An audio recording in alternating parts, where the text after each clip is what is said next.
wonderful evening. I need to join the Zoom. Sorry for this.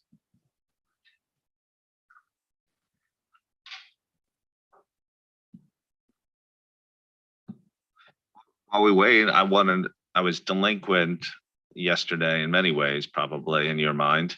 But I have a couple of other announcements.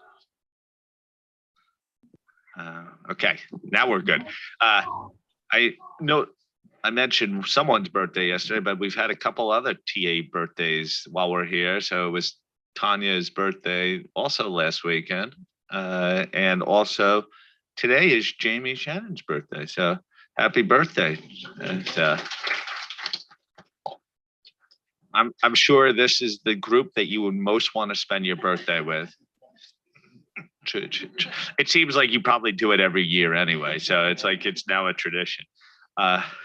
So nothing says birthdays and birthday gifts like minutes approval.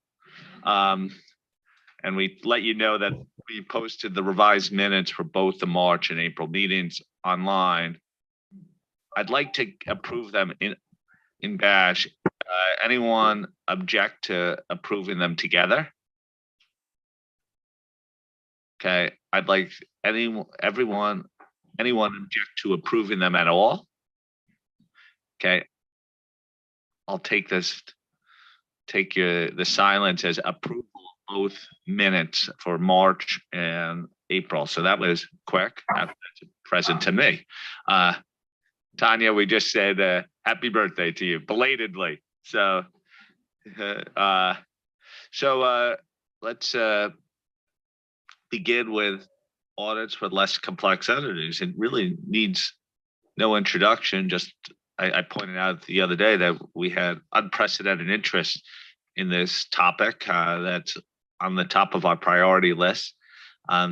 Lots of diverse viewpoints expressed during the process. And today, the whole goal is to help the task force to navigate through that diversity of a view, because I think it still remains an issue that we must address. So I'm going to turn it over to Kai. Bev, it's great to have you back in the boardroom.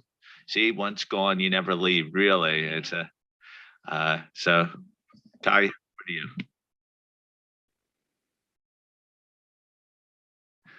Thank you, Tom, for that. I hope that the people also in the back can hear me. That I'm close enough to the microphone. I can see people nodding, so that's good. So I'll try to make it continue that way. It's now been a year ago since we last talked about the LCE project with the board. In the meantime, we've been out on ED and analyzing some of the information from that, as we'll come back to. And it is actually the first time we meet in person after we approved the project proposal in December 2020, which also means that the whole project was done virtually. So I think it shows that we can do things different. And that virtual works, and it was stressful at times, but it can be done. So I think it shows that we can also do things in a different manner than what we've done before. First, I also need to thank the people that have been involved doing the heavy lifting in the project, organizing, analyzing, and considering the feedback and giving direction on the suggested path forward. So on the staff, we have Bev, which decided to leave but has not left. And then we have Amy and Dan also come in and have helped us a bit on groups. Of course, we had the task force with Julie, Changwei, Vivian, and Sachiko that has also joined the task force, which is now the first time for her in person to meet the task force. And also to Tom and Willie for their leadership and support, and to all of you fellow board members and TAs that helped us during the outreach, and also after and all the other sessions that have been done. So thank you all for that, and hope that we as a board now collectively can move from having all the feedback into solution mode so that we can together try to find the solutions and how to best progress the project forward to finalization. So if I can have the next slide. So where we are, I think won't spend too much time on this. It's just setting up the agenda for today. We approved the ED in June and went out on consultation in July. The consultation period was 100 or was open until the end of January 2020. It was a long period. Some of the reason for that was also that we wanted to make sure that we hear from stakeholders and jurisdictions that we generally don't hear from in our standard setting process and are not involved around the table here or in any of the other groups that we speak with. In the meantime, as you see, we've done quite a lot of outreach to make sure we get that feedback. So the objective for today's session is to provide an overview. As you've seen from the issues paper, you've gotten an overview of the targeted feedback, and we'll focus on the overarching matters. As you've seen, and as Tom said, we had quite a lot of input, different views, and that's also why we're bringing back targeted feedback to you so we can get direction. Because the questions that we're bringing back now are the ones that we need decisions on in order to further progress. So that's what we'll do today, and I think it's important that we all turn our heads into solution mode. How do we solve the issues that we've heard on the ED, and that we can tackle those, and then we'll go to the remainder of the questions of what we heard in the ED later on. So if I can have the next slide. This is just, not just, but it's the objectives of the project that we have to develop a separate standard. The ones we agreed on: maintaining confidence in financial reporting of less complex entities. It is an important group. Quite a lot of entities around the world are considered to be less complex entities or SMEs. So it's important to maintain confidence in their financial reporting. Also helping auditors undertake consistent, effective, and proportionate approach to producing high quality audit. We're not doing this project to reduce the quality of audits, but it's to have a proportionate approach. Then also responding to the stakeholders' needs. It's been a growing, over years, been a growing issue that we heard that there is a consistent call for a solution on proportionality and scalability. And we've seen also that standard has been developed jurisdictionally or nationally. So there is a risk of global fragmentation that is also in the background here. So to do that, we want to promote the consistent application of the audit standards of audits of less complex entities in a global context, so we don't get fragmentation, and make sure that we still keep the standard setting for this group. So if we go on to the next slide. As I said earlier, and as you mostly all have been involved in some or more of the outreach that was done, we had, as you've seen here in the issues paper, we've done lots of outreach. We had also time to do that since it was done in the COVID era. Most of it was done virtually. I think we had 2 or 3 physical outreach sessions prior to the close of the ED. But we were successful. I think based on the input that we've seen, we were successful reaching countries, jurisdictions we ordinarily don't hear from, and also a wide range of stakeholders.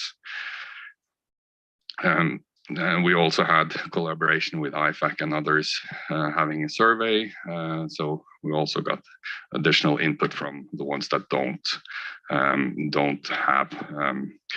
write a separate letter on their own. So if we go on to the next slide, that's an overview of the stakeholders that responded and the number of responses. To see from this slide, we received 145 response letters. From what I'm hearing, that's a new record. by far a new record on any project that we've done, which means that there is a lot of interest. I think also what you can see, what you all can see reading the issues paper, that there is no, on the issues, there is not everyone agreeing that this is the path forward. We have different views, and that is what we are challenged with today, to bring forward more of a common understanding how we'll tackle those.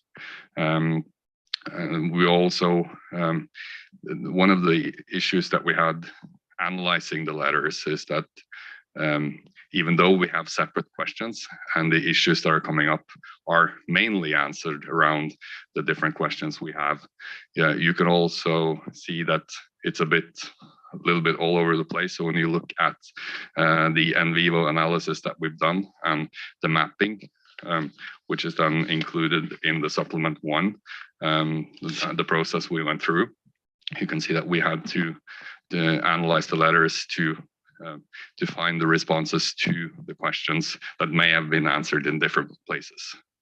One of the other things that we'll come back to today is also we did not include a question on the project level support, as we had the consultation earlier on and agreed on the project. We did not include that specifically. We did hear comments on the project level support. We don't ignore them. We talked about in the issues paper. We do think, though, that by solving some of the questions that we're bringing to you as a board today, we can solve mostly all of the issues, and that they're solvable. And that's why we're bringing that question back at the end to you as a board. So we're running through the details first, and then we'll go through the whether and how to move forward at the end. That being said, we also did get input from people not supporting the project.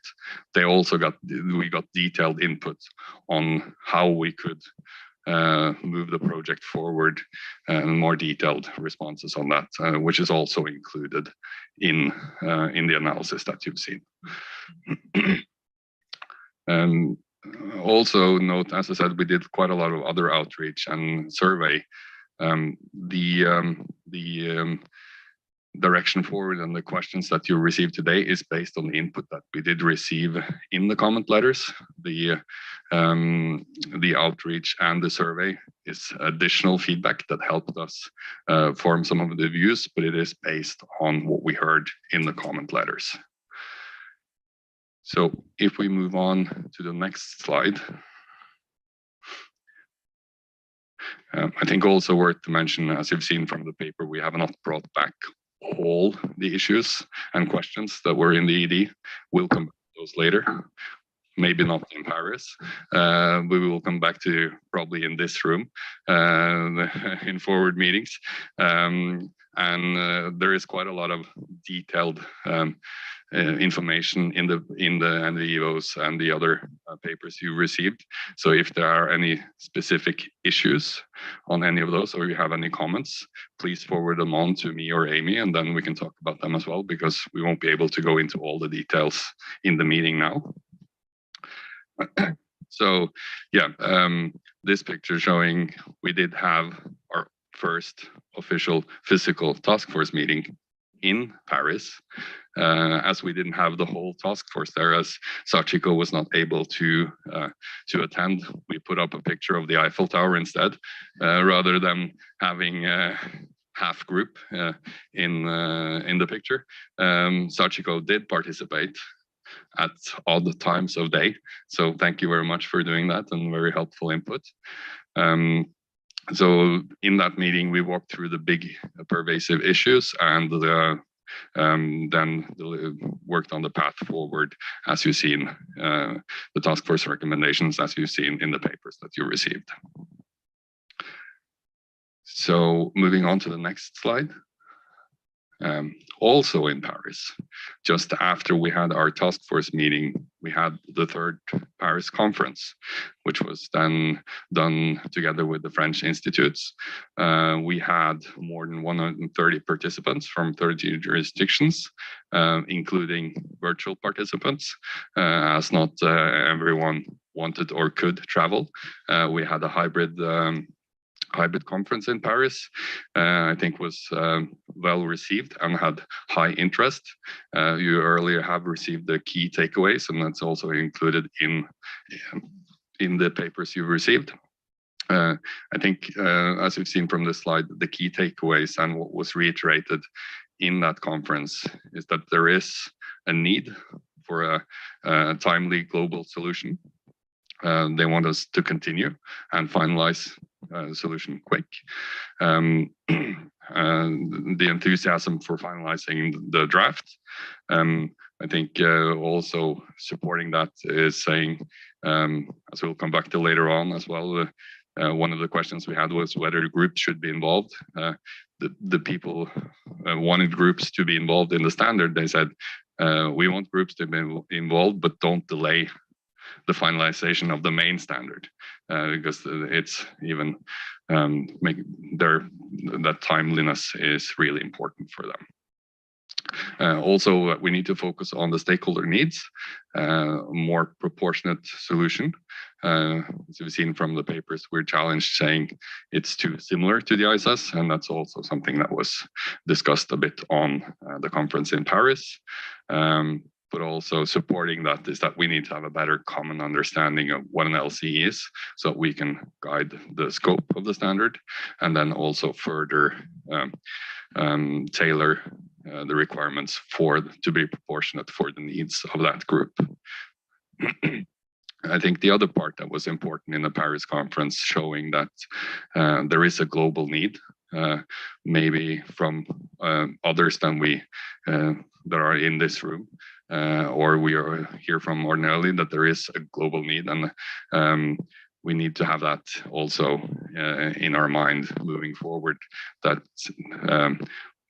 it may not be for everyone, and we are developing an alternative to the ISIS, but there is a need for others if it's not a need in your jurisdiction.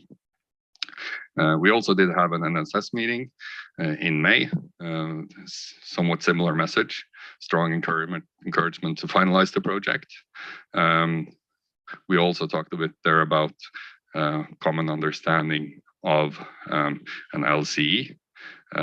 Did get some mixed input on that, so no clear direction from the NSS. I think one of the things we heard also, both in Paris and in the NSS, I'll come back to later on as well, around quantitative thresholds. Some of the message we heard is that is for jurisdictions to do, so leave that for them, but we'll come back to that and have a discussion on that later on as well. So then we can move on to the first issue, or pervasive area that we'll talk about, and then we have questions on. The first one is around the basis for the design of the standard. I think the areas that we've identified and are bringing back, they are interlinked. So I think it is quite important, and we have the discussion that we try to stay focused on what we are discussing. So I'll remind you on that later on as we come into them, because they are quite interlinked, and we can quickly start to muddle up the direction if we're not focused on the issues that we are talking about. So if we move to the next one. Sorry. So on the basis for the design of the standard, we based it on the ISIS having as a starting point, and then accommodating it to be proportionate for an LCE, as we did not have a common understanding in the process of developing, and we did have a few rounds of talking about authority and scope with the board also in the development. I think one of the issues that we or from the responses, what we do see is that we hear that the ED is too similar to the ISAs, which may cause which has been then explained in different ways from the respondents. It's too similar, so it may not be worth taking up as one way, and the other is saying it is similar, but we are missing parts. So what's the intent and what are the benefits from the users in this area? We did get additional input on where the standard could be further differentiated from the ISAs, and that is needed in order to have a solution that is seen beneficial for the audience. We'll come back to some of those, but I think it's some of them are it's more targeted areas than the whole rewrite of the standard itself. So some of the most common one of the areas that are coming up the mostly is around risk assessment, identification, understanding, and control. So 315 section, also around accounting estimates, and some of the other areas are also being brought up as areas where there are opportunities to further differentiate. I think also based that we're too similar to the ISAs, we did hear some feedback that there is confusion whether you should refer to the ISAs or a specific standard or to the ISA for LCE. I think that if we are differentiating the standards more from the ISAs, some of that may go away, because then it's more clear also which standard you have used. Also on the overall sufficiency of guidance, we haven't gone into all the detailed comments, but we looked at overall and the general direction, and whether the standalone nature and the way that we've done the guidance is sufficient. We did hear that from some that it is sufficient, others that it is insufficient. I think it's also worth mentioning that all the time we've considered and has been planning to have additional guidance that would go out with the standard that could help some of this. I think to the background of all of this discussion is showing also that we don't have a common understanding of what an LC is, and therefore have different views of which requirements should or should not be relevant. So I think we need to go back to the start of the discussion as we had earlier as well, to have a better common understanding of what the typical LC is. And based on that, we can then decide the content of the standard that's necessary. So if we move on to the next slide. As I said, it's not clear who the standard is for, what type of entities, and therefore some of the concerns that we've just had, I think, has been shown and been described, and that if we better describe what a typical LC is and have a better common understanding, it will help some of the broader issues that are raised here. For this discussion, I think it's important that we have an agreement so we can be more clear. If we move to the next slide, I think this diagram that we have on the screen here shows the range of potential scopes or perceived scopes of the standard that we did here in the ED. I think what we hear is that it's easy to identify the very least complex entities, but where does it end? I think we've seen or heard feedback. It's for everyone except the listed entities. Some are saying it's for a very narrow scope, and we have all over the place. So we need to have a better common understanding both as a board, and then based on that we can develop how that should be should be described in the authority as well. So if we can move on to the next slide. In the task force, to try to solve some of these issues of the wide scope and how we can better describe a typical LCE, we had a brainstorm of what do we think are the description of a typical LCE. If you look into the issues paper in paragraph 63 in agenda item 6, we have a list of describing factors that we included we had a long discussion with the task force as well to see where to end up. We did include some potential numerical indicators in some of these to have a better understanding. I think when we look at this, it's important to see this is for our common understanding, not necessarily what will be in the authority. That we'll have a separate discussion on later on. So if we first can have a better common understanding, we can then discuss if these should go in the authority, and if so, which ones and how they should be presented in the authority. So some of the descriptions that we did have is that around the entities, business activities, business model, and industry, there are no specific laws or regulation that govern the business activity that add the complexity, like prudential requirements, or that the entity's business does not give rise to significant pervasive business risks.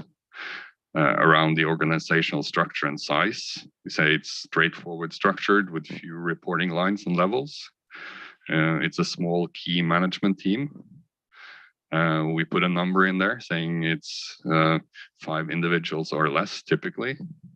It is difficult to have numbers because entities and organizations are structured differently. Some put more people in for some reasons and others have less. But this is for an indicator. I'm not saying it's always 5 or below, but it's an indicator of a typically less complex entity. The other one we had quite a lot of discussion around was less than 250 employees. Generally, I think they're there. But in some jurisdictions and some entities, instead of having maybe IT systems or something in place or outsourcing an activity, they may have plenty of people being involved. So it is difficult to have employees in there, but we're saying generally that's where we think we are. Around the finance function, it's a centralized function. We do think you could have outsource the function, which then is also a centralized function. I think it's a typical LC in many jurisdictions would have outsourced parts of the finance function. And I think there are also 5 individuals or less involved in the financial reporting roles. Entity systems, commercial system does not have access to source code or make changes to that. Generally 1 or 2 individuals that administrate the access and do configurations. Few formal general IT controls are needed. With regards to the application of the financial reporting framework and also related to estimates, we think if there is a need for significant managed judgment, it involves few amounts or disclosures in the financial statement, and any significant risk of material misstatement is not pervasive to the entity and the financial statement as a whole. The entity's transactions result in few business activities or revenue streams, and the ownership structure has clear transparency of ownership and control. So those were indicators or descriptions of what we think is a typical LCE. And by having a better common understanding there, I think that could drive the further discussion. So I think then we can move on to the next slide, which is the first questions that we'll pose to you as a board. We're asking for direction. So it's asking for direction on the description of a typical LCE that was in paragraph 63. Are these a typical LCE in your mind that to reflect for the purpose of the draft? And are there any other characteristics that we should consider? Reminder again, not to talk about the authority. This is just high level who we think this is for. And then we'll come back later on to see how this could be included in the authority. So turning back to you, Tom, for the board's views on question 1A. I'm thinking about this discussion about a year ago, and this is sort of where Ada was focused on so much at the time right before approval. And I think it's so key to get this right, because if we believe this is a proportionality solution, then you have to understand what it's proportionate, who it's proportionate for. So I think this is the key building block discussion if we're going to move forward on this. I'm sure. So thank you for the setup. I'll invite comments now. Isabel. Yes, thank you. First of all, thanks for the presentation. Very good paper. We have been in France from day one, very, very supportive of this project on the audit of LCE. You mentioned the third Paris conference, but it all started at the first Paris conference 5 years ago, where we met people from all over the world, and they all realized that everywhere auditing LCE or small entities, as we used to call them at that time, was a challenge. And that some countries had started some initiative, but that something global was needed. So that was 5 years ago. And then we had the second Paris conference where we also met and concluded that a standard was an appropriate answer. And so we were very happy with CNCC and CNOEC to host this third Paris conference where we tried all together to provide solutions. So still very supportive of the project, and we really hope it will find its way to a final approval. So now to answer to your question, we looked carefully at paragraph 63, and as you mentioned, it's very difficult to provide figures. It's much more easy to have qualitative criteria than quantitative criteria, because you always find a counterexample with the quantitative criteria where you can find something that is above or below the threshold and that does not meet the complexity criteria. I'm not in favor of having the less than 250 employees. I think it really depends on the business of the entity. And in some business, you have a lot of employees because you run a business, for example, an hotel 24 hours a day, and you need people in various activities. So I'm not sure it's a relevant criteria. I'm not sure we need it. And my second comment, it's minor, but just to understand in your last no, it's in the one before the last square, application of the financial reporting framework and the financial reporting process. On the second line, we have it involves few amounts and disclosures, and the question was, but if amounts should be read as accounts instead of amounts. But except these two comments that I wanted to make, the number of employees on which we don't think it's relevant, and being sure we capture properly the application of the financial reporting framework, very supportive of what is in paragraph 63 and nothing to add. Thank you. Thank you, Isabel. Edo. Yes, thank you, Tom. And you're right. That was more than a year ago when I wanted more clarity on what we're talking about, and so I'm grateful that this has now been picked up. There are a couple of comments that I have with it. So and then probably in my mind, because I see it as a smaller population than where you're coming at it. And I've done a little bit of research on it. Some of the thresholds that you use in here, particularly the number of employees, sits sort of squarely with where the UK or the Netherlands define their thresholds from medium to large company. And often those regimes have 3 levels: small, medium, and large. And we are now pitching this as the threshold between medium and large. I think that's broadening the scope too far.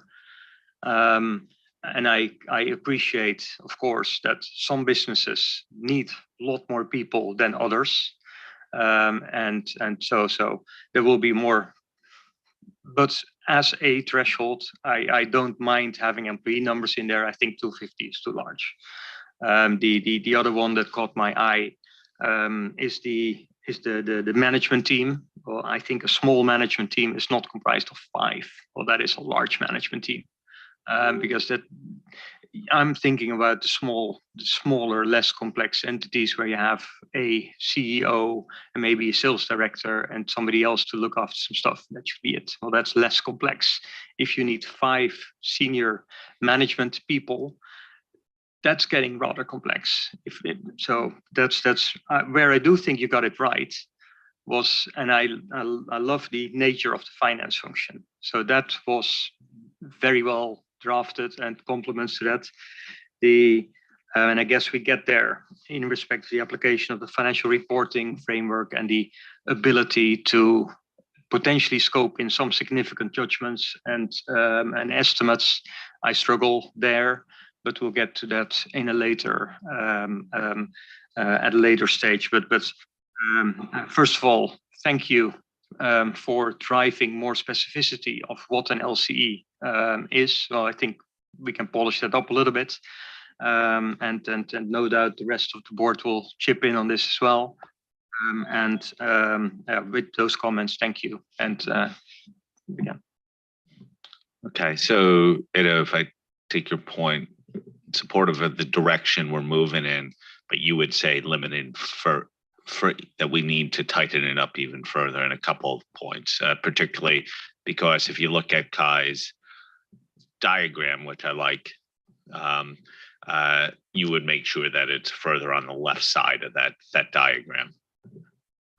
Yes, or I didn't mind the diagram as much where it sat. No, but the thresholds don't move you consistent. Okay, got you. Because I'll invite further comment on that from other board members. So, Kai. Good morning, everyone. Kai Martin, thanks very much for the presentation and for the paper. I have a very brief comment for the first question you have raised. I'm very in favor of the description of a typical LCE, because in my view, it assists the IAASB in setting the LCE auditing standard at the correct level of granularity. In my view, however, this does not reduce the need for clarity as to when an auditor should not use the LCE auditing standard. That's all. Thanks very much.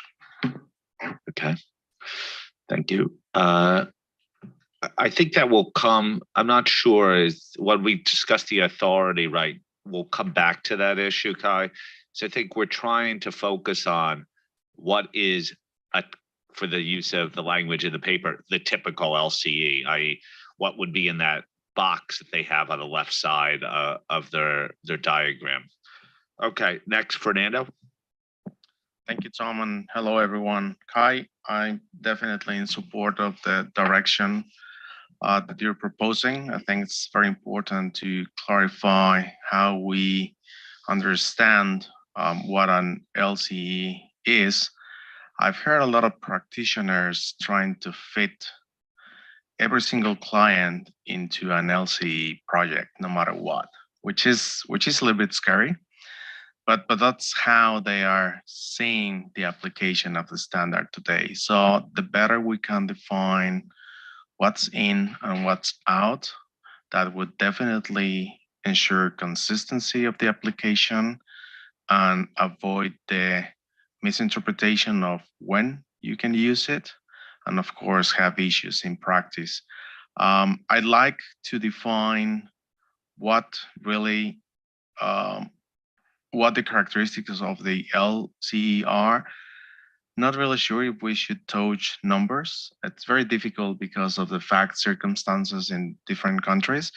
I know it's a guide, but not really sure if we should really state that as part of the definition, but rather maybe kind of application material or essential application material or whatever name you end up at the when you finish the project, just as references. But still, there's going to be a judgment part here. The less we can avoid having that judgment, the better, but it's going to be inevitable at the end. Thank you. Thank you. Next is Yosh. Thank you, Chair Tom, and good morning, everyone. I really appreciate Kai, Martin, and Task Force for compiling the tremendous amount of material. Thank you very much. I have just one comment about the paragraph 63. In order to determine the LCE more easily from the practical perspective, a quantitative description is provided as a typical LCE, such as less than 250 employees in the organizational structure and size section. However, as mentioned by other members, it is considered that the size of companies and number of employees may vary from jurisdiction to jurisdiction and depending on the level of technological progress and other factors. Therefore, I believe that quantitative description should not be provided as a global standard. Especially the IAASB board must avoid letting quantitative benchmark alone. I think that's it. Thank you. One of the things I am interested in understanding too, when people talk about not wanting quantitative restrictions, do they also object to the concept of it being sort of guidance, because in the process as indicative, but national bodies obviously would have the ability to adjust? Because I think one of the things that hear the task force sort of struggling with is you almost needed to understand the approach, but you probably don't need to legislate it globally as well. Is that a fair comment, Kai?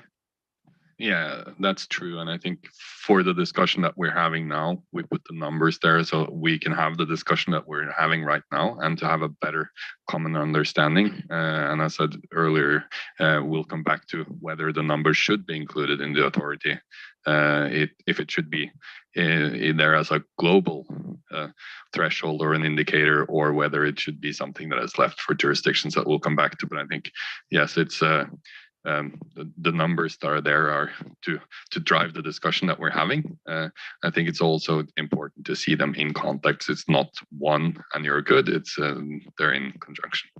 Right. Okay. I just want, because that's an important point. I whether we codify it in a standard or it's as an example, and when we talk about typical, that's a design choice. But I think Ado's point was, is 250 actually an LCE, or is it 40 or 50, like whatever it is in people's minds? But that nuance is an interesting point to get out in comments.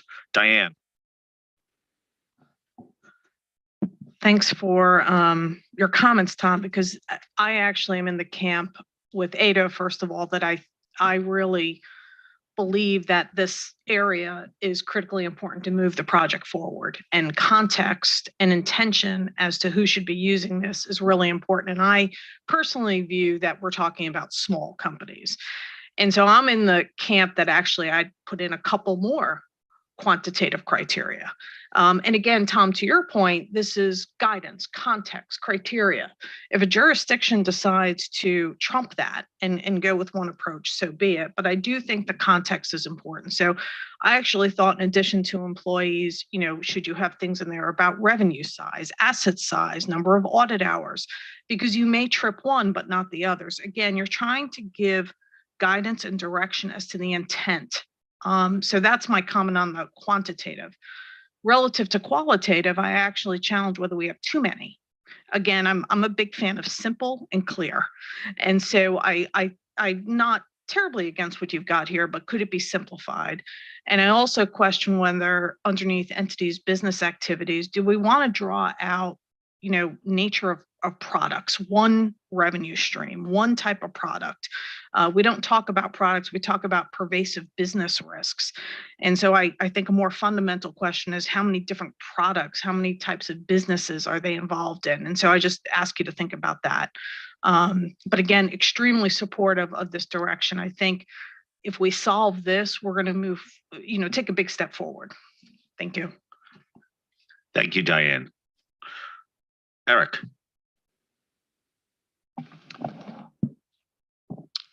Thanks, Tom, and awesome work by the task force and support to pull all this together and make it reasonably understandable, all the different issues that you're facing as you move forward.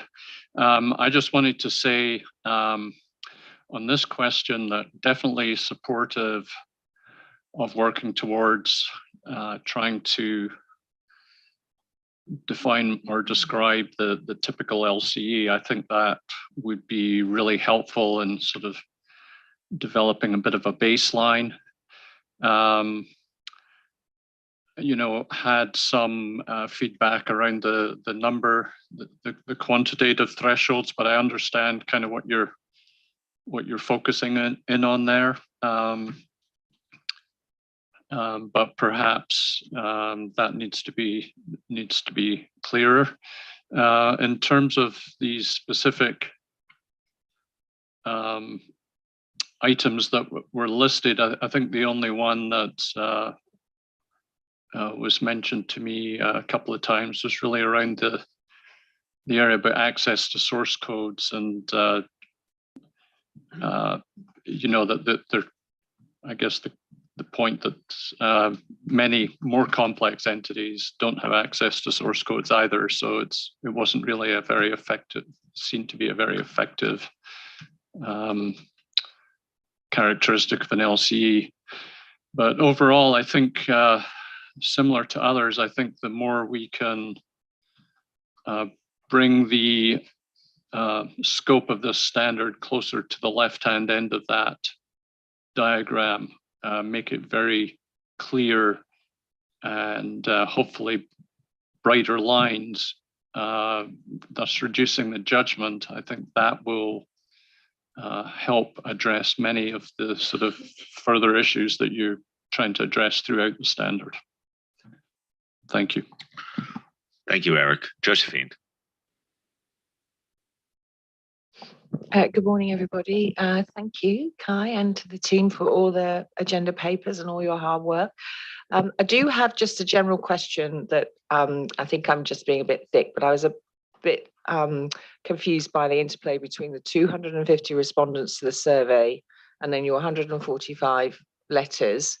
And is there an overlap there, or are they completely different entities? Just so that I can understand when I'm looking at the feedback, if you've got the same feedback from the 250 and the 140 because they're same organizations, then it there is no overlap in who's responding. Okay, so so that's quite a significant number of responses altogether then, which is, congratulations on that. So in terms of this particular question, definitely happy with the direction. Totally agree with Ado and Diane on this. If we can really narrow that, that would really help. We're definitely thinking in that's much, much smaller area. Totally agree with Ado that 250 employees is then shifting in the wrong direction again. And we would probably look at, when we're looking at quantitative measures, we're looking at 50 and below on the smaller side. So, and I do agree with Ado's point about management, and 5 or more does sound like if it's 5 or more, you've got a lot going on. So maybe look at those quantitative measures. I know we're not talking about the quantitative point at this stage, but definitely supportive of that. In terms of just rather than repeating what others said, a couple of examples have been talking about the owner-manager structure in the response letters. So maybe a characteristic could be, if you can, a small number, or certainly an identifiable number of owners of the business. That might be something to think about. And then the only thing that slightly worries me, which probably strays into the group audits, is that where the entity exists in more than one jurisdiction, that to me is already getting complex, because now you're crossing laws, regulations, customs, foreign exchange, and so forth. And but yes, as an additional category, maybe think about owners. It might be a bit tricky when you're dealing with public sector bodies, obviously, but I'm sure there's a workaround for that one. But on the whole, like others, really happy with this direction and narrowing the scope. Thank you. Thank you. Sue? Thank you, Kai Morton and the team. I think the description of the typical LCE is definitely, it's a useful concept. It's in the right direction. I think it'll be helpful. Like some others, I'm also not that keen on some of the quantitative criteria. I think you've already had examples where you could have large numbers in certain areas, but still have the inherent criteria of a less complex entity, whether that's revenue or employees or what have you. So my preference is that we focus more on the nature of the transactions, the structure of the entities. In some of the outreach, when we've been looking at definitions, the figures that are used for audit exemptions are the ones that are being sort of played back as examples. And I just had a sort of reflection there that we might be in the position of setting an auditing standard for companies in many countries that don't need audits. So I think we just need to maybe reflect on where it would be used. Tom, your question about, if we're uneasy about the quantitative criteria, what would you do? I wondered whether we could maybe build one or two short narrative examples that might add the flavour and perhaps demonstrate the diversity of when a larger number of employees might be entirely appropriate in a less complex entity versus, maybe where there might be something that could kick it out.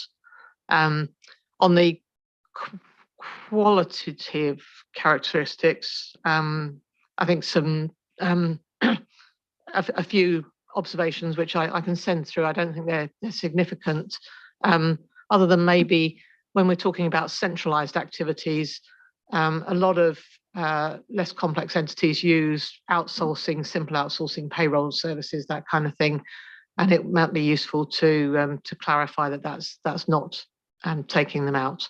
Thanks. Thank you. Warren?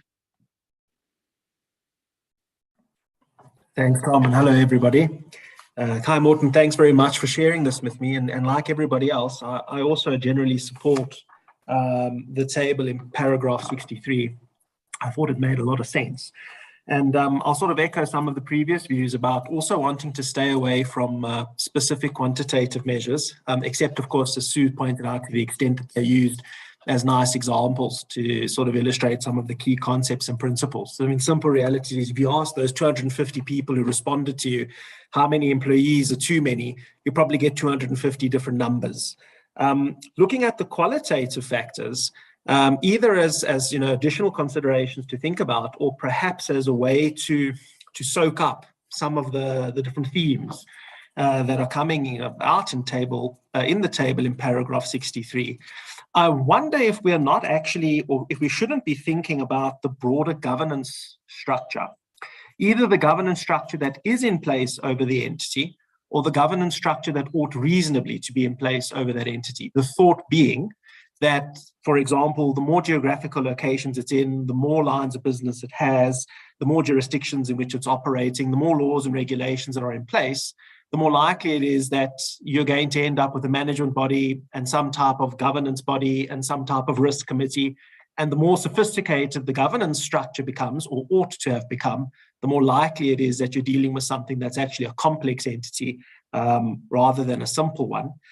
And I also wonder whether or not the issue of complex and publicly accountable are interconnected in some way. And I simply raise that because as I was reading through the bits about information systems, nature of the finance functions, complex managements and estimates, I thought, well, really you're talking about something that probably has a fairly sophisticated financial reporting environment.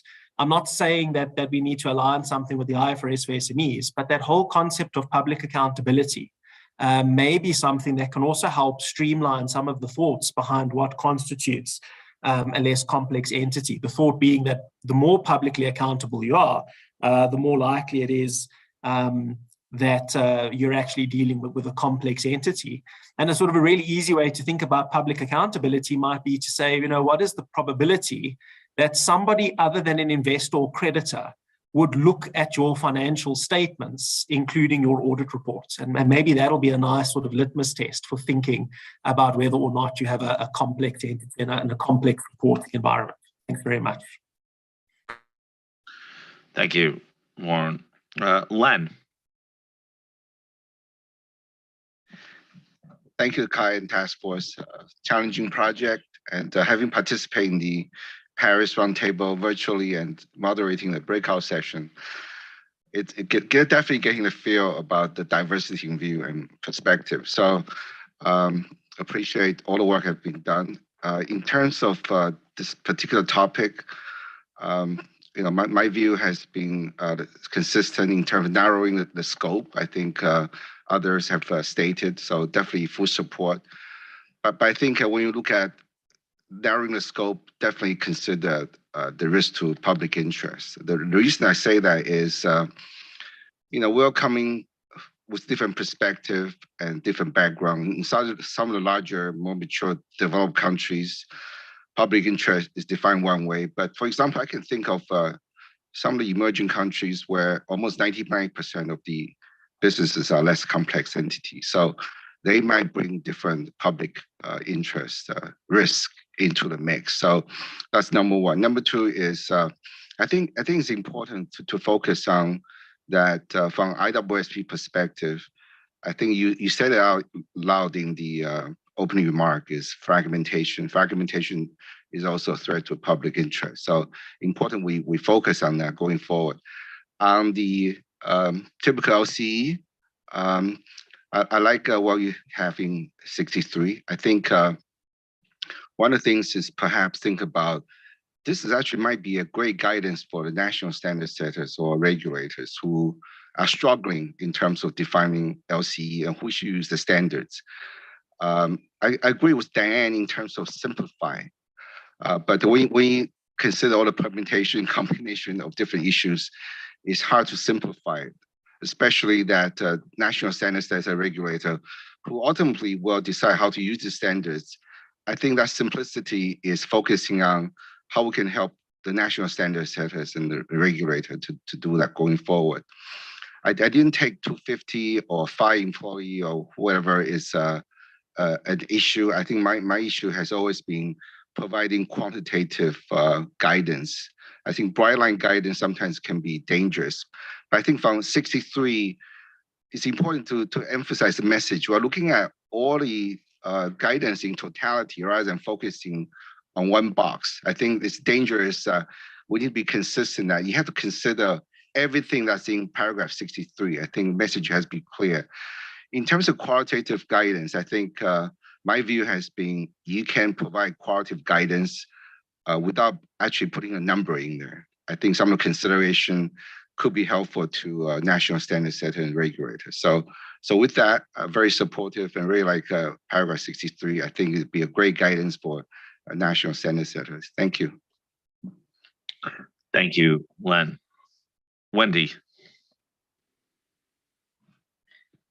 Thank you, Tom, and thank you to Kai for really putting in your task force and IAASB members for really putting together a paper that I won't say was easy to get through, but was balanced and recognized the contrary points of view. With that, for question one, in terms of a typical LCE, I echo a lot of the sentiments in the room. I would emphasize a few things. I do think revenue, if we're going to go with quantitative, I think revenues is a very good place to put quantitative and maybe a range. Same thing with assets. It ties in to me, who's an auditor by trade, a little bit with respect to materiality, and then also users. I think users is a very important point that was brought up, and that then ties into some other qualitative aspects I do think are important, slightly in a different way than Josephine said. Owner managed is a very important attribute. The number of owners ties into that a little bit, but from a prescriptive perspective, it's hard to put that in the right place to get some sort of uniformity of a typical LCE. So, but owner managed, I think, is a very important attribute. And then as it relates to employees, we heard a lot about that, but my concern about that is slightly different. And that is, what is an employee? What goes into that number? We have remote work, we have remote, we have consultants, we have different legal terminology. So I think that's just one to stay away from altogether, whether or not it's prescriptive in this area, or even in implementation or some sort of guidance. And then in terms of what's in and what's, I support this direction. So I like principled, but I think tightening this up was very important. And then there's other places where we can put some examples, whether it's implementation material or some in EEM, to draw some of the prescription through. Thank you. Thank you. Lynn? Good morning, everybody, and thank you, team, for some really good work, because it's unbelievably complex reading through all of those letters and those surveys. So well done. I support the direction of where you're going, and I think paragraph 63 sets it out nicely. My reference group had concerns about the 250 employees as well that other people are talking about. I personally am not so concerned about it. It's more about the nature of what they're doing and the type of employees than the number of employees for myself. So whether it's quantitative or qualitative, there is an employee element of this. I wanted to pick up on Warren's point about public accountability. Please don't make it a criteria, because you cut out the entire public sector. And I don't think that's what we're intending to do. So please don't do that. And finally, in terms of, I get the sense from the letters and a little bit from the discussion that people think we can come up with an answer. There's a whole lot of judgments going to be made, and those judgments are going to be different between people. And that element of judgment is important. So we can't get the perfect answer here. We're going to get some guidance for people, but people are still going to have to apply judgment to those criteria. So that's it for me. Thank you. Thank you, Lynn. Bill? Thank you. Look, I won't repeat all the discussion. I quite like the discussion. I won't repeat all the discussion. I quite like narrowing the scope, and I quite like the jurisdictions having an added responsibility, and quantitative is difficult. But my question, and it might be meant for later in the day, but there is a bit of a comfort factor. And then if you make the wrong decision initially and you go along the audit and indeed you find some complexity, you then have to revert back to the full ISIS. What is the interplay between making the decision up front and then what might ultimately happen throughout the audit? Okay, we'll come back to that. Isabel? Yes, I wanted to come back because some people mentioned monetary amounts for turnover or assets or whatever. It works quite well, even if it can be challenged at the level of jurisdiction. But we are an international standard setting board. Who were in Paris, you met people from Burkina Faso and Mali. You can imagine that the economy is totally different than the economy in France, Germany, or the United States. So that's why I believe that we cannot define a global monetary amount, even if we would like to. And it's something we can suggest, encourage, but there's no way we can have the right figures at the international level. Thank you. Kai? Thanks, Tom. I want to add an European observation. For what I understand, the German draft for LCEs, there's a draft was designed for entities with up to 250 employees. This is for mid-sized limited liability companies as defined under the European Union Accounting Directive. If the IAASB LCE standard were not designed for such mid-sized companies, the scope of the standard would be, in my sense, too narrow for the needs in many jurisdictions in the European Union. For this reason, I would not be in favor of setting a lower employee threshold. Thanks. Okay, let me summarize and share some of my thoughts on this. I think what I see is there's a lot of support around the table for the general direction to really tighten around a typical LCE. And if you bring back that chart, what is on the left side defined on it, there's mixed views around the table about the value of quantitative examples in this. I'm using examples because we're not doing any standard setting right yet. The authority is where it manifests itself in actual standard itself. But even so, whether that's applicable throughout, I think Len alluded to it. Personally, my concern, I'm very conscious of the concerns raised by many of those who don't support the standards in this thing because of the potential market confusion. And that I do believe this exercise is really important to reduce those concerns that the LCE standard could bleed into a market that it should not be in and cause market confusion. And so really tightening the scope, in my mind, is valuable in me. I personally think some of the comments that started with Ado but are spot on. Like to get this standard used and more accepted, I'd be willing to tighten the scope a little further to avoid confusion, to avoid and also to guarantee further acceptance. And we will learn over time if we miss something out. But I guess from a strategic perspective, I'd rather make that trade-off up front because I don't want to harm the ISAs. And I strongly personally believe in the value of this project. The way I looked at the quantitative stuff, I just viewed it as helpful mind exercise, even if we don't run this into the process. And I think that's what some people were saying. It may not be able to manifest itself in the actual authority. And I think we'll have a really good discussion about that.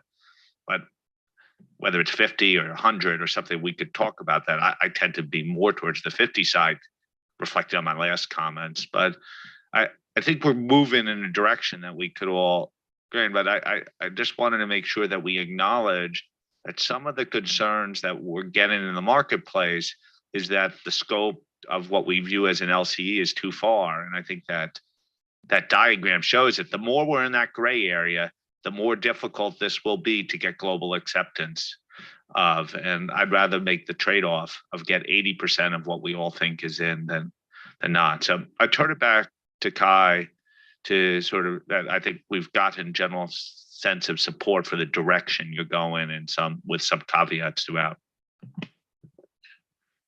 Thank you, and thank you to the board members for the comments that they put forward.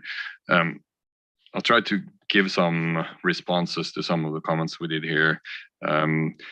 I think first, as also reiterated by a couple of board members, it's important that we see all of these characteristics together. As you heard from some saying, in some jurisdictions, the number of employee could be for some reason very different. And also, if you were to look at all of these together and say, okay, as we'll come to when we look into the authority, if we were to build it in, if you are complex, more likely than not, I think quite sure you will fall out on some of these criteria. We did hear some suggestions, some people calling for additional quantitative threshold and some saying we should steer away from the quantitative thresholds. I think, as we said, this is more of for us now to have guidance on the direction forward. As Lynn said on the public sector, we did have a call separately with the public sector, and because some of what we already have in the authority is causing issues, so we did have a call with them, so to get some input on how that could be solved. So we have some ideas there.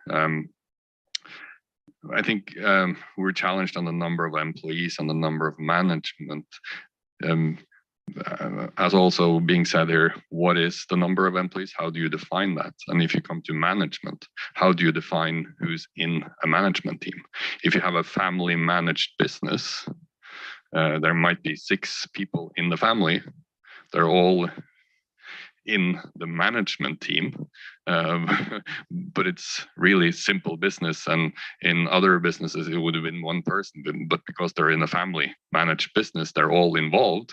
Does that make it not less complex? I think it's important to have some of those in the back of our head as well when we move forward to how to include, or if and how to include this in the authority.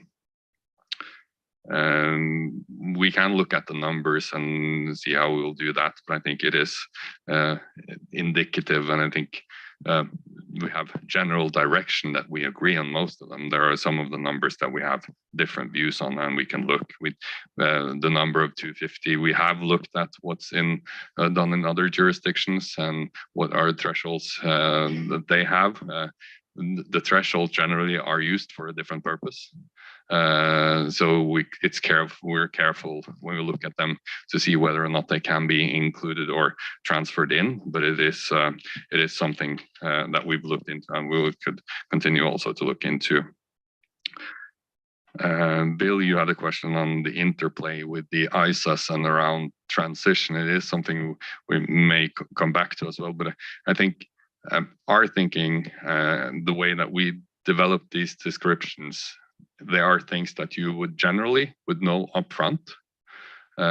So it would not be that often that it changes during the audit. It could be the case, but I think also if you look into practice today, some of the firms already have separate methodologies or tools that they use for LCE type of businesses, and they have transition.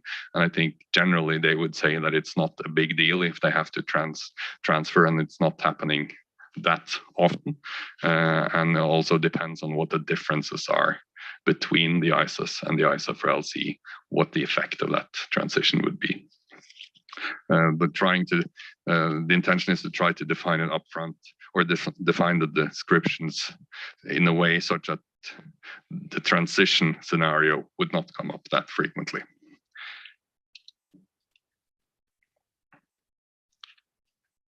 Yeah, and I think also, as we'll come back to whether there are things to be done for jurisdictions, and whether what we can do is something that we'll talk more about.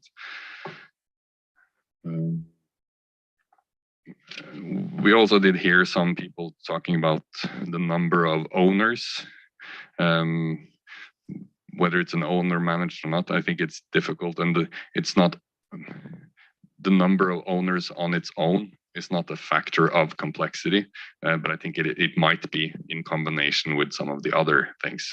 So if it's owner managed or owned by 10 people, the business could be the same, and if they're not involved or in the business directly, it might not be a factor of complexity. So we looked into that.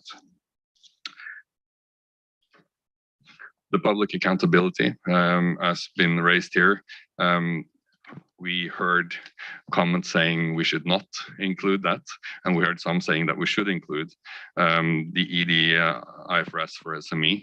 They're developing some guidance on that, they will include their ED, so we can take a look at that. But I think, as we heard, we should be very cautious on how to include that, and that is done for a different purpose. I think if we are to look into it, it's more to find out what are the factors that we could draw on that are a factor on that will also draw on the complexity of the entity. One of the other factors we did here that we should consider was around audit hours. I know that is a factor that might be used by the firms in their methodologies, but I think we had a long discussion with the board leading up to the approval of the ED that the decision on whether to use the ISA for LCE or not should not be based on how you do your audit. So it's not the number of hours should not be a factor into that. But yes, I think it is a commonly used factor, and I think it might well fit into a methodology, but it's probably not something that we should move into in a global standard. I think that's responding to most of the comments that I heard. Okay, any reactions, or are we comfortable with where we are on this project? Josephine? I just want to clarify, sorry, Kai, we will though have a wider conversation, will we not, about quantitative measures? Okay, just double checking. As I Thank said, you. it's I think that's a question of actual the standard setting. I think we're given this is about conceptually what a typical LCE is. Jim. Thanks, Tom. I just wanted to reflect on some of the CAG discussions, and the CAG has been very supportive of the LCE concept. But I think I'll remind all the individuals on the board here, I think the vision was that it was a very small organization, and we originally were talking about a coffee shop owner that has a statutory audit, and there's one person, and then it seems like there's been creep where more and more our larger organizations seem to fit in. I don't think that area had support of the CAG, and then I do have to recognize Lynn and from my other hat and say that the public sector has some issues that need to be addressed. You don't mean holistically the public sector has issues to be addressed. I'll be very careful what I say. Isabel. Yes, minor point, but when we mention the public sector, we have also to keep in mind the not-for-profit sector, because they have a lot of audits in that sector, and some are very small. And for example, the concept of the number of owners does not work. But we have already something somewhere in the ISA. We'll have to look back, but it's something we already addressed. But it's owner or equivalent or something like this, because if not, it does not work for the not-for-profit.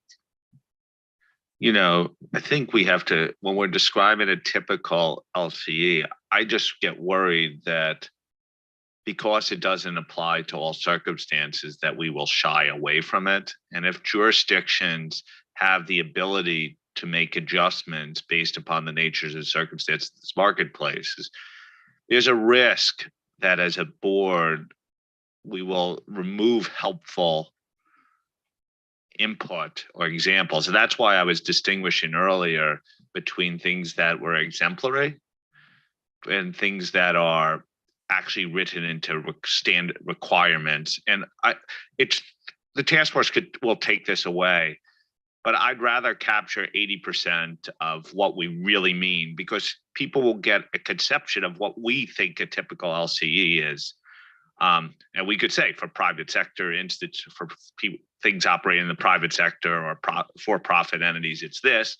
For not-for-profits, it could be this, but I just worry that if we try to capture every instance of what a typical LCE is, we'll be in the same position that we were at the ED stage.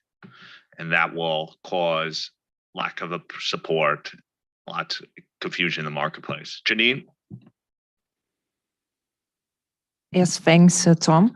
Yeah, the PIOB is supportive of this project as a global standard-setting response is required to counterbalance the ongoing fragmentation due to the jurisdictional initiatives on audits of LCEs to safeguard confidence in and drive consistently high-quality LCE audits.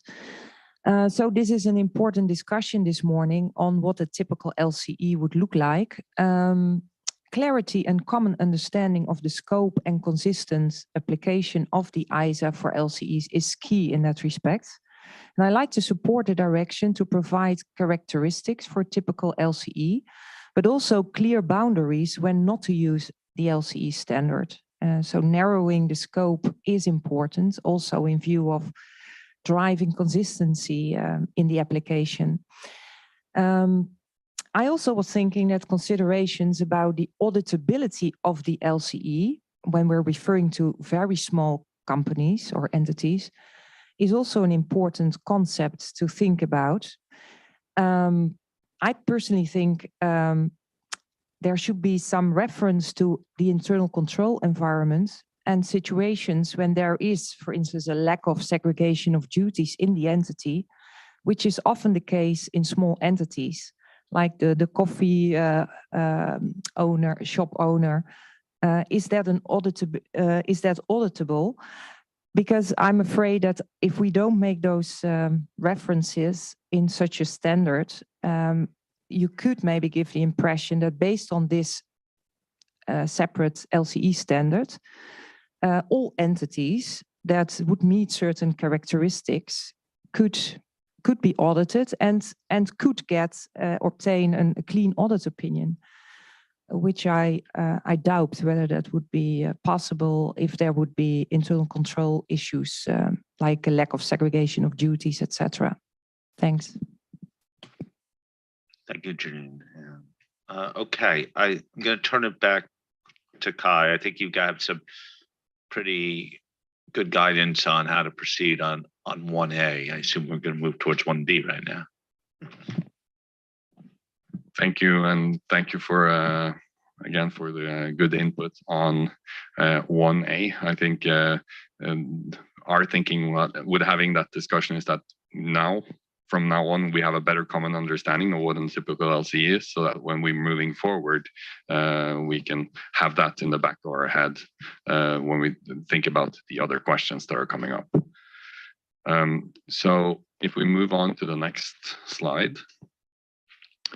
As I said, some of the other issues that we had identified from the responses were that we were too similar to the ISAs, and that how we can address that issue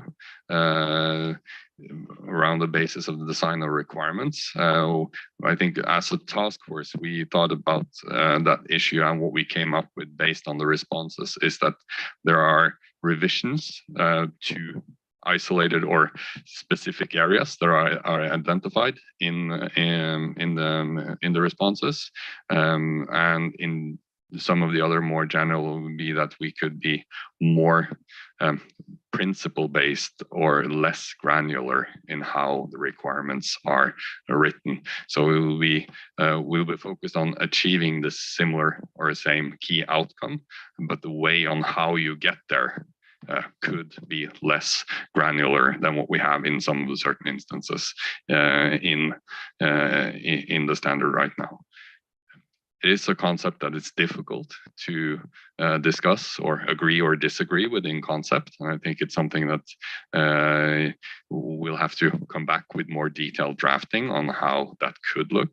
But based on the feedback we heard and the ideas, when we discussed those ideas with the participants at the Paris conference as well, I think they were, that's the direction that they thought could be done. We don't need a wholesale rewrite of the standard, but it's more addressed at targeted issues. In the paper, we have included an example in paragraph 73 on how we could or high-level thinking of how we could address some of those concerns.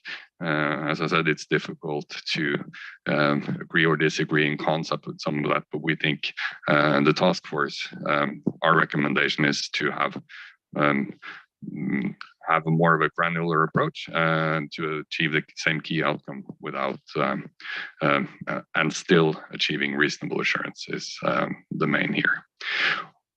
Also around guidance, based on the feedback we heard, we don't think the approach that we have is broken.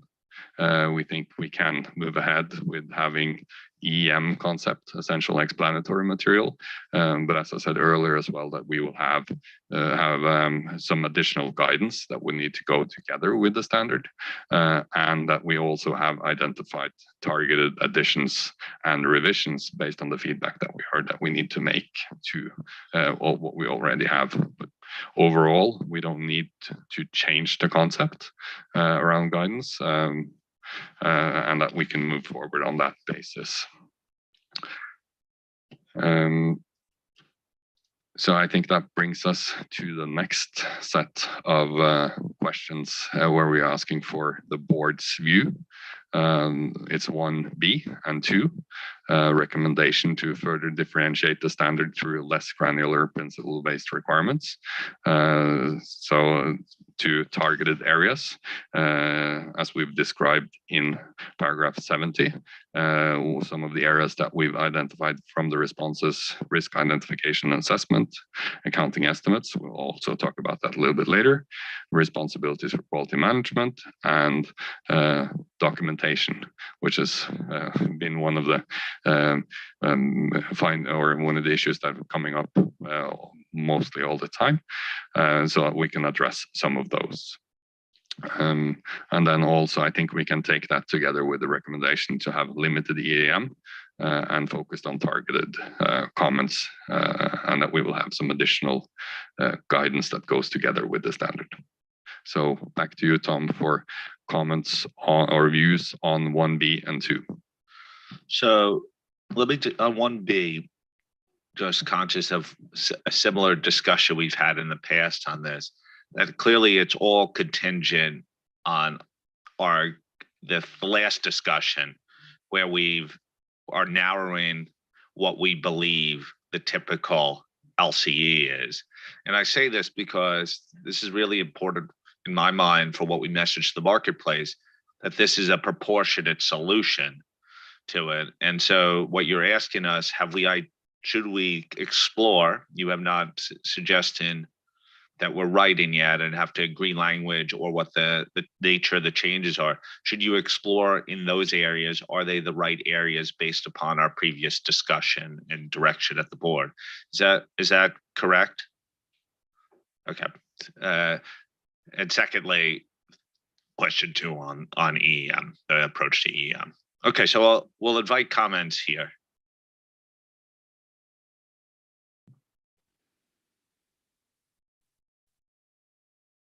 Ada. You guys don't want to be first. I know. I see you itching though. I'm just going to call on people at this point based on body language. Thank you, Tom. And I think I failed to mention fabulous job you guys did in indeed analyzing all the response letters and bringing them into a paper for us. So my thanks for that through this comment round. And I think Tom said it well. Well, the less granularity would be acceptable for me as long as we get the scope right. And that's my precondition there. And I'm not sure whether we are getting there, but there's this niggle in my mind that I think that's fine, more principle based, but should that not go with a little bit more application material? So there would also be a bit of a trade-off towards the second. And in respect of the second one, I also read, and your paper also highlights the concerns, including monitoring group members, about the quality of these audits in light of the limited guidance. I'm not overly convinced that digitization will offer a solution to it. So it particularly if we are going for a one area where one standard that the LCE practitioners can point to and can use for their audits.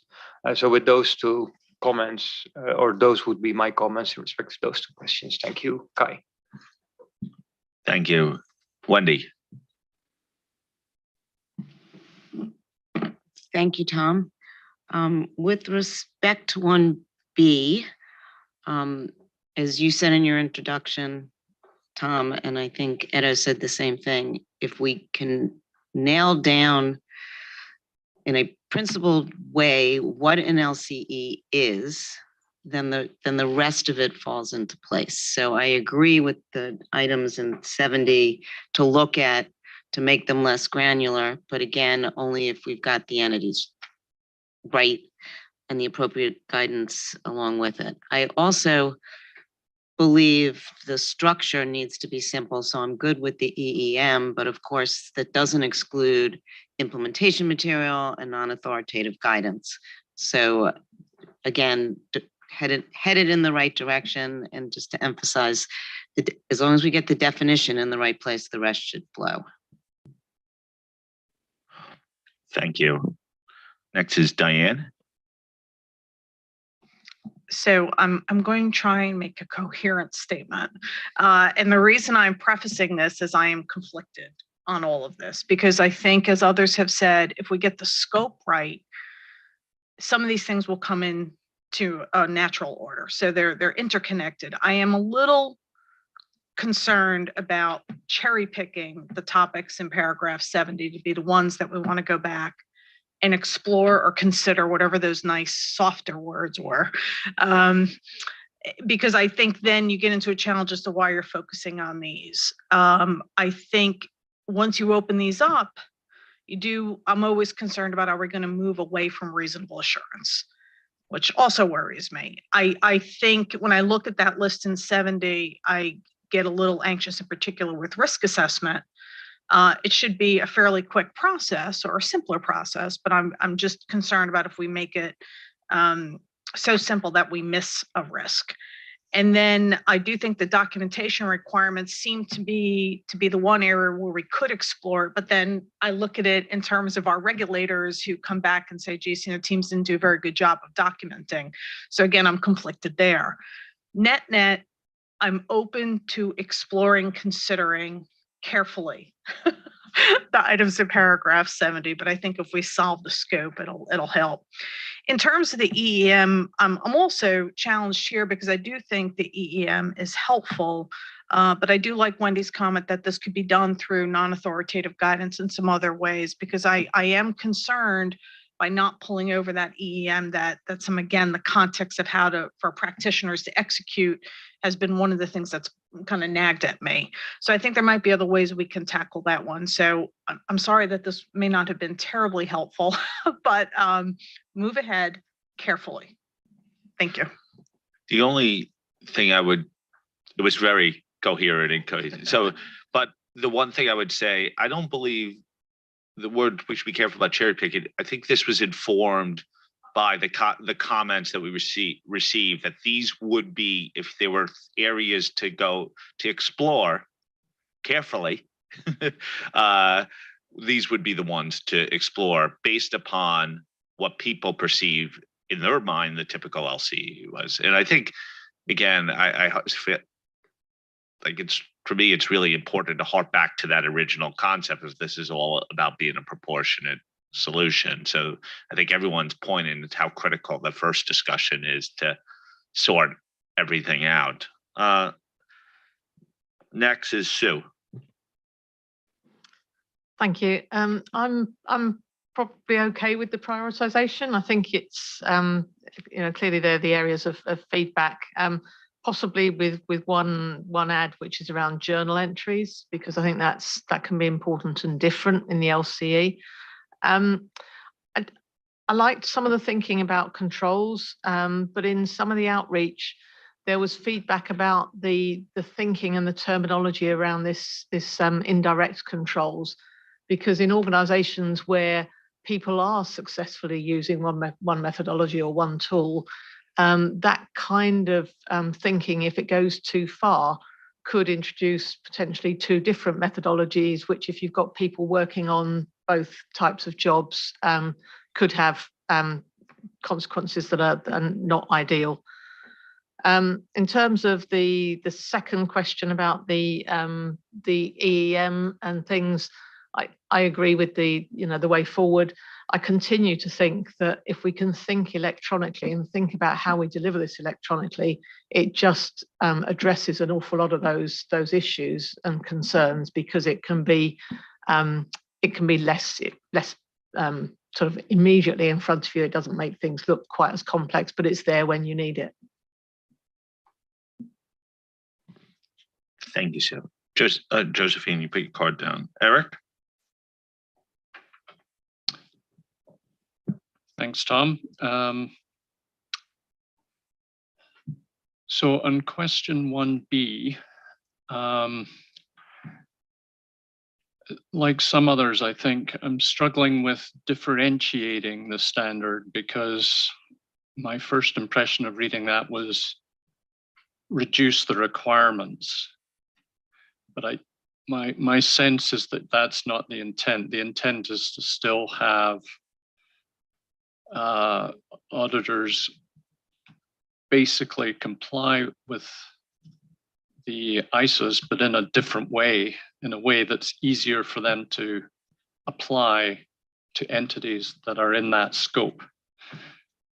Because otherwise I am a bit concerned that this could lead to a different level of assurance, and I'm not sure that that's what jurisdictions are looking for with this standard.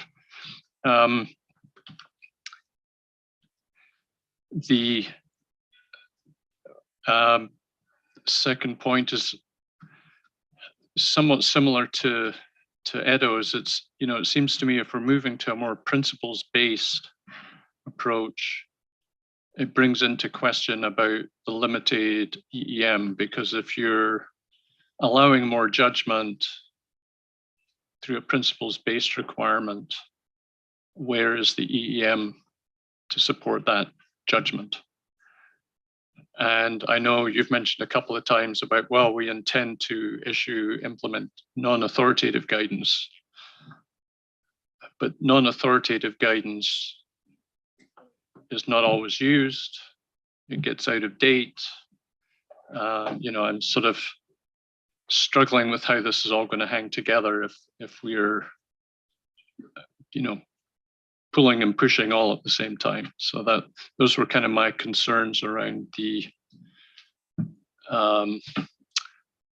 those two questions. Although I am supportive of focusing in on those pain points that people have addressed. I think that really is an opportunity to be helpful for auditors in these areas. Thanks.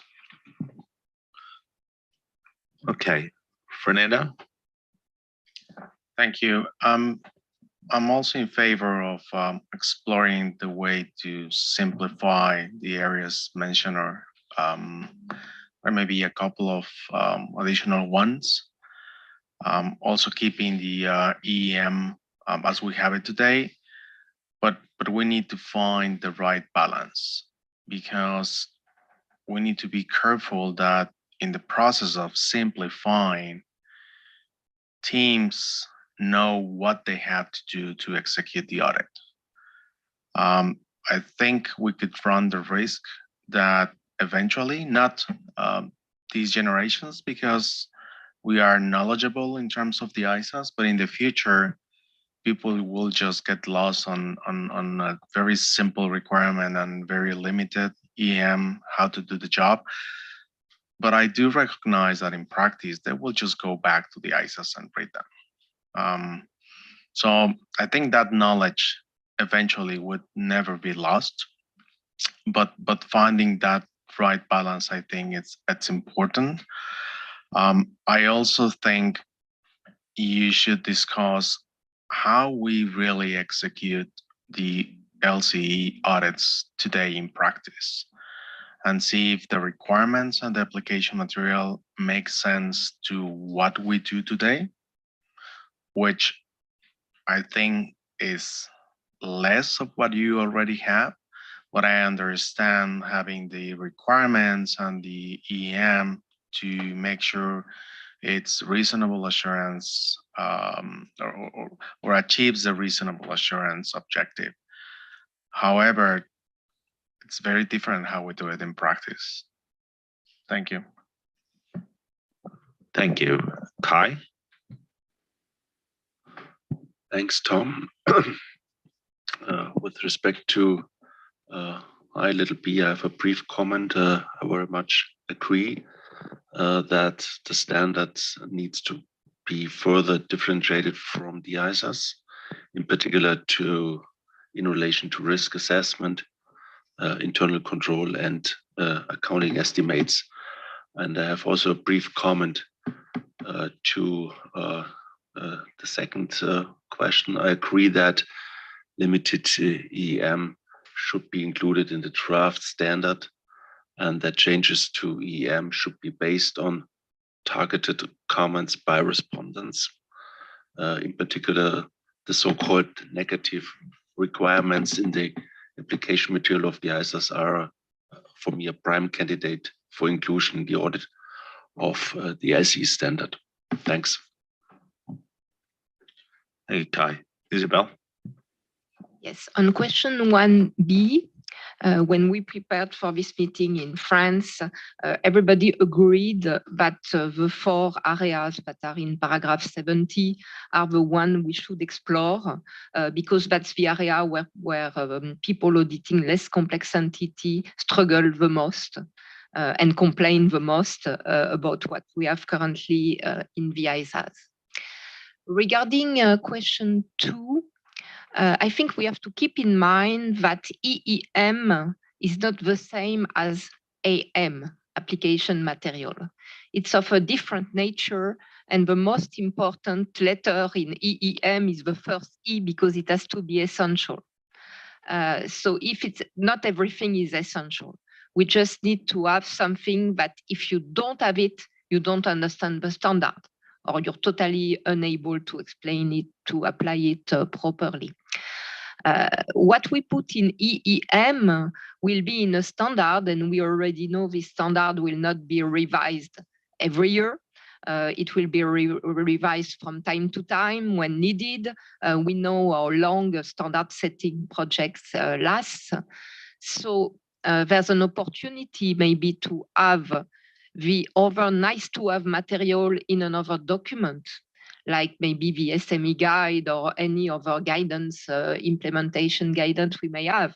This has the advantage of being able to be modified quickly without following a due process. And as it's not part of the requirement, it does not need to follow standard setting exercise. And whenever we discussed the concurring, competing projects, the ISA for LCE, but all the local, national standards for audit of LCE, the first question that everybody is always asking is, how many pages? I know this question is stupid, you all smile, but that's the first question everybody has always asked me.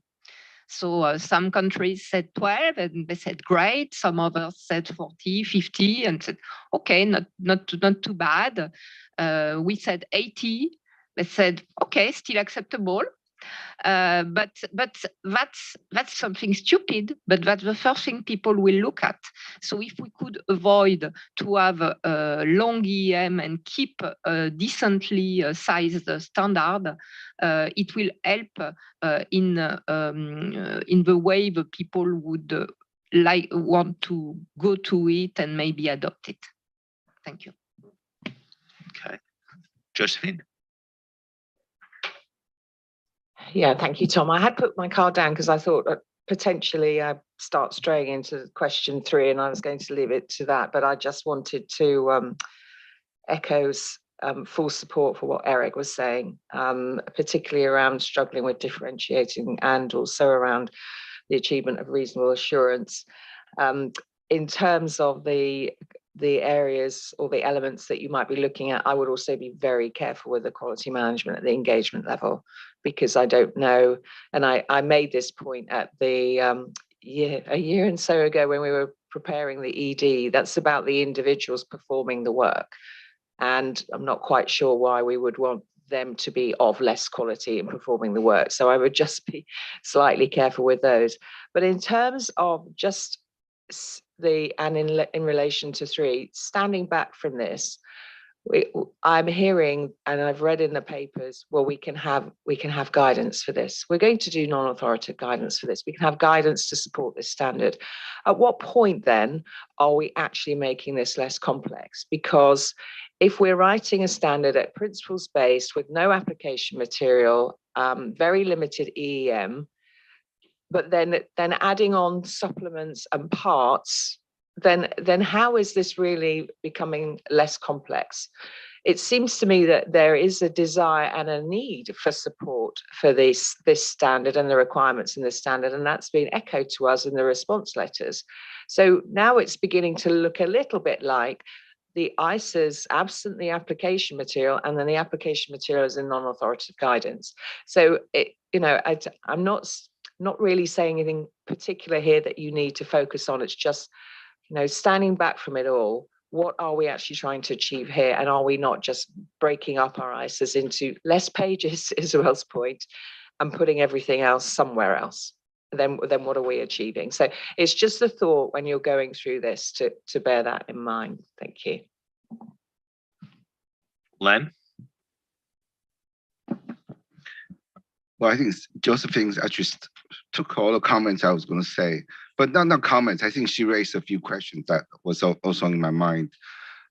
But I, from the question asked, in principle, I'm very supportive of the differentiation. I know there are challenges involved, but when we look at differentiation, despite my support, and I continue to support task force finding a solution, that led me to think about the questions that Josephine raised. On one hand, Isabel says about number of pages. We heard that many times throughout our outreach.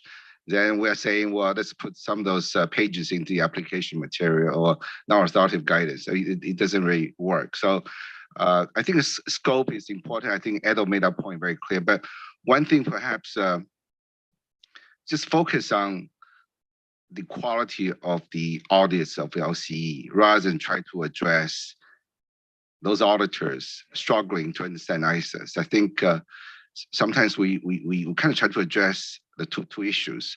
I think focusing on achieving high quality of CE audit, some of the things might actually give us the answers we want. So rather than boxes in terms of, where the EEMs should be longer, shorter, or it should be sitting on guidance elsewhere. If achieving high quality audit for LCE, it's important to have certain material that's putting it into the standards rather than making it a complex standards for a less complex entity audit. Thank you. Thank you, Len. That was a good way to summarize and bring the session, the roundtable to close. We could come back to some of the comments, but what I see on 1B was, okay, explore, but it's very contingent on our first discussion. And if you explore, make sure that we don't unduly diminish quality and get us to a lower threshold of assurance. On the 2, there was also okay, I think, by most, but then again, going back to Len's final point, what we really should drive is what's necessary for quality. The final thing I would say is there's lots of discussion. Page number thing drives me a little bit. I get it. I've been in standard setting now for 2 decades. Drives me a little crazy, but no one complains that Wikipedia has hundreds of millions of pages because you can navigate it. So the question, I think the digital issue is a really relevant one. And we as a board have an ability to innovate in this area. The IAASB is just a step in that direction, and maybe we should be exploring how we can improve navigability, ability to access other material, ability to create form. Like, that is separate from the standard setting process here, but I think it's really relevant because one of the things, even in our digital advisory council that we met last week, is we really need to be thinking about how people interact with our standards. We create a product out there, and the interactive experience, particularly with this group of target audience, probably is more important than ever because they will not have huge methodology teams putting together software packages for them. And so I think that's it. The digital thing we can't lose. It's not directly relevant to the standard setting, but it's sort of a reminder to us as management here to be thinking about that as the standard setting process goes along. Back to you, Kai. Thank you. I'll try to high level summarize and respond to some of the questions and challenges we heard. I think I agree with what you said there, or I do agree with what you said there, Tom, and summarizing. You don't have to agree with it. No, but it's more of, I don't think I agree. I agree. But it's, I think if we start out with one of the first challenge saying, it's about high quality audits, as you said, Len, and that's in our project proposal, saying this standard is to drive a proportionate approach to drive high quality audit for LCs, and that's what we as a task force and me as a chair, that's what I'm trying to do as well. We're not in it to reduce the pages. It's about having the right requirements, and I think what we mean by having a less granular approach is also that the requirements necessary to achieve reasonable assurance and have a high quality audit, they will be there. It is challenging to find that balance, and we probably will have detailed discussions about some of the changes moving on.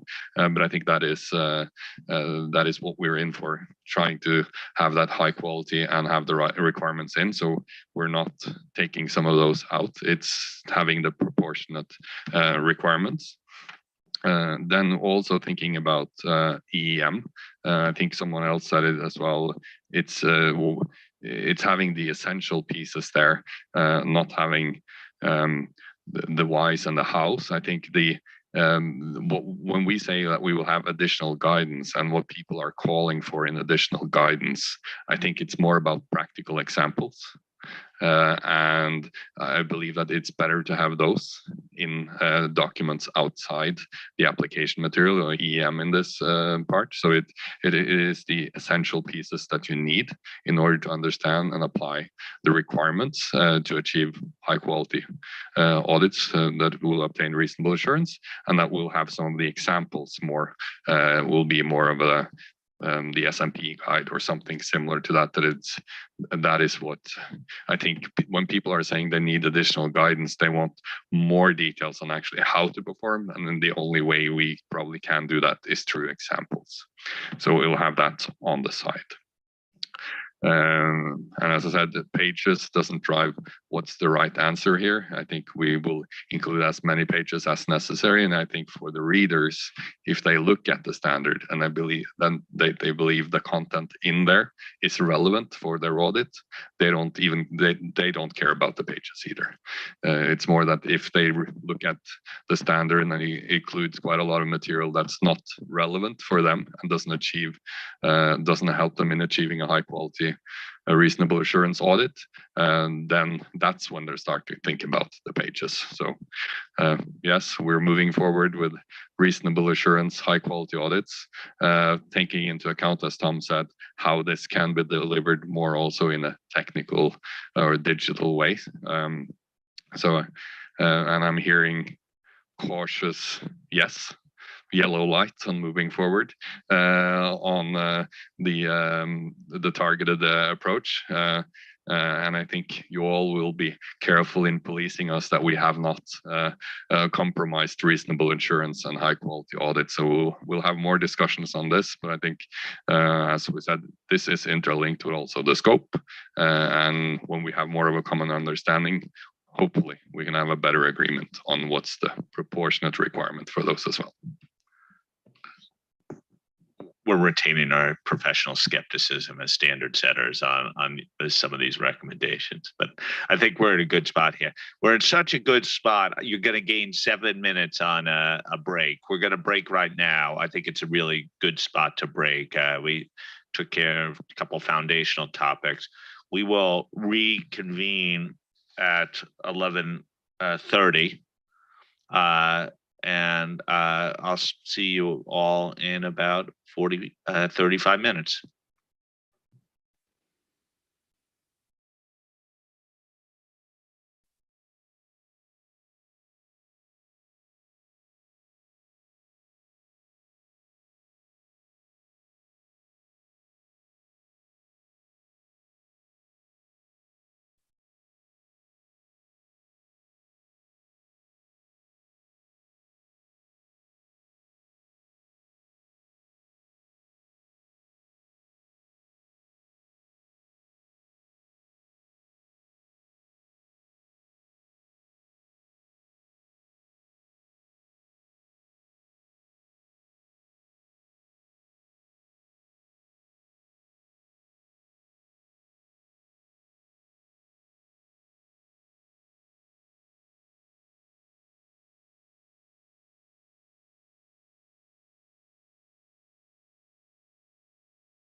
Sorry, just to remind everybody, there are 2 birthdays, so there are mini cupcakes outside to celebrate the birthdays.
Okay, if people in the corridor could start reconvening in here.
Okay, I'm just waiting for a couple more people to come to the room.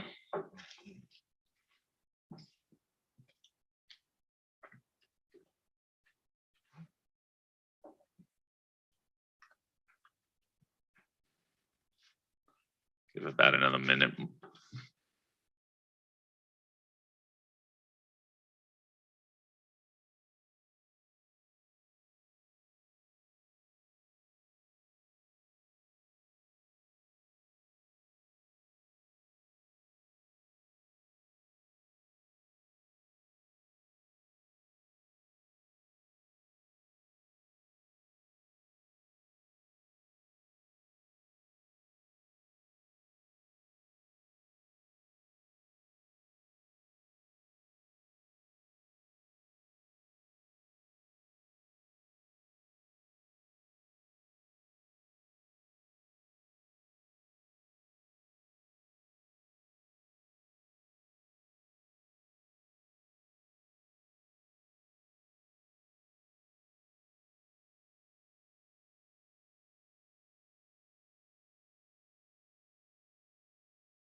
Okay, I suggest we begin now.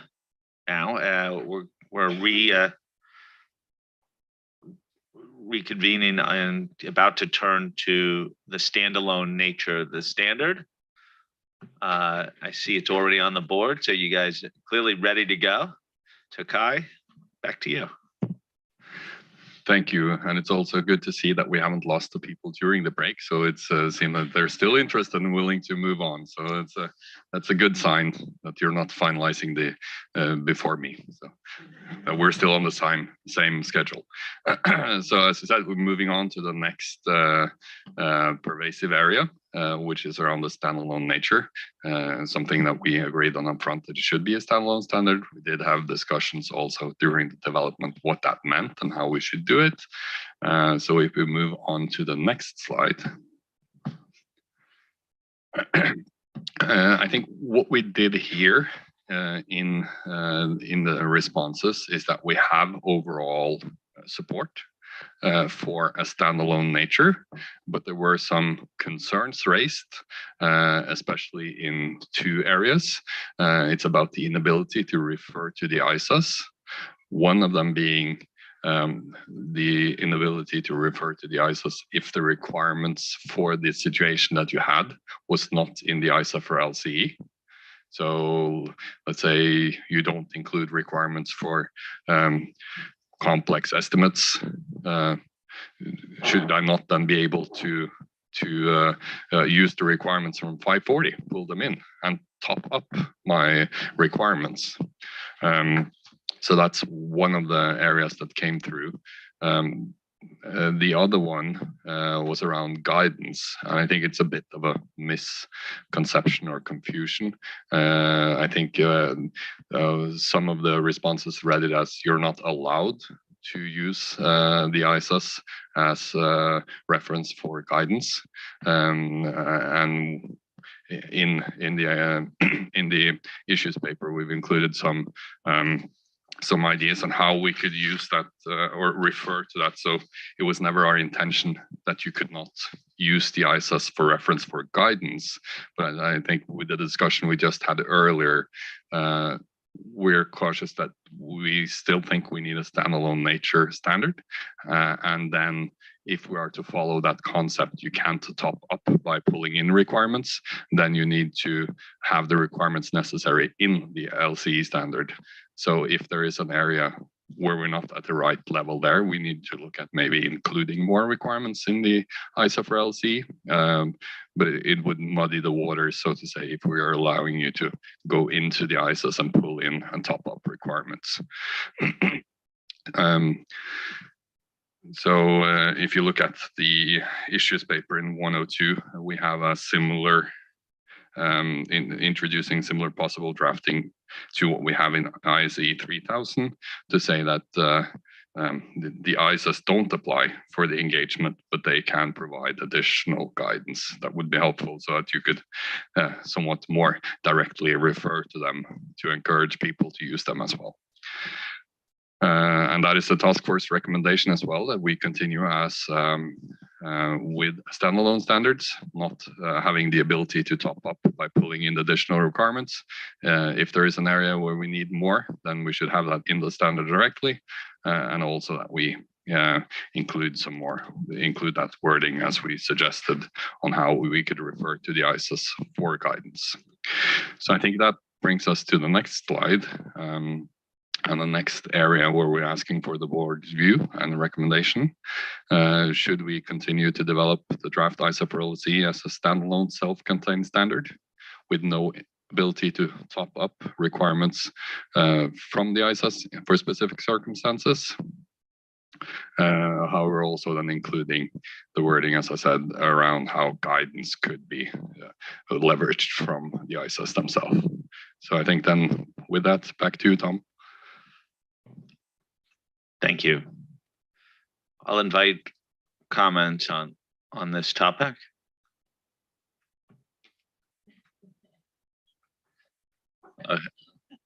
Josephine? Trying not to go first.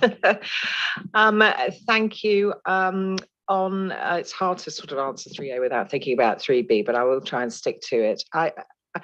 On the whole, I agree that we should continue with it being a self-contained standard. That makes perfect sense. I'm just worried about, again, if we're starting to add wording that please refer to draft ISAs, that we're getting back into this territory of look at the ISAs, use the ISAs. So I think just as it is now is appropriate. And certainly you'll have your non-authoritative guidance, which is, as you said, practical guidance, and I would support that. But I'd rather we didn't start talking about going to the ISAs if you want extra help. Sorry. Lynn? Thank you. I'm okay with continuing as a standalone self-contained standard, and I don't dislike the words from 3000. I just don't understand why we're limiting it to in relation to audit procedures. If referring to the ISAs, I just leave it to be completely open. Thank you. Thank you. Wendy? Thank you, Tom. For 3A, I'm okay with what is proposed in terms of how the other ISAs come in. I just want to express some of my original concern about how we continue to update it, but I know that's probably part of a separate discussion. And also part of a separate discussion is probably what Bill brought up earlier, that this is not about in and out and up and down, you know, what happens if you're in and how do you get out? This is just about the reference to the other ISAs. So happy with the way that you're going for 3A. Kai? Tom, thanks. Also very briefly, Kai, I very much agree with the task force recommendation to continue to develop the ISA for SE as a standalone self-contained standard where the ISAs can be used as guidance, but not as an additional source of requirements. Thanks. Isabel? So very supportive of keeping a self-contained standard with no ability to top up with ISA. On the proposed wording, I'm worried with the word guidance, because guidance means it guides you.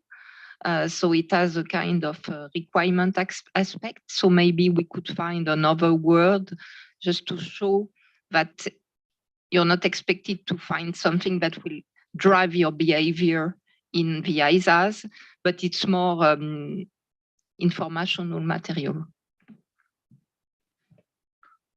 Fernando? Thank you. Also in support of what the task force is proposing.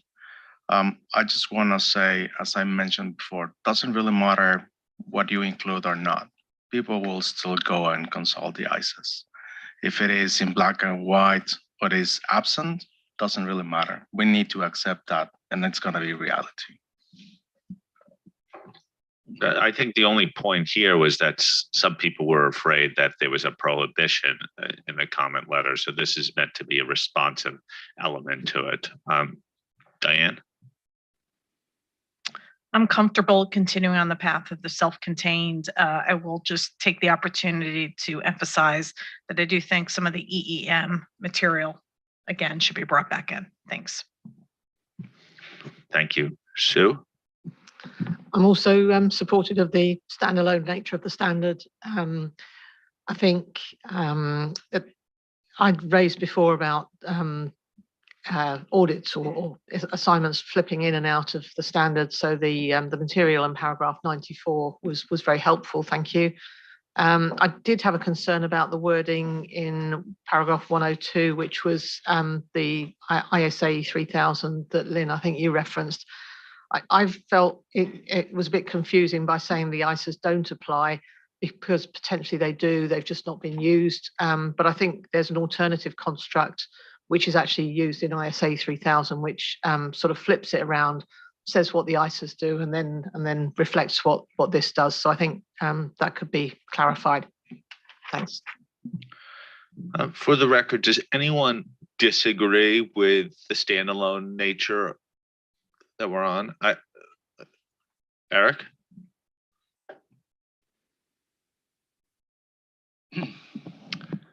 I do, but I wasn't going to talk about it here. I was going to talk about it later in the questions where we're sort of summing up where we've got to. So I was staying silent at this particular point. No, for that, I guess I'm not sure what, isn't this the point that we would have that discussion? I just wanted to know, because this would be, there's, I guess, two elements of A, that there is a standalone nature with no, and then the second is the ability to top up. So I'm not sure we could have the discussion now or later, but Kai, would you prefer now? Yeah. Are you comfortable sharing why you don't believe it should be a standalone standard? Very comfortable. So yeah, I'm very supportive of finding a solution. I'm very supportive of the project. I've always had some concerns with the separate standard concept, but I supported the development of the ED because I wanted stakeholders to see what it looked like. And I guess what I've seen from the responses was some of the significant consequences of having a separate standard. And this issue we're talking about here is just one of them. I thought paragraph 29 of the issues paper outlined a number of the significant issues which are, in my view, directly related to the fact that it is a separate standard.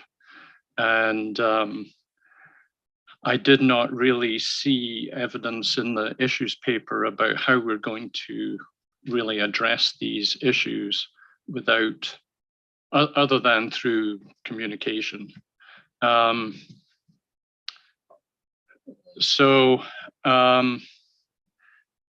You know, as some of these issues that the task force is now addressing evolve, I am hopeful that it will at least, if we continue down this path, at least remain with a standard that will enable compliance with the ISAs, or at least the reasonable assurance that's within the ISAs. But you know, that's still to be figured out. But I noted, you know, there was a lot of key stakeholders from regulators, large firms, national standard setters, who were not really very supportive of the direction of a separate standard, but provided feedback on the standard. And,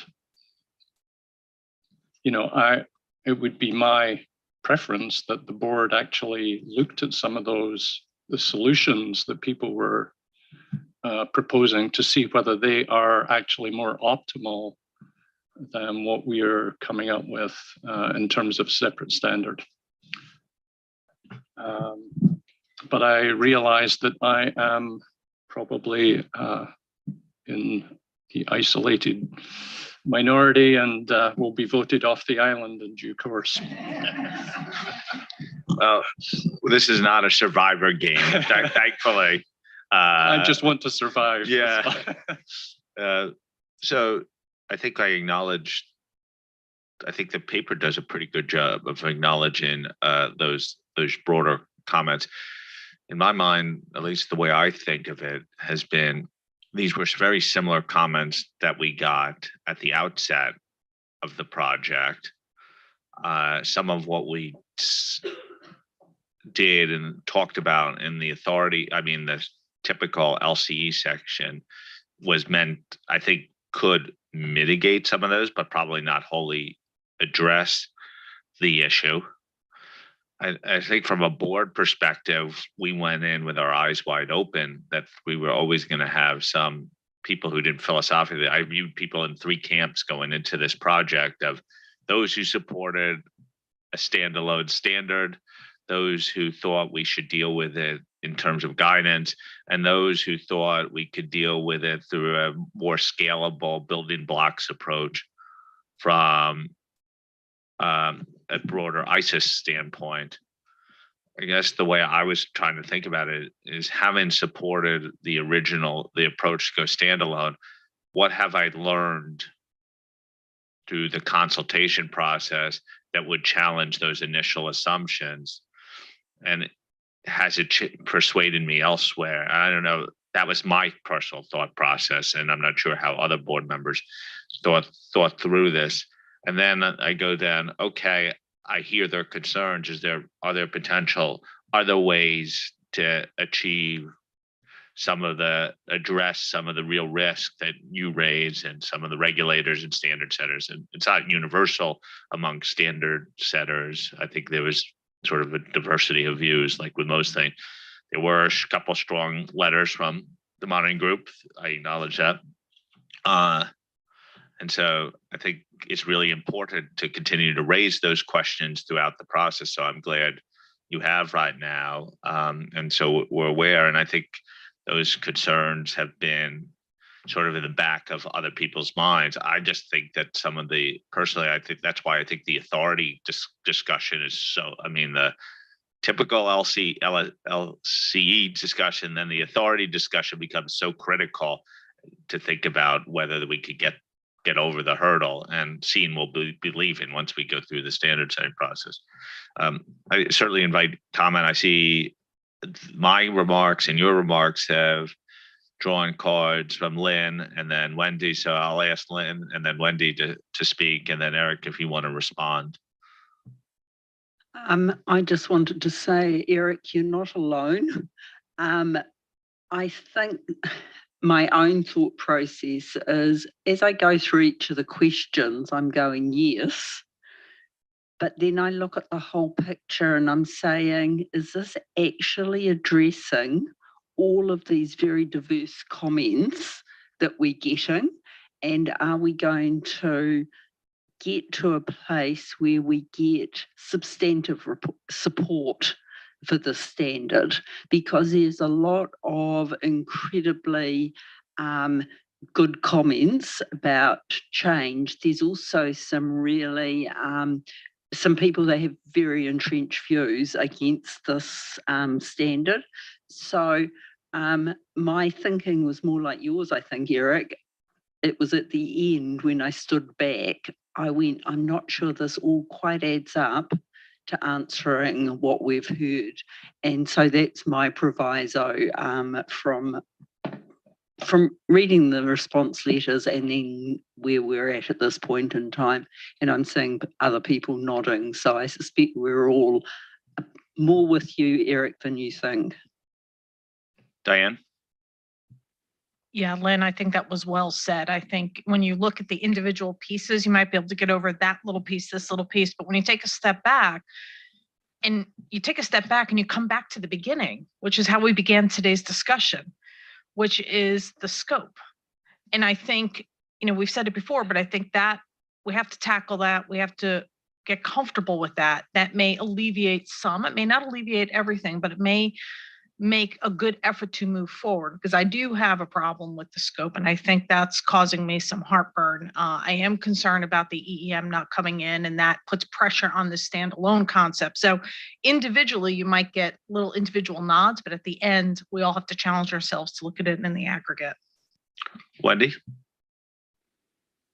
Thank you, Tom. And I was going to tell you, Eric, that there are others are likely going to join you on your island. So that was why I put my tent card up. But I also, like you, didn't think this was the place to bring that in. I felt that I wanted to go through the whole day and discuss the standard and the individual pieces and the appropriateness of the individual pieces, and then step back at the end and see if we've been responsive, listening to the thought process and the dialogue in the room. So when I support standalone here, it's in the context of this question and the tie-in to the other ICEs, in the context of the technical accuracy of the standard, which is not different than probably what I said a year ago before we approved the ED to go out.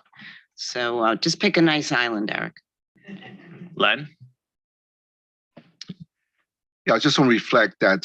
So I did say I participate in the LCE conference, and my breakout room, there's really no support. So basically, everybody support your view, Eric. So post LCE conference, been sharing email with Tom and others. People saying, since I went to a different roundtable, just that because of my breakout group has strong, I guess, philosophical differences in terms of how this project should move forward. But after the breakout session, after give some thoughts, I think where I landed was where Lynn had articulated very well. You step back and think about all the issues, all the area we try to address, and so it's kind of landed very open-minded. But just to let you know, my breakout session, I thought, my God, this project is over. So I'm actually really glad we're having this discussion here, because I think it does us no good really to have it at the end of the day. Really, I know we're having that discussion at the end of the day, but I think it infuses our discussions with a sense of realism. But at the same time, none of it should preclude, like, this is the standard. The standard setting process, as I see it, is beginning again now. And the whole point between now and the potential for coming to a final standard is like, we'll see if we adequately reconcile some of these points of view. And then people at the end of the day will have to determine, have we done so in a high quality fashion, and should we vote the standard out? And obviously we'll have another number of touch points today. And to some extent, if you give a greenish with yellow light situation here would be one thing. No one's saying that it's universal. I do think we have to recognize that we don't ever seek universal acclaim, that I'm not sure that all the viewpoints will be 100% reconcilable along the way. That doesn't mean we don't take account of them and understand the strength of view. But I totally think it was the right time for you to raise those points, Eric. And think we should understand, like, just because we're going through these topics with pretty much support, the whole has to be at least equal to the sum of its parts and maybe beyond the sum of its parts. And they have to be responsive to our very broad range of stakeholders throughout. So when I hear this is that everything is with a yes, but we'll be the judges of it when it all comes together. Is that a fit? You think that's a fair interpretation? And we'll have to stand back to see, does it fit together? And going back to Len's point, does it produce the high quality audit that we hope it would be? If not, then we really shouldn't be in this game in the first place. So on 3A, I think with all those qualifications, there seems to be support for the general approach here. Some real cautions on wording, though. There is clearly a problem if people think that there's a prohibition that you can't. I don't know if anyone's watched the Apple TV show Severance. It's not like you don't forget that the other ISAs exist, and it could be used. So, and I think that's the point Fernando raised. So, if there's some perception that we're prohibiting thinking about the ISAs, I think that we may have to address that somehow. But I think Len and others raised some cautions about wording. I think Sue, was it you who raised the suggested alternative approach? I think the task force could take that back. Kai, back to you. Thank you. We will for sure look at the wording in there. And I think, as you said, the intention by including that was to avoid the misconception that was in the ED, that some of the respondents said, why are you not allowing me to do that? And why is it red flag, not allowed to do so? What you know from earlier should not be there. I think on the standalone, I think, as you summarized, it's a yes, but green or yellow light blinking to move forward. And I seem that that's also what we heard on some of the other areas earlier today. Going back to some of the comments as you had, Eric, and we'll come back to this a bit more as well. I think the issues and the comments we heard are similar to what we heard in the discussion paper. So it's not that many new things coming up. And as a task force, we thought about them and think that we can overcome, help to address at least most of them. And I think that's what we're trying to do. And then we'll see at the end of the day, are we there or are we not? I think that's the response I would do to that for now. But yep. Yeah, the only, the reason why I've been so forthright is because I would hate us to get right down the path to the very end and then we sit back and go, oh, hang on a minute, this isn't where we really want to be. So I mean, the sooner we can, get to the fork in the road and get past it, I think the better. And I think that that's the conversation that ultimately we'll have to conclude on today. And I understood that's where you were getting, but I'd rather have our board aware. Like if you listen to the first 2 hours plus of this conversation, you would think that we're full steam ahead without any concerns, which is not really where we are as a board. As I say, seems some support for moving ahead with lots of cautious as of now, and it may evolve over the course of our conversation depending on where we get. And so my general attitude is to get these issues on the table sooner rather than later. And so I appreciate you raising this right now. And I think again, I'm glad you were forthright. It's no good for us to keep it non-forthright in this. So you're definitely on the island still, Eric. We don't want you.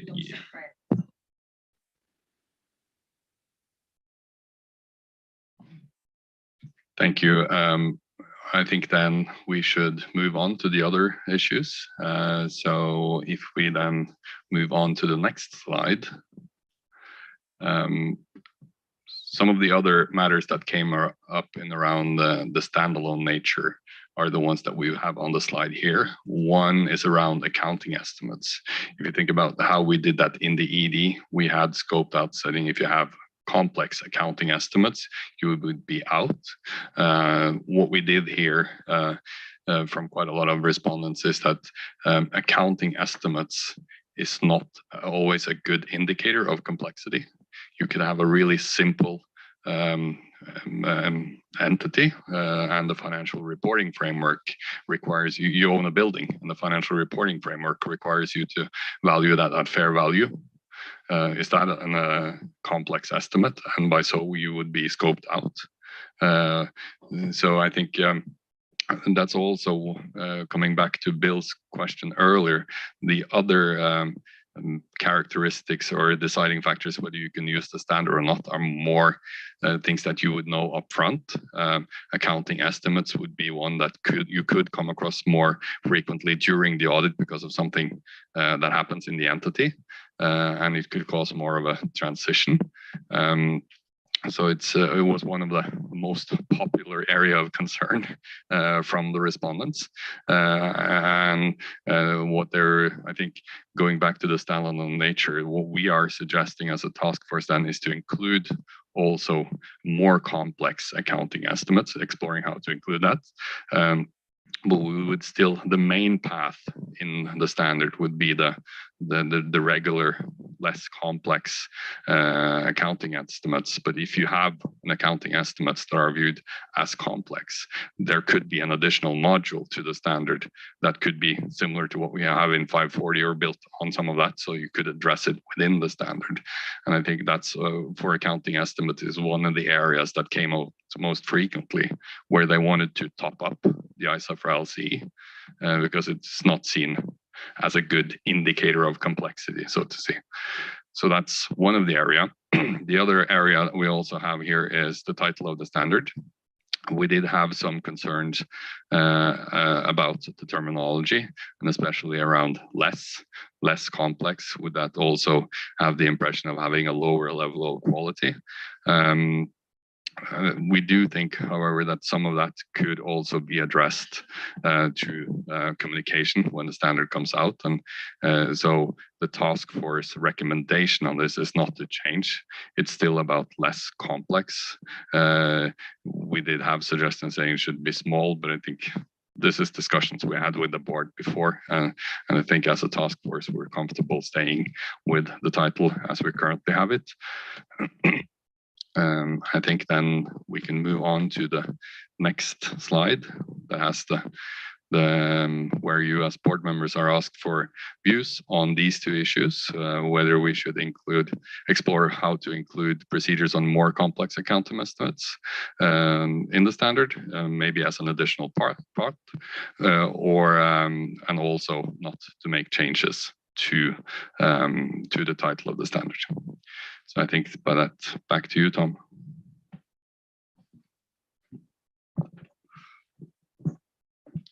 Maybe the best way to deal with it is do 3B first and then 3C. I think they're two slightly different issues here. Okay, any questions, comments on 3B? Isabel. 3B is an interesting proposal. I can understand why many people asked for it based on the example you provided. But on the other hand, there's a risk that the more we open some area for more complex structure, more complex entities, people will want to use the standard for some characteristics that were not intended to be in the scope. So happy to continue exploring, but we need really to ring fence the situation in which it would apply, because if not, many people will say, okay, now we can also use this standard for less complex, for more complex accounting treatment, and therefore more complex entities, and that should not be the intention.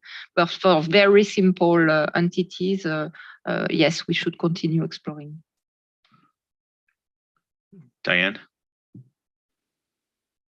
I'm actually not a big fan of this one. I'm not even, out of all the things that have to be tackled, I'm not sure this is an area that is worth pursuing. So I'm not even a fan of exploring. I think it goes back to the first comment, which is the size of the entity, the type of the entity. They should not have complex accounting estimates. So I would move this one off to the side and not spend a lot of time on it. Thanks. Sue?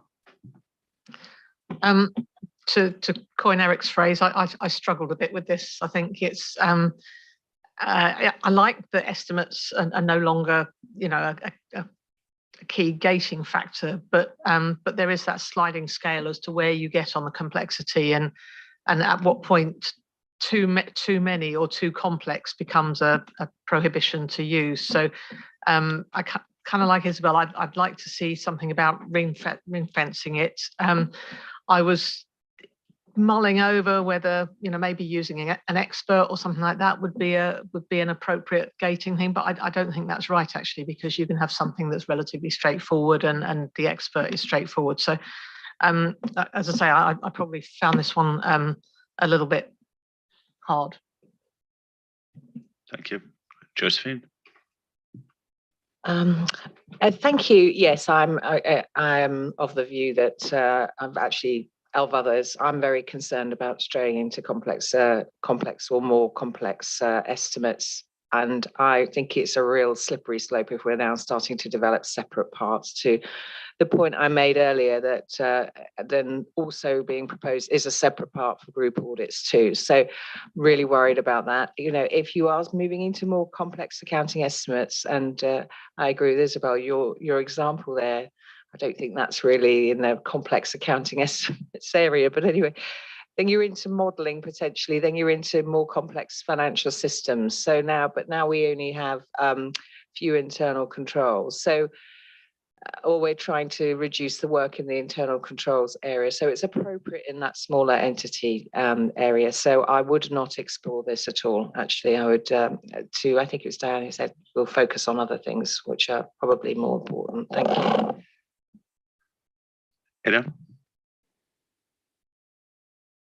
Thank you, Tom.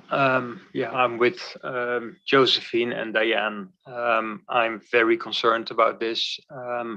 It comes across as a bit of cherry picking. Well, we don't want to do as much planning, but we still want to have the ability to bring some complex stuff in, as it may cater my specific type of entity that I have front in mind. So I'm with Diane and Josephine. Let's not stray here. That will overcomplicate matters. Thank you. Wendy? So thank you, Tom. Jumping on the same gravy train, but my only other comment was, I think this is why the definition is so important, to get that right, and then everything else will follow. So I'm more focused on the definition than I am on creating a separate part and trying to define what is a complex versus a non-complex estimate, which we could go off in too many tangents on. Thank you. Kai? Thanks, Tom. As many others, I'm not really convinced that most LCEs will have complex accounting estimates. So it seems to me that the ability to use the ISAs as guidance would make an additional part superfluous. Thanks. Okay. I'm just say I worry about the message we would send if we in this area. So, but I think there's a lot of people. I think the task force probably needs a little bit of guidance on this one. I personally would be very cautious too, and echoing some of the comments, particularly if the direction is to narrow the scope of the standard here too. But anyone, are people of the view that this would not be a priority area for the task force going forward? Lynn? Yeah, I have the respondents very much wanted something in this area, and I have a concern if we ignore it entirely, that we're not quite doing the job we should be doing.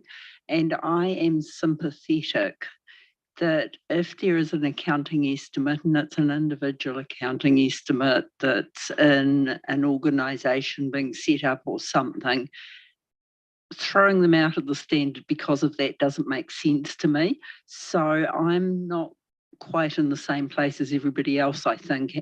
I'm more with the number of respondents because it was a very, very strong theme coming through the letters. So I think probably it twists on the definition of more complex.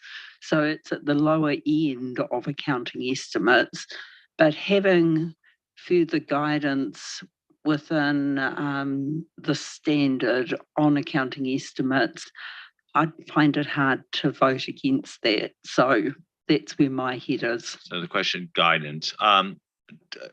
Bev, could you give us maybe an example of what people are talking about, or Kai, in terms of what you feel like people are wanting from this? Yeah, I think so. The important part is the scoping of the standard, and it's not intended where financial instruments or accounting estimates are pervasive to your business. So we're not talking about those kinds of entities because they'll be scoped out. This is where you've truly got a less complex, your typical less complex entity, and they have a complex swap for whatever reason. They have one. So it's like Lynn said, it's more on an individual basis. So where you have the cutoff of 1, 2, or 3, but it's really not to be pervasive over their business at all. And complexity, and I know some people have mentioned that the example that we've provided in the paper is they don't see it as complex. But if you remember back to when we were doing the ED, we had an example in there of a what was it? Oh, black skulls. And some people were like, black skulls is very complicated, and others were, they don't see complexity in that at all. So complexity is very difficult to deal with because some people will see something as complex and others not. So I think all we're asking for here really is to just explore whether we can sort of provide enough for those that do have that sort of really one-off type situation, and you're not unintentionally scoping them out just because they have 1 or 2 things in this area. Remembering as well, it is an area in the IFRS for SME where they've done the same thing. They've done it in a different way, but they've recognized that 1 or 2 complex things don't necessarily make the whole entity not able to use the whole standard. So they sort of drive out in a different kind of way. So it's just really exploring whether you can sort of get to a description within the standard that there is this sort of, we can use it and we're not going to scope these entities out unintentionally. Diane? Bev, that was helpful. And I appreciate the comments. I guess my only caution where I come from is even something like a Black-Scholes model, the execution of the model may be viewed as simple. But if you have stock options, there's a whole host of issues. You know, are you giving them to employees? What happens if you modify the options? A whole host of accounting issues that valuation in and of itself might be, I push a button and out spits a number. But the nature of that instrument comes with a whole host of accounting issues that immediately throws you into complexity. So just a lot of years of experience, estimates are rarely, even the ones that on their face seem, oh, they should be pretty straightforward, they are usually complex. So I just think it's a tough subject. Julie. Thanks, Tom. And I'm on the task force, so just state that up front. And I was going to make the same point Lynn made around that we did get this pretty loud and clear in the respondents' feedback that we should consider it.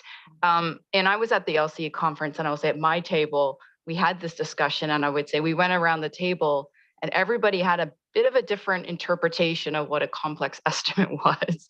And so I was just going to offer a suggestion. I mean, we went through the typical LCE discussion earlier. I thought that was really helpful. I don't know if there's an opportunity to think about that construct for this kind of estimate and play around with what we think might be in this category and then come back with that, as opposed to not exploring it at all, was my suggestion. Okay. So Julie, you made a suggestion, and it almost is like if we get through that, then maybe we spend time, but I think there's real caution on how much energy and resources we devote, but there's also the right caution that people, just like all commentators, we consider all their comments. We can't ignore that this was raised as well. So Kai, I'll go back to you and see what you think. Sort of people were sort of nodding when Julie was speaking, but I think as task force chair. Thank you.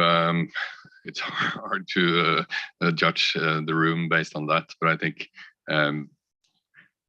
do we have a green light to further explore? I think how this can be done. I think also if you look at the discussion we had earlier around the scope, we are trying to narrow it down. So it is really few areas.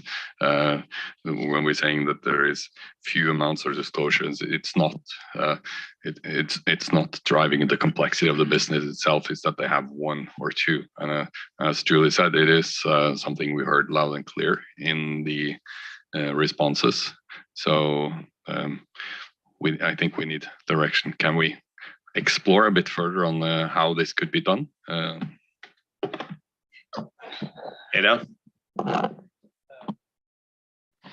Recognizing that respondents are asking for this, I think we're nearly obliged to explore. I'm very concerned about this, so I'll be very critical of the direction or skeptical. Whatever the word would be, but I'll follow the exploration with great interest.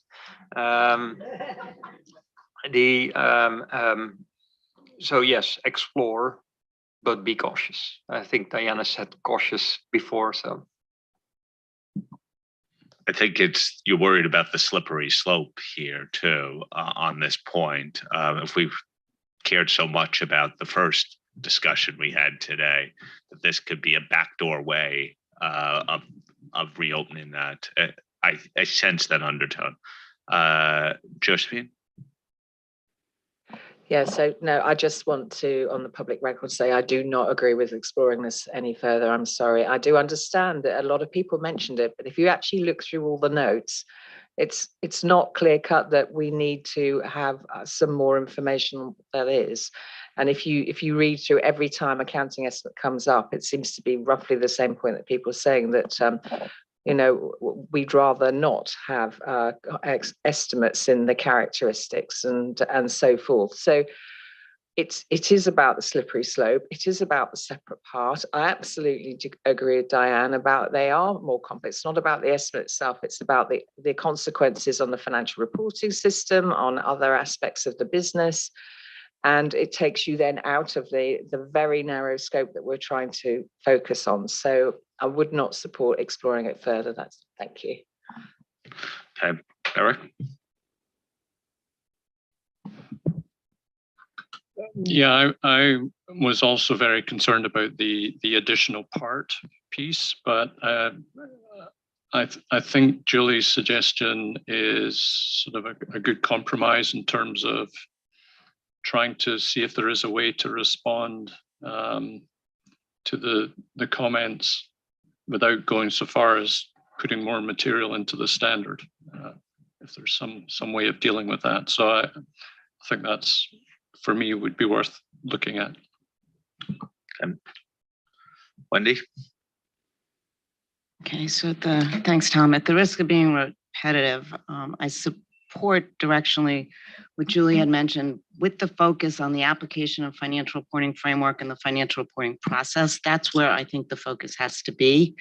What resonated for me when Diane said earlier about there's no such thing as a non-complex estimate or something like that. I have the same thought about convertible debt. There's no such thing as simple convertible debt. So I think for me, it's focused on the principles and the description of LCE.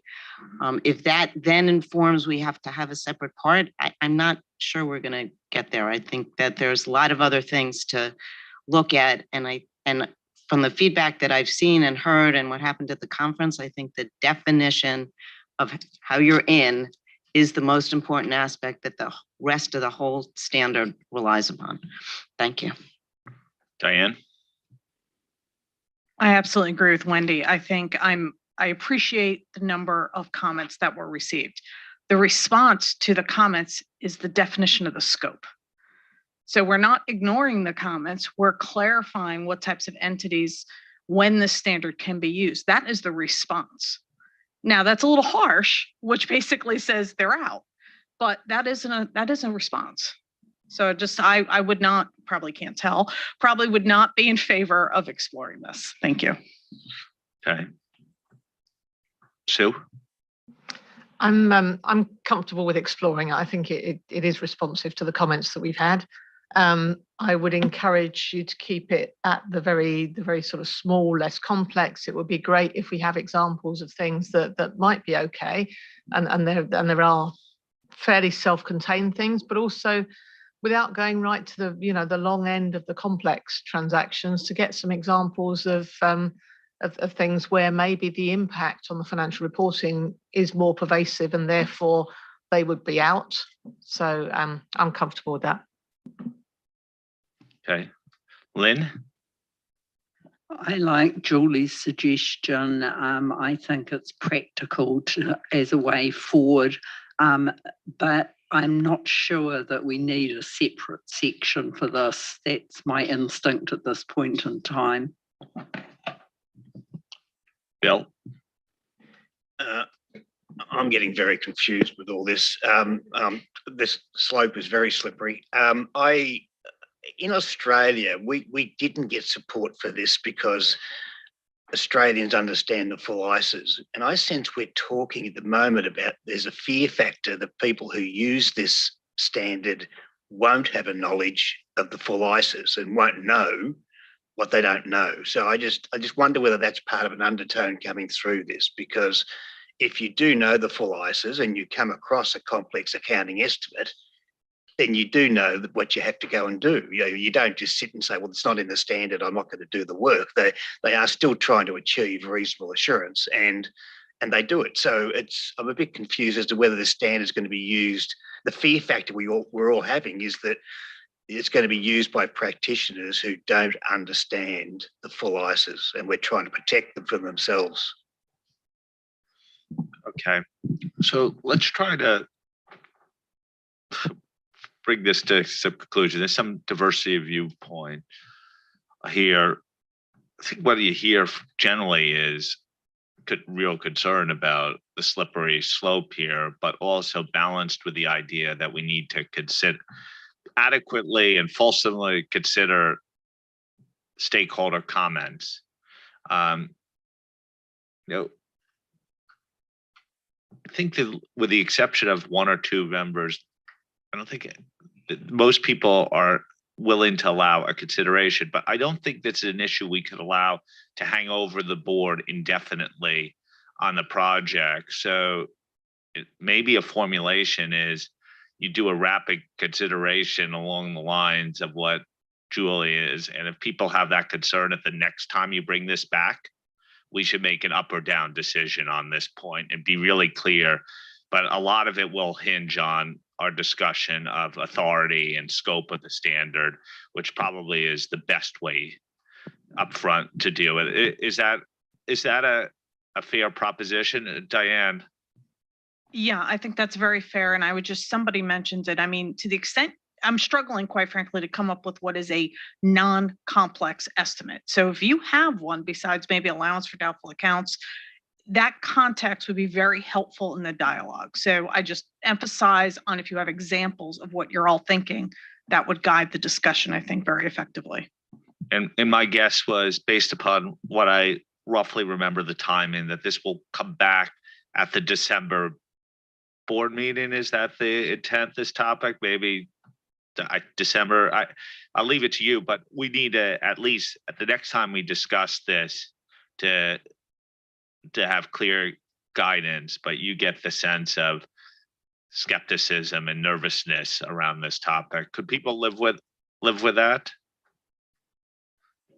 I know there's a couple of you who are not, but one of the most skeptical on the whole topic gave us a little bit of a nod on this. So a nod. I thank you, Josephine. So Kai, back to you. we'll carefully explore, I think is the direction we're getting. I do think though that exploring this will also help us guide further the scoping. And could also help us in defining what is a less complex estimate and what is not. So I think we need to do this, whether we call it exploring on the procedures, we need to do this exploring in order to define what a scope is. And I think we have tried to cover up some of this in the description as well. So it's not to narrow it down. And I think we need to have that in mind when we do the exploring as well. So we'll carefully explore, and I trust you all that we'll have this discussion. And I think the next time, as I said, we'll bring this back. We need firm decisions on whether we should spend time working more on it or not. So we don't spend all our time doing something that we dislike at the end. So I think with that, then we can move on to 3C. Our recommendation not to change the title of the draft standard. Okay, I'm going to do this in probably the most efficient way.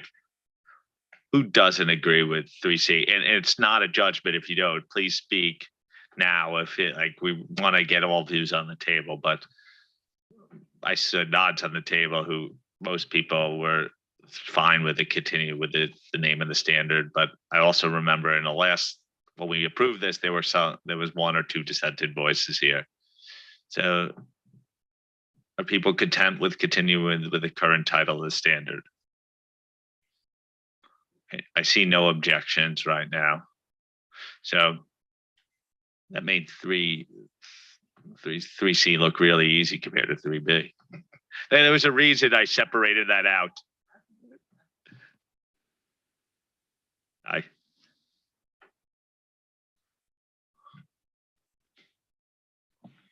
Thank you. Michelle, if you can move to the next slide. We're moving then on to the authority of the standard for a less complex entity. So the title is unchanged. This issue we've briefly touched on and is highly interlinked with some of the discussion we had earlier. And is one of the other pervasive areas that it's not clear who this standard is for. We first had discussions so we can agree more theoretically what a less complex entity is. And now we can talk more about how this should be done in the standard, in the authority. So if we can move on to the next slide. If you remember back in the standard, the approach that we're following in a way is a two-pronged approach by having prohibitions and then having qualitative characteristics so that you do judgment. Summarizing what we heard, I think we have support for the general approach, the high-level approach of having prohibitions and then having the judgment at the end. The concern, though, that is coming up is some of it is that the way that we're doing that in the standard, that we're describing what is not a less complex entity, rather than describing what is a less complex entity. And also that there is too much judgment in that part, so it could lead into inconsistencies in application. Some of the other comments we heard there also, we had included the role of jurisdictions and also the firms in the authority part. That was confusing, and it's not clear having all that in. We did hear that the role of jurisdictions were clear, but that some of the other parts we moved around. And in this area, you can see that we've also done some indicative drafting just to show how our thinking goes along in this area. As I said, we did get calls for more clear qualitative criteria, so that it could help in the making the judgment whether you're in the standard or not. We can move on to the next slide. So if we look at the different parts of the authority, the prohibitions, we have there were some concerns about some of the prohibited entities. Some of this was mentioned briefly earlier, especially around the public sector, that the way that the paragraph around public interest characteristics had been included in a way could exclude all public sector entities from using the standard. And we have had a call with them, with the public sector, to talk about that and have some gotten some input on how that could be done. So we're looking more into it. We also gotten some concerns going the other direction than what we talked about earlier. Some are saying that certain entities that are prohibited should or are less complex and should not be prohibited. As you've seen from the responses, there are some calling for smaller listed entities or smaller charities to be included. So there are some concerns on that. There is also some concern around one of the paragraphs that are in the prohibition, that is it's intended to set up the criteria that's coming further down in the prohibitions, but it's seen as a prohibition on its own, and it's causing confusion. And if you look at the drafting we've done some suggestions around that. The other one is around the alignment with the IAASB project. We've gotten input that we need to align. If you remember back, we did align with what the IAASB project was when they went out. They have changed, so we need to continue to review that. But they're using it for a somewhat different purpose to drive different independence requirements. So we need to see how it affects the authority, but it is something we need to also look into a bit more. So around the qualitative characteristics, what we've done is also then trying to describe input that what we have there is describing complex rather than what is less complex.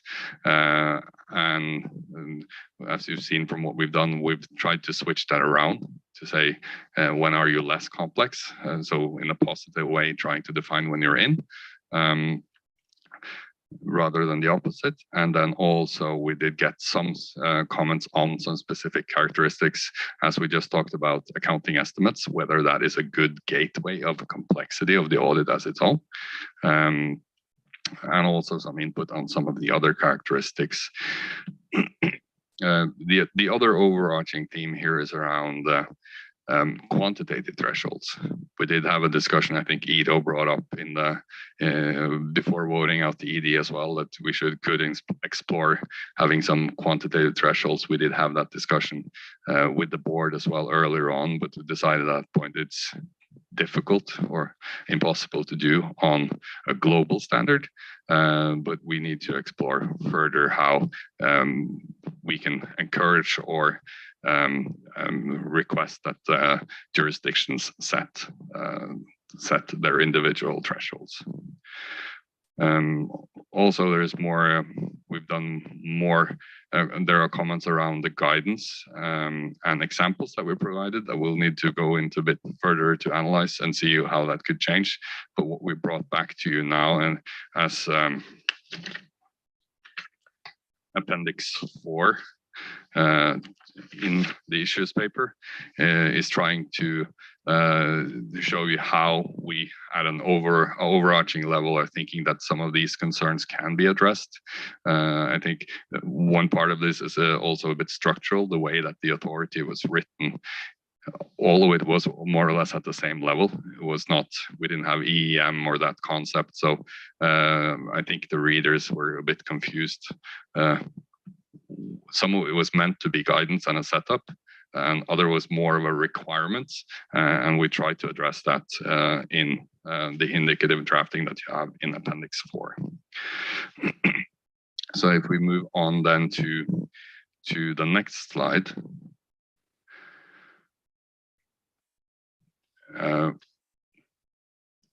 We'll then ask, or we've done, as I said earlier, also some initial updates, changing the presentation, as you've seen, having the EM, having also an introductory section in here. We've revised the qualitative characteristics. They're now in A3 in the drafting. In there, we also we've included some of the characteristics that we talked about earlier, the first discussion. And then we've also included a placeholder for the quantitative threshold. And then we have the with guidance then to describe how jurisdictions they're responsible for that, how that could be done. So then I think this is highly interlinked with the discussion we had earlier and a bit more in detail than what we had. But then we're asking for views, if we go on to the next slide, whether we should continue to pursue an approach by having an authority describing limitations, having the prohibited entities and the qualitative characteristics to determine if you're in them or not. Also, should we incorporate the description of a typical LCE, similar to what we've done in the indicative drafting in the appendix? And then also if there are the input on some of the other changes to the authority that you see in Appendix 4. So I think input on 4A, B, and D. I think we'll leave C to the next. I think the three of them are linked together, so it's probably better to take these three questions together. Thank you. Back to you, Tom. Okay. Questions 4A, B, and D.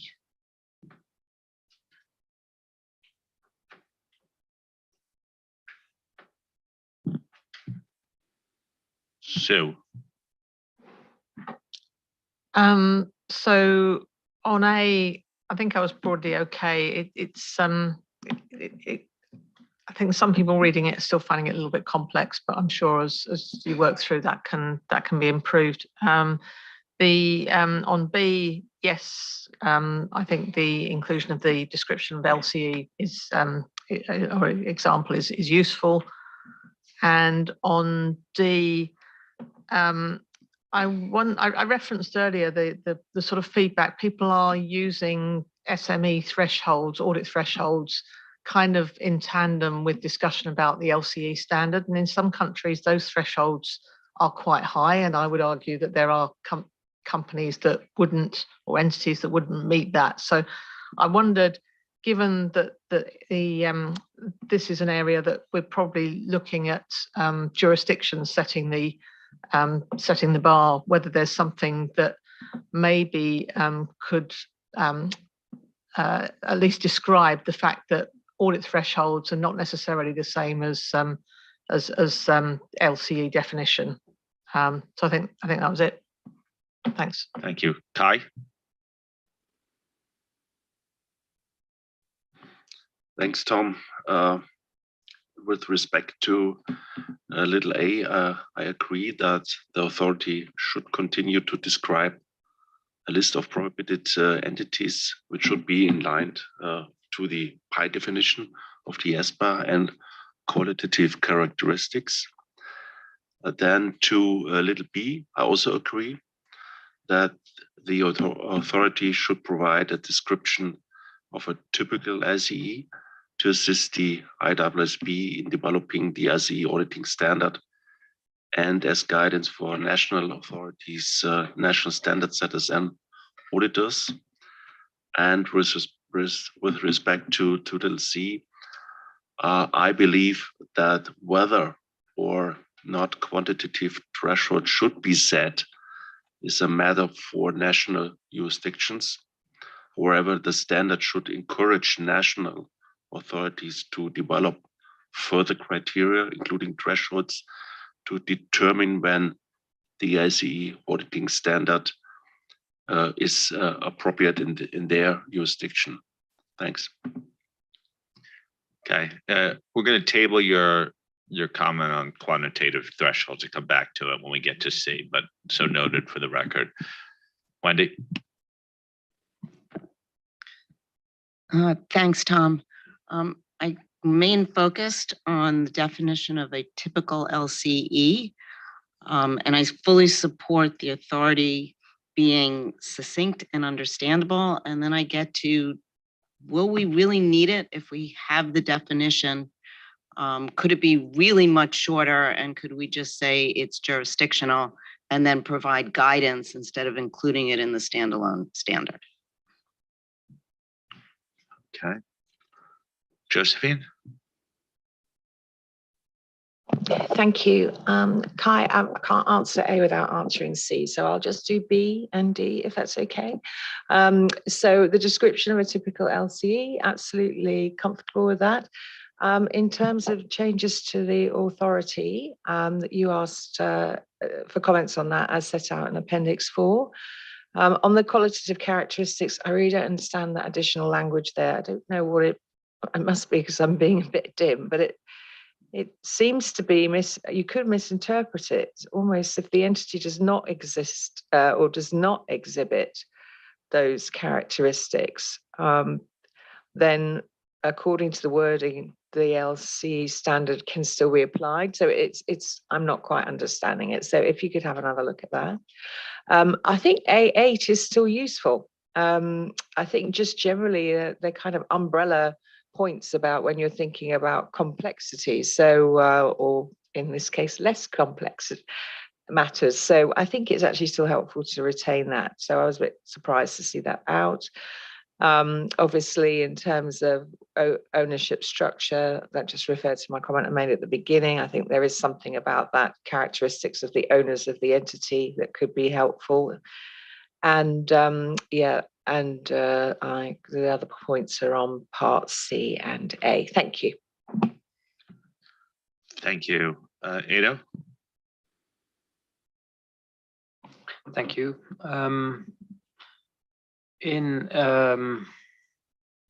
Well, I've never been a big fan of the authority rather than the standard prescribing what is in or what is out.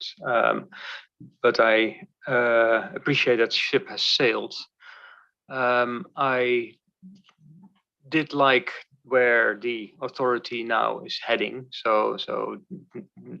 And some of the changes you made, particularly some of the stuff that you took out, I agree with Josephine that A8 would still be useful. And an absolute yes for B, that would be necessary to make this authority acceptable. Thank you. Eric?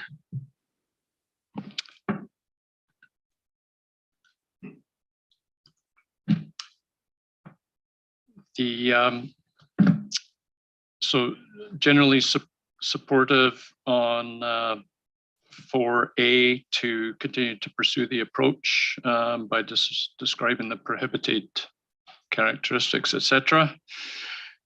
Support on B about incorporating the description of a typical LCE. The only other comment that came back from discussing with stakeholders was, and I don't know if this is possible, but as we refine the authority and clarify what's in and what's out, would it be possible to identify what the implications have been on the standard itself from those characteristics? In other words, it may help people understand the implications of each of the characteristics if they can see what the impact has been on the standard. So that's all I want to say. Thank you. Diane? Thanks, Tom. I'm fine with A and B. And then on D, I kind of a little bit on hold because I think there's some changes that could be happening that would flow through that. For instance, we still make reference to a small management team with the number of individuals.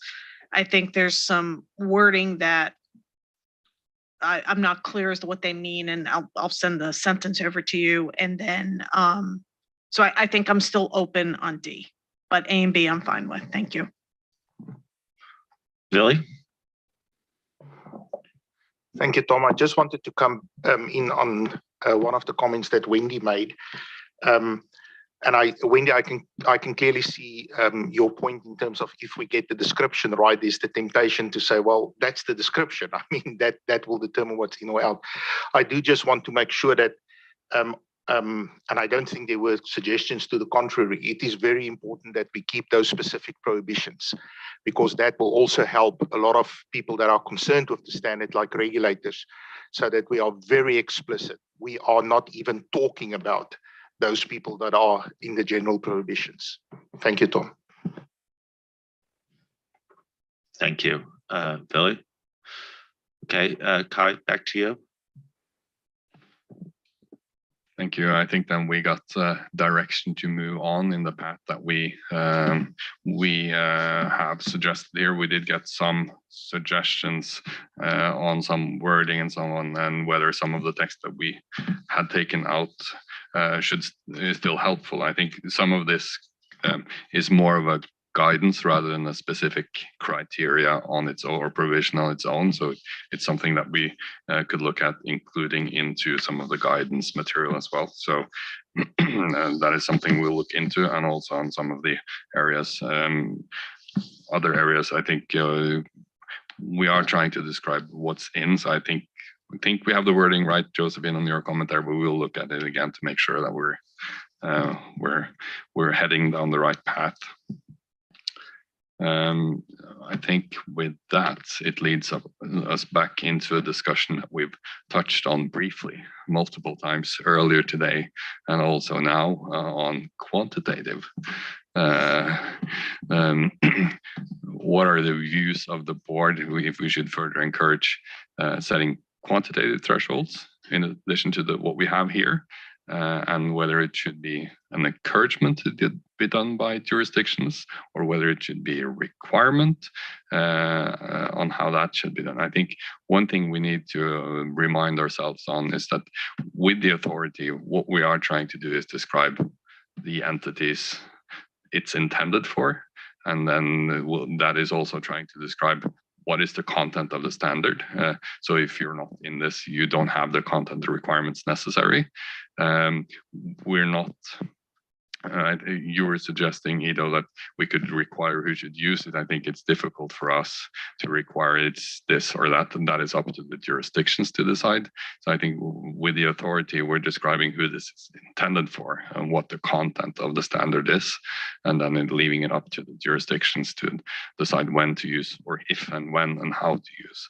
So, but with that, I think we can go to question 4C on how we should proceed with the quantitative thresholds. Okay.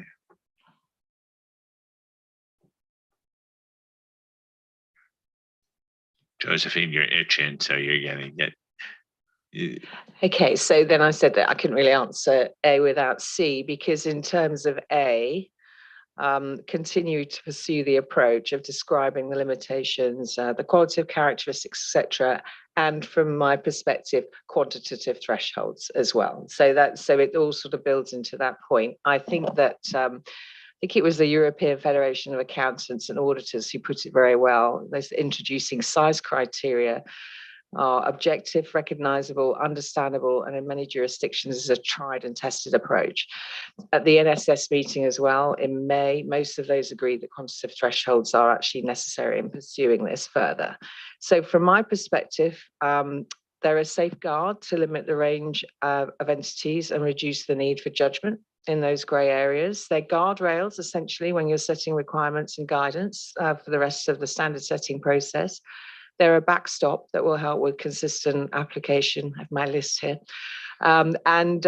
We should set our own, and we should include them in the standard, and then jurisdictions can look at those, they can amend them, they can adopt them, or they could choose completely different thresholds. It's up to them. But at least we have an idea then of what we're thinking about and what we're aiming for.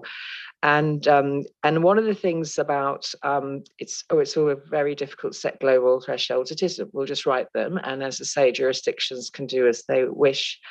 You can have, there's lots of feedback that IFAC gets, so particularly on adoption of our standards. So there's 128 jurisdictions that have actually adopted or partially adopted ISAs. And when they do that, I can't remember when they last did the survey, but it's a simple question to ask. If they survey those jurisdictions, ask them, do you have audit thresholds? And what are those audit thresholds? Because that will give you an indication of whether there is capability within a jurisdiction to set thresholds. And then to the other point, in terms of guidance, I think that's right. We can help and supplement with guidance on how you might think about it, just like IAASB have done with the PI definition. So I'm really, really strongly support going in this direction. And Ado wasn't in an island all by himself on this when we set up the ED. I was right with him on that because I thought it was really, really important at that time. But of course, it was the ED, so we accepted that it needed to be discussed and agreed. But I was with you, Ado. Thank you, Kai. People must be ready for summer holidays. All this island talk here. Kai? Yeah, I just want to come in with one thing. I think your comment reminded me on something, Josephine, that the intention of having the quantitative threshold there is that, yes, the standard is about less complex, but size matters. So that the reason for having that inclusion in the standard is to have that backstop, just as you described, and that backstop could be seen as the maximum, and then the jurisdictions could further drive it down. So that was kind of the setup we did. As I said, we did explore that in the Paris conference and with the NSS. I think what they said was quantitative thresholds are good, but leave it for the jurisdictions. Yes, I'm sorry. I should have been more specific about that. You're right. But I disagree with the leave it with the jurisdictions. Okay. Fernando. Kaya, I will just share what I heard. People said we're passing the issue on the problem to the jurisdiction. They do not disagree about setting the thresholds. There were discussions about fiscal thresholds and threshold in other countries, but I guess at this point they were not really clear how to deal with this. So they would be looking for more guidance coming from here to really know what others are going to be doing, because the biggest concern is inconsistency and the potential problem of going too far or too low. It's just what I heard from the conversations. Thank you. Warren. Thanks, Tom. So, I mean, I take Josephine's point, and I agree that quantitative guidelines or rules can be very helpful in, trying to differentiate between entities which are complex and those which are not. But I think it should be left to each jurisdiction to decide how best to contextualize those rules, because the facts and circumstances in the jurisdictions are going to vary very widely. We could get ourselves into a very complicated debate about exactly where complexity begins and complexity ends. I mean, as an illustration, 250 employees, what's the difference between an organization with 250 employees and 249 employees? So it might be better to sort of say quantitative guidelines can be provided as an example, perhaps develop some guidance on the sort of things you should be thinking about. But what what some of us might say is a quantitative guideline, others who are more critical could say, really just bright lines that don't actually enshrine a particular principle and can be open to all sorts of abuse in order to get you in or out a particular category of entity. Thanks very much. Thank you, Warren. Isabel? Yes. So on the topic of quantitative threshold, I think we will never have a one-size-fits-all approach that would work. So if we have to have a quantitative threshold, it will be up to the jurisdictions to define, as I mentioned previously. I think someone mentioned it, but it should not necessarily be the audit threshold, the threshold for mandatory audit. The way it was done in the countries that have developed their own standard, as we have in France and maybe Germany, Belgium, and some others, is that we had to fill the hole, and we had to develop something for the audits below the mandatory threshold. But it was a local need, and that's why we developed this standard. But the idea is not to develop a standard that will be used only for voluntary audit. In some jurisdictions, they could use it for mandatory statutory audit. And if we try to define the threshold, the monetary threshold at a global level, we will always fail. If it's too low, it will be a gate open to forget about the qualitative criteria and focus on quantitative, and everybody will jump in that because it's simpler and it will be biased.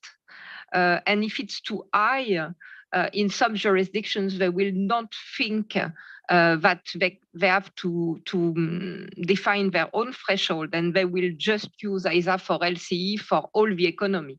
And that's not the goal either. So if we have to have a quantitative threshold, but it's creating a lot of challenges, because depending on the way the business is organized, you may or may not have employees. You may have a high turnover because you re-invoice something that you expense, but you're not really doing any business. So if we have to have monetary threshold, they should be left to the jurisdiction and not be defined globally. Thank you. Diane? I absolutely agree with Josephine. I think we should be setting the quantitative threshold. We've got a lot of smart people sitting around this table with a lot of global outreach and a lot of good visibility into what practices are like and what companies are like around the globe. I feel like we can come up with a set of numbers, and maybe they're ranges, and that's the flexibility, but I do think we can do it. And so I would vote in that camp for that. I think Fernando brings up a really interesting challenge, which is if you then say to the jurisdictions, you can trump that, you can adjust it. I understand that's a practical reality. I am concerned about inconsistency and leading to confusion. But that just might be natural course of action. I think our responsibility should be to set a quantitative standard. Thanks. Thank you. Ada? Yes, I'm not unexpectedly closer to Josephine and where Diane are. I do think, and I appreciate it's complex, but we should set quantitative thresholds. If standard setters need to consider this for implementation in their own territory, they need to have a firm view of the type and the size of entity that we had in mind as we are making this standard. And so I don't think we can do without it. So it gives a much better indication of what we had in mind, and I appreciate complexities in it. And that can be solved by potentially some explanatory notes around or some examples. But I would struggle a lot without quantitative thresholds. Thank you. Joe? So I'm probably closer to Isabel. As I said earlier, I prefer not to have globally set thresholds, quantitative thresholds. But Diane introduced a concept of a range, which I thought was quite interesting, because there are examples out there already of countries that have different standards, and it may be that we can use those to sort of maybe illustrate where that variation could be without sort of setting some bright lines. I'm concerned about the bright lines not being applicable worldwide. Eric? Yeah, I think Sue summed it up reasonably well for me in that I'm much more so thinking it from a practical point of view. It's up to the jurisdictions, although You know, it's the question seems to suggest that we should be encouraging the setting of quantitative thresholds at jurisdictions. I'm not sure. I think jurisdictions should have their own approaches to deciding how to apply the adopted standard, whether it's thresholds or any other kind of approaches. But open to looking at what the ranges might be and what they specifically relate to from a sort of global point of view to see whether they are in fact helpful. So that's where I am. Wendy? Thank you, Tom. Notwithstanding what I said earlier about considering making the authority shorter, I don't agree we should be setting absolute thresholds quantitatively at the standard level. I think we should provide guidance to the jurisdictions.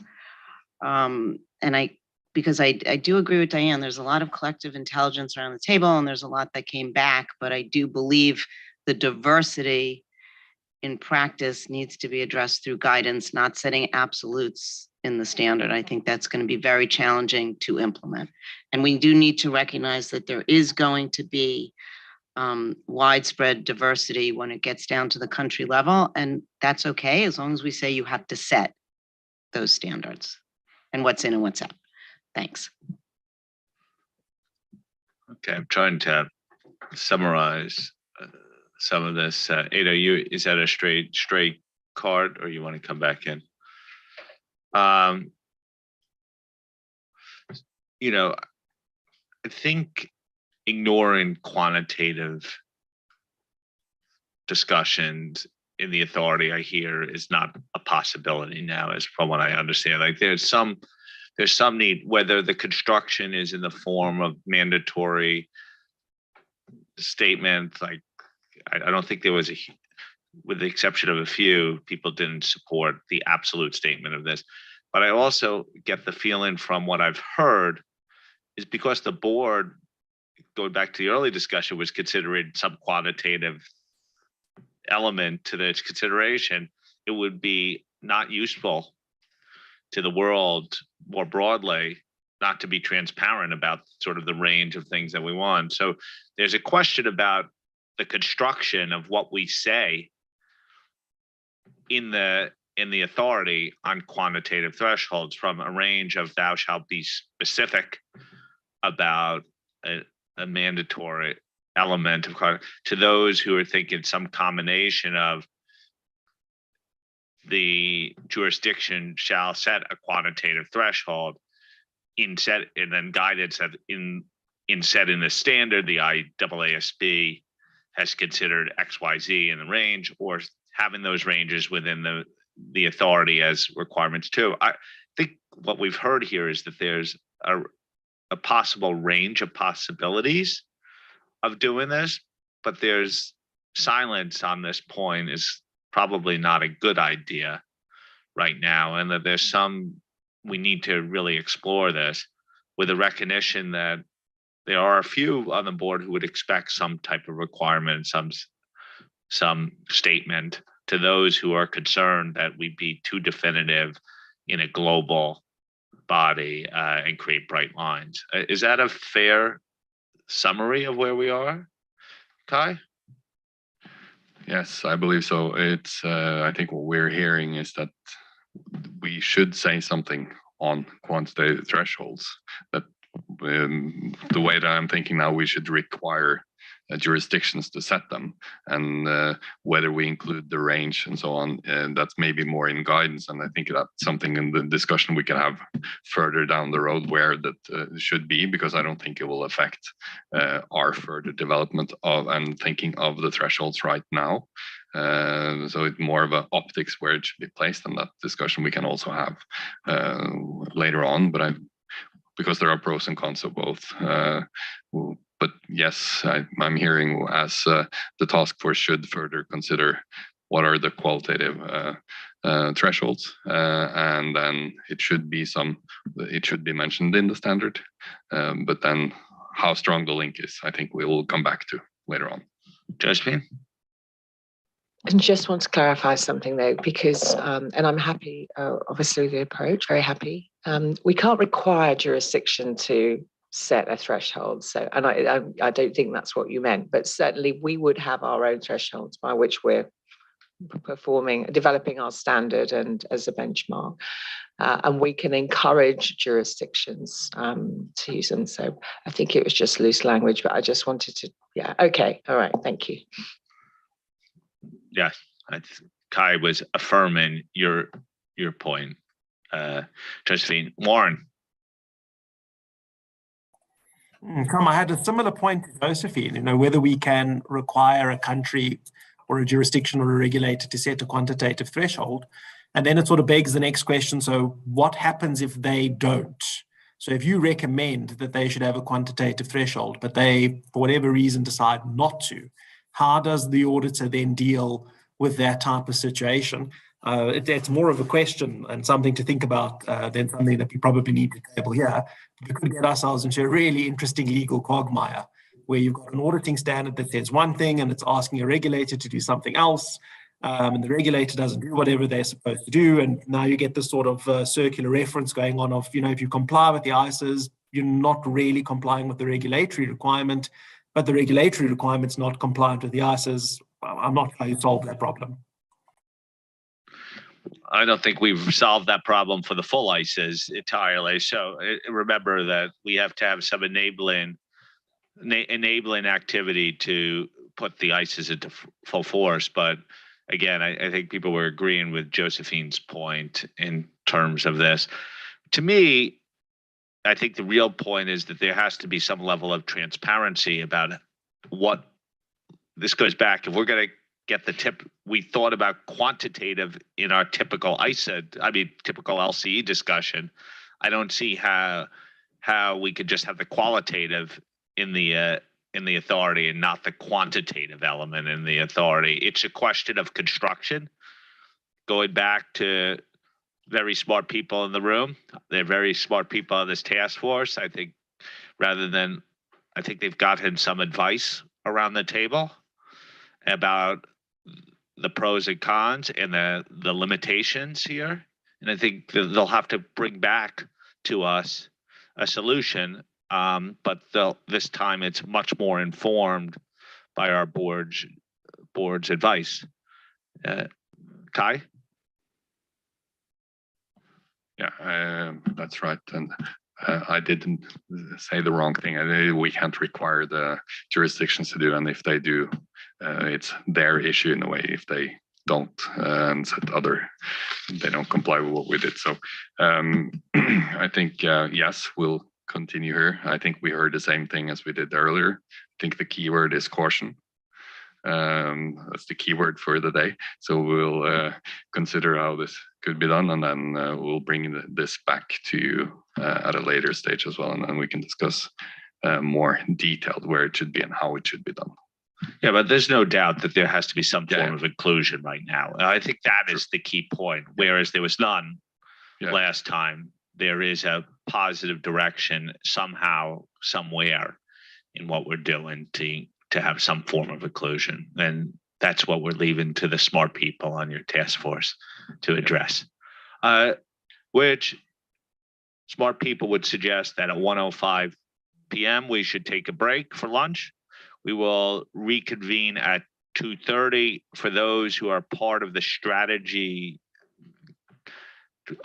get together. That will start, I'd say, in 15 minutes. We'll start that at 1:20 upstairs in the green room, right? Okay. So have a good lunch, good discussion. We'll reconvene again at 2:30.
Okay, we're gonna try to start in about a minute or two.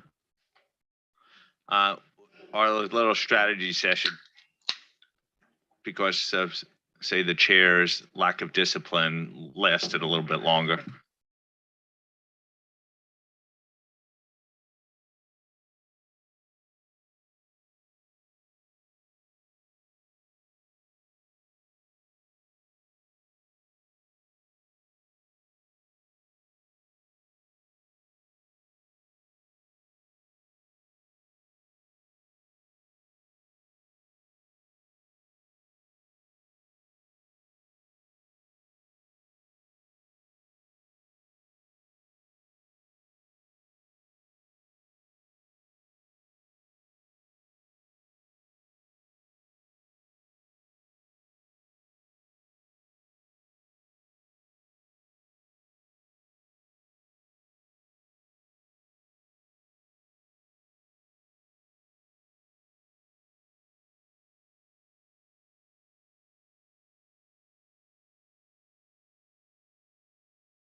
Okay. Welcome back. Trust everyone had good lunch break. We had a productive one upstairs. Come September, we will bring draft of the consultation document on strategy, and so we've got some good internal input on that. As you know, we have to consult on our strategy. The next one, strategy period, begins in 2024, which means that you have to begin work in 2022 at minimum. As you know, IAASB has had a consultation out on theirs. We're beginning in a slightly different place because we just did a work plan consultation as well. We're going to go back to Kai. We've made some good progress this morning. I think we're on time. We'll hand it over to you, and I guess we're going to group financial statements. Almost. Almost. I think we have one question Oh, left. one We have question. question 5 left, so we need to go one slide. Fooled by the screen. Yeah, I think we're eager to get going, but we're all eager these days. Yeah, I think the last question should be that is there. Is also, would the changes that we have proposed make it clear that the scope of the draft standard, and therefore easier to determine the entities that would be in, and if not, what else should be considered? Any input on that catch all at the end? Okay, I think some people commented as part of their other statement. So it's like, if we had missed something that you would have included in your last round of comments and advice for the task force, please speak up here. Yosh. Thank you, Tom. At first, I don't mean to reboot the earlier discussion or debate this morning. I think that there's no possible changes, and I do not believe that the scope of LC ISA application should be expanded from the exposure draft. And especially, I think that it is important from the public interest perspective not to include listed companies and group audits in the application scope, as evidenced by the proposal to exclude group audits from the application scope of ISA LC at the beginning of this project. I do not think that applying the ISA for LCE to global companies is anticipated because of its complexity. If so, the perspective of international comparability of ISA LC would not be emphasized, and there would be no need to indicate specific qualitative characteristics with respect to the applicability of LCE ISA, and to emphasize the ensuring of global consistency. The scope of our application should be determined exclusively by each jurisdiction in accordance with its own circumstances. I think that's it. Thank you. Thank you. Anyone else on question 5? Okay, you touched on group audit, so that's a good introduction for Kai on group audits? Thank you, Michelle. If we then can move on to the next slide. We're now moving on to group audits, and remembering we had the question in the ED around inclusion of group audits and also how it can be done. That's what we'll be talking about now, agenda item 6, section 6. So if we move on to the next one, what did we hear? In the responses, there is strong support for inclusion of groups. It's also, I think, one thing to keep in mind as well is also the new definition in ISO 600 changes somewhat what is a group and what is not, so that some of this may even be a stronger point from some of the respondents that groups. It is from what we see in the responses, it's something that is quite jurisdictional. Some jurisdictions may have group audits down to very small groups, while others don't have that, and that seems also somewhat to influence the responses here. We did get quite a lot of examples of simple groups that are there more of for different reasons than complexity, more for a regulatory reason. The other part we did consult on in the questions there were, if we were to include groups, how should we describe that, who's in and who's out in the authority? Should we do that by having qualitative characteristics as we do with entities, single entities, or should we try to have more of a line in the sand that if you cross this, you're out? We did get some mixed views on that on both sides on what's the best way of doing it. Strong views in both direction. So that's another area we're asking for some input. The last one was, if we were to include groups, how should it be included in the standard? I think we got very strong support for including it as a separate part, not building it into all the different parts in the standard itself. Yeah, I think we can then move on to the next slide and have discussion on whether the board agree with the task force recommendation to include group audits in the scope of the ISO for LC. And also the sub question there, I think we can have on the back, if we are to include it, should it be in a separate part or should it be built in? Our recommendation is to have it in the separate part.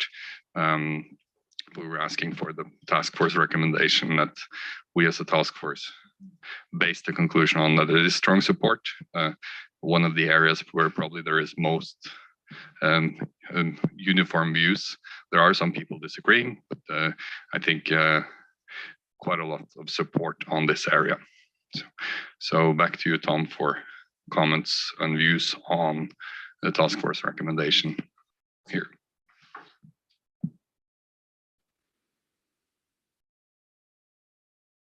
Isabel.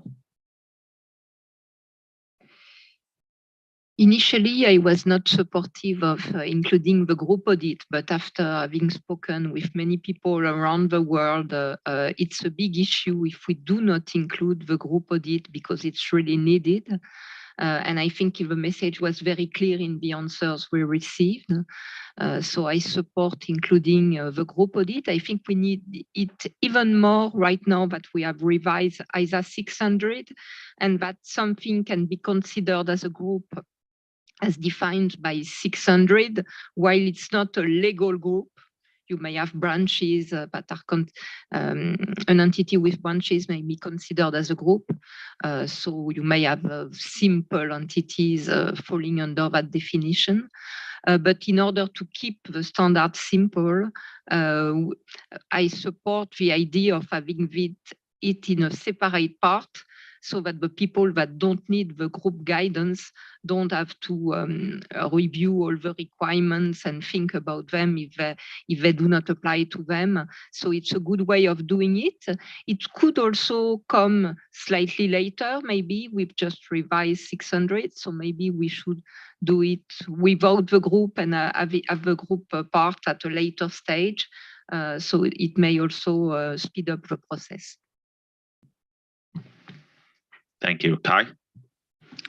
Tom, thanks. As Isabel also mentioned, I have a lot of context to different stakeholders, especially in smaller European countries. And we have a lot of smaller European countries. France and Germany are the greater ones. And this is a real important issue for them. And all the stakeholders I have talked to would have that we include these group audits in the scope of the ISA for SEE. And therefore, I also agree with the inclusion of group audits in the scope of these standards. And with respect to little b, Kai, I also agree that the requirements for group audits be presented in the separate part. And again, thanks very much for the presentation and for the very comprehensive paper. Thanks very much. Fernando? Thanks, Tom. And also, as Isabel and Guy said, I'm in support of having the group audits in the scope. This is a topic that relates again to the scope of the standard, just making sure it's clear what characteristics need to be considered and what the group needs to comply with to be within the LCE standard, and avoid confusion, of course. I was more in the camp of having the requirements in each one of the parts, but I do not really object to present them at the end or separate. I think it makes sense based on what Isabel said, that if you're not really part of a group, you can just skip those requirements. And if you are in the group, then you just need to go to whatever part or section you decide and consult what requirements need to be complied with. Thanks. Eric? Certainly, my stakeholders raised this as a significant issue right from the start. So they were certainly very strongly supportive of including something on group audits in the standard. I'm just not sure how you do that I mean, it's a big standard, and so I'm not sure what B would look like. So I'm just a bit hesitant about how we'll actually implement that suggestion. Sue? Thanks. Similar to Eric, a lot of feedback initially about the exclusion of groups, so very supportive of including groups in the proposed scope. And I'm comfortable with the kind of separate part piece, but there is a reference to using technology, and I do feel that this is an area where there are technologies where you can kind of layer things, so there could be something to explore there about perhaps a slightly more creative way of presenting the relevant material. Warren? Thanks, Tom. I can certainly empathize with the desire to include groups within the scope of this proposed standard. Although that said, very similar to the audit of estimates, we can think of some really complicated estimates which would make us uncomfortable, including entities with those estimates in the scope of the standard. Conversely, very simple estimates. And I think groups might work in a similar way. There can be some really simple group structures that are put together for some very basic reasons, in which case we'd be comfortable, but there could also be really complicated ones where those group structures might indicate all sorts of issues. And while I'm quite happy to explore this issue of groups in more detail, perhaps we just need to be consistent and tackle it in a similar way to that expanded guidance on complex estimates. Thanks very much. Thank you. Wendy? Okay, so similar to what everybody has said, and particularly I've gone round trip on believing whether or not group audits should be in or out. And I'm sticking with they should be in the challenge, but I agree with what Eric went. The challenge is how do you get them in? How do you keep the standard simple and the timeline to get them in? So, that's the balance. I fully support having group audits in. I fully support a separate section, but maybe we focus on the basics of the standard first and then figure out how to layer in the group audits later, or at some point that's in due process. Thank you. Diane? So my answer is I don't know. And the reason I don't know is I go back to the very first topic we talked about this morning, which was the applicability. And I would have that trump whether or not it's a wholesale yes or no for groups. I think you have to go through the criteria for usage. If you go through the 7 factors, 10 factors, however many factors, and you get through all of them and you are a group, then I'd probably be okay with it. I think it would be unusual, but there could be situations where you have branches and it was set up and it's fine, but I would make it a secondary consideration. I wouldn't have a blanket, you're in or you're out. I would say force everybody to go through the gates.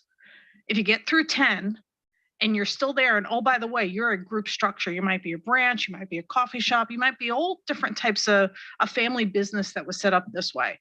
But if you get through the 10 gates and you're a group, then I think you're in. And if you're in, you're in. I don't think you need a separate section. You follow the guidance.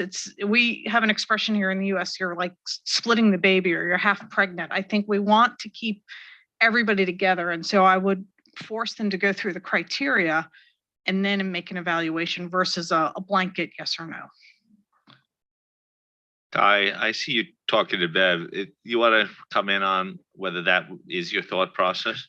Yeah, and I think that is also our next question, how we will scope this. But the intention is to catch the ones that you're saying that they follow the same criteria as if you were a separate entity. If you do, it shouldn't matter if you're a group or not. There might be some additional criteria that you should consider, but that's the intention. So, but that mandates some guidance on group audits once you're in that path. Okay. Josephine. Thank you very much. Thank you, Diane. You've literally said everything I was going to say, so I really appreciate that. And in fact, I'll just follow your tent car from now on. It should be any requirements related to the group itself, though. Like, for example, those extended requirements around the internal controls, they should all be part of your standalone standard. Really, really want to avoid this separate section because I just think it will be a slippery slope and it opens up all sorts of doors for other ideas that might come in later. We have a slightly more enhanced financial reporting process. Can we have a separate piece for that, IAASB? So those requirements that just take component auditors out of the equation for now. I know that's part of the discussion, but there aren't many requirements there. So I don't really see at all a need for a separate standard. And just like the ISIS today, if the entity is not a group, then just like requirements today, that requirement is conditional, it's not relevant, and move on. So, so I think it should all be part of the same standard. Thank you. I guess we'll have to have Kai and Bev. I want to make sure we have the semantics right in terms of separate standard here. I don't want to cause confusion. What we're talking about is a separate part in the standard. I think some of the reason for that is also that if some jurisdictions don't want groups to be in, it's easier for them to not include that part. So at the same time, some of the arguments that Isabel had saying, we did hear quite loud in the responses that there's an urgent need for the standard. Yes, we want groups to be in. Don't let that delay the standard itself. So that could be a separate pod. So it's also some way we can do that And it in a way, it's also the way that we've done groups in the ISAS by having a separate standard and what you have to think about in the different areas. So. I just want to respond to that because I think one of the things that I have liked about this standard is the fact that the whole audit process is all together. And you work really, really hard to do that. And so if you are an LCE group and you've got through the gates, then why can't you have that same advantage apply in that situation? You've now got to go to part 11 and try and fit part 11 in the process. That's all. I'm just thinking about making it more easy for people to navigate through the standard. Thank you. Okay. Okay, Warren, I saw your hand go back up. Is it in direct response to this intervention? Yes, Tom, thanks. Just a quick one. If we're going to go the route of putting in the quantitative thresholds, I can't remember now if it's question 1 or 4, whichever one it is, we just need to make sure that it's clear whether those thresholds now get applied at the individual level or at the group level, and how to deal with consolidated totals for the purposes of those quantitative thresholds. Thanks. Good to plant the seed. We probably will come back to that in a few minutes. Lynn. Thank you. On 6A, I agree that the respondents want us to put in group audits. I have a bit of a split personality over it though, because we, as a board, said no, we wouldn't put it in, but we'd ask a question. So we're now moving from that. But on the other hand, it's due process and we're being true to due process. So, excuse me.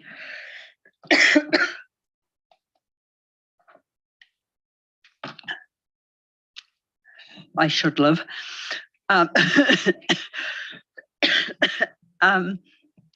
In terms of a separate part, I'm absolutely open-minded, whether it's integrated or a separate part. As you write it, it will become clear. Thank you. Ada. Thank you, Tom. I think Diane said it very well where I am in my thought process. So once we set the criteria right, I don't see any reason for excluding them. I have some relatively strict criteria in mind and a criteria to add to it, but we'll get to that. I was wondering in the other question, it says, well, whether the task force should explore, whether that may have been the better question to ask. But I've no principal objective by including them once they're through the gates.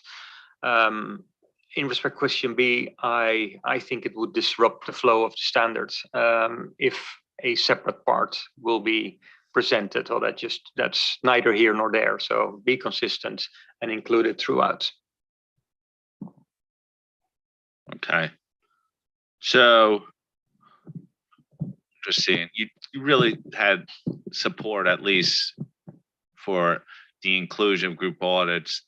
I think Diane gave sort of a thought process that many people are following, which you confirmed was similar to the task force view. It was sort of mixed views on B, almost I think a slight leaning to about cautions against. However, there were some who said, let the task force actually consider what's the most efficient way as well. And not violent objection, but some caution about separate parts of the standard when you're doing, one of the benefits is the flow of the standard. And if you're qualified, you're qualified. Back to you, Kai.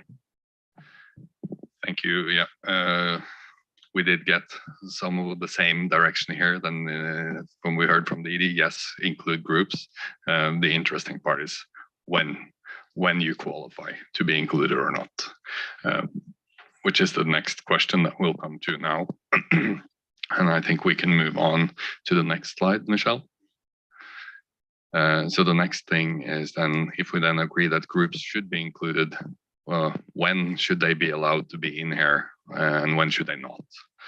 The thinking that we had as a task force, we went back and forth on this and trying to figure out how it should be. And I think if you're a group or not should not matter if you're in or out, if you follow the same criteria and characteristics.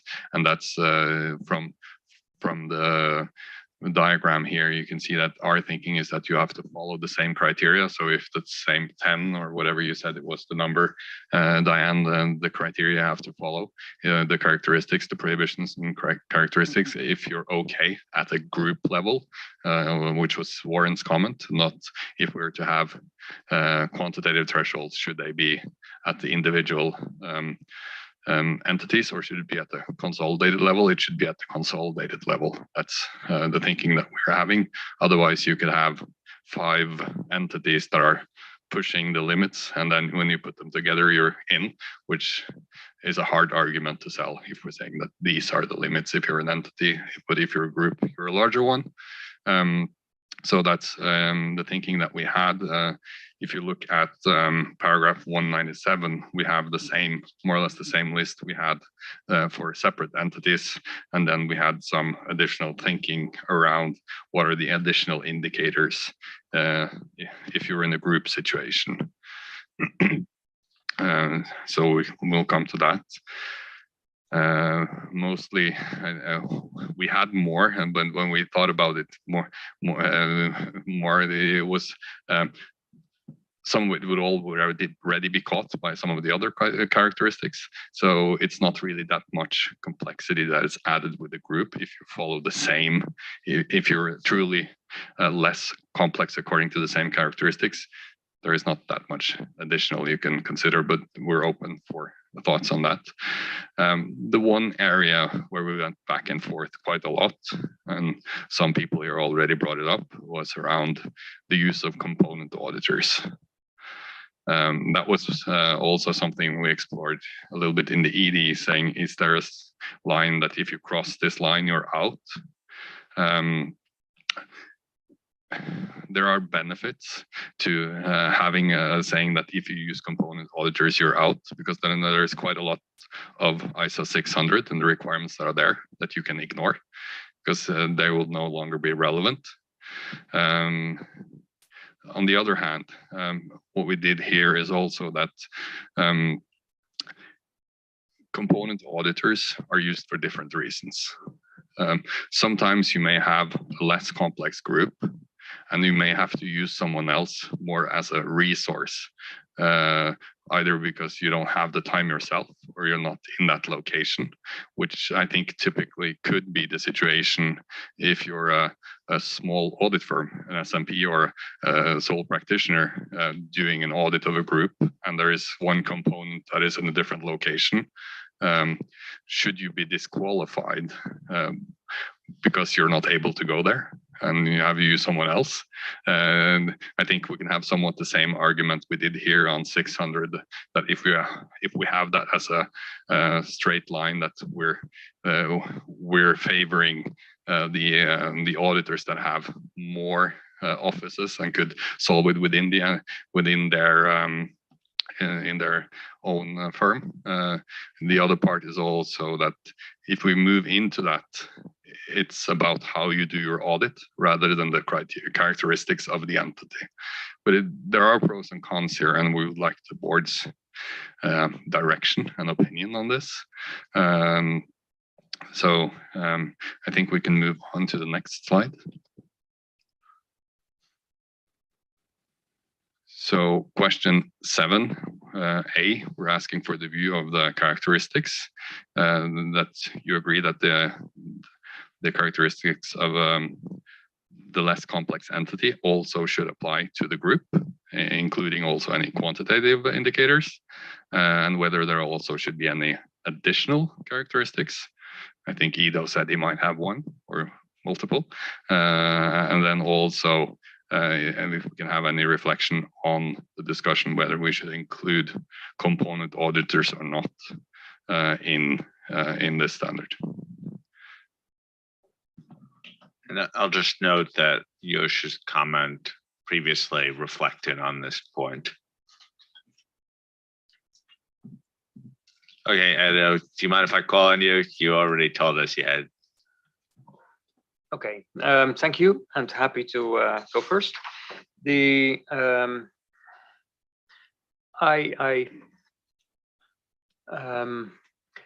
it's something we discussed a fair bit in the ISO 600 group as well, and that's the necessity of component auditors. And I'm so it's a little bit related to it, but I do think that if a group spans multiple territories with different jurisdictions, that gets a level of complexity to the group that I feel would be inappropriate. So I would think that or my thinking would be, if there is this international complexity being added to the entity's business activities, etc., that would preclude an entity to go through the gates, and that in most cases would also take the component auditors out of the equation.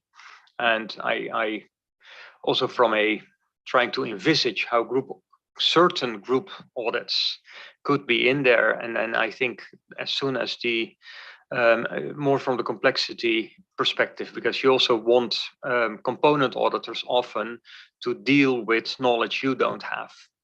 So if as a group audit you feel the necessity to involve a group auditor, and particularly on that complexity aspects, you're out. On the resource bit, well, yeah, let's think about that. But that's where my thinking sits. So component auditors, well, if it's international, no. And I would like that has to be one of the qualifiers, or a characteristic, as you put it. Thank you. Thank you, Josephine. Thank you. Yes, inherently, I feel that if you do need to involve a component auditor, then there's something complex about the audit. But the complexity in the audit is likely coming about from the complexity of the entity from that perspective. So I would agree, once you start hopping jurisdictions, I made a comment earlier about different laws, cultures, customs, and from that perspective, inherently then the entity must be dealing in some complex transactions potentially. And so from that perspective, I felt that component auditors was just taking us too far into that more complex area. And so I had similar, I think, Ada, you were saying multiple jurisdictions is a complexity. And I had a similar view of that as well, in terms of also the characteristics and making sure that, you really want to have limited jurisdictions involved in a less complex entity scenario. So sorry to be negative, but I actually feel like component auditors don't really have a place in this standard. And it will also help in terms of bringing in the number of requirements into the one standard as well. Thank you. Sue? Thank you. So on question 7, I agree with the the characteristics of a less complex entity, obviously applied on a group basis rather than the individual entity. As I've said previously, I'm not that in favour of quantitative thresholds, and in this particular instance, the example of why 5 or less entities or business units might be appropriate. I used to deal with a lot of property groups, and you could have multiple components, but they were all essentially the same kind of thing, managed on the same basis. So I would ask consideration of the quantitative element there. Obviously, the consolidations, everything else was straightforward. On the component auditor piece, I would prefer not to use the component auditor per se as the exclusion, but I agree with what others have said, that the use of a component auditor may be an indication of complexity. And I won't repeat all the other things about language or laws or what have you. But on the other hand, there are examples when a component auditor might be used simply because within the jurisdiction of a geographical matter or other perfectly valid reasons that don't infer complexity. So my preference would be to look at the the underlying business criteria that's driving the need for a component auditor rather than the existence. Thanks. Isabel? On this topic, I believe it's difficult to have a black and white approach. It's more a scale for me. For example, and it's one criteria that has not been mentioned yet, but I think the more minority interest you have in the subsidiaries, the more complex it is. If it's fully owned subsidiary, it's often much more easier to audit. The more component auditor you have, the more complex it is. The more different currencies you have, the more it is complex. The more different legal environment you have, the more it is complex. I would not like to put a criteria that is international activities, because we can see that in big countries, and if you're in the US and you're outside the US, it's very far away. But in some parts of the world, you cross a road and you're in a different country, and so you work on one side or the other of the road, and it's a different country. So we cannot exclude that based on best criteria. I wanted to just to share an example from French-speaking Africa. So you have 17 different countries that share the same law, almost not all of them, but they have two currencies, and they have the same accounting rules. So it's very common that they have a group with subsidiaries in all these countries, and it may not make that complex. It's just the way they operate, because it's an integrated economy, but they have borders. So maybe it's more a scale than criteria that we need. Diane? In terms of 7, I'm supportive that the criteria would apply to the group, and just, we've said it before, but just be crystal clear that the measurement is at the group level. I'm sympathetic to 8, really sympathetic, as someone who gets a lot of calls about little statutory audits, and I'm really sympathetic, and I want to say yes, but I can't say yes. And the problem is because many times those component teams are dependent on, I'll call the mothership. They're dependent on the corporate structure from an IT perspective, from many times a finance perspective. And so they're not autonomous many times. And I think there's just too much interconnectivity between those component auditors that would throw them out of the gate. So although I'm very sympathetic to the demand and the interest to use the standard at that component auditor level, I think it's going to be a challenge. Thanks. Kai. Thanks, Tom. With respect to question 7, I agree that the characteristics of a less complex entity also need to apply to a less complex group. And with respect to question 8, I see under the new ISA 600, it is up to the group auditor to decide the nature, timing, and extent of the work of any component auditors. For this reason, the group auditor can decide which standards, if any, need to be applied by the particular component auditor. Thanks. Wendy? Thanks, Tom. I agree this is very tricky, but I would, because I believe the group audit should be in the less complex group audits, it should be in the gating and the gatekeeping and the characteristics. You've already heard the feedback on that, on the in, on scoping in versus out.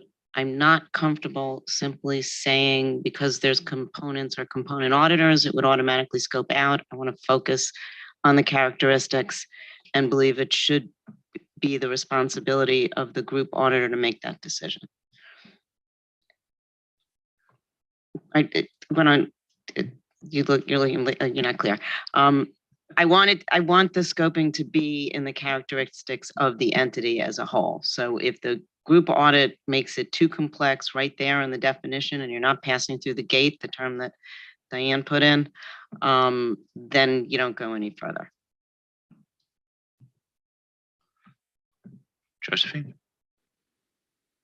I'm sorry, I had another point and I forgot to raise it, but it's around another thing that slightly concerned me about bringing in the component auditor piece was the comment I made earlier about quality management standards and quality management and engagement level, and one area that you wanted to look at maybe fine tuning some of the requirements there.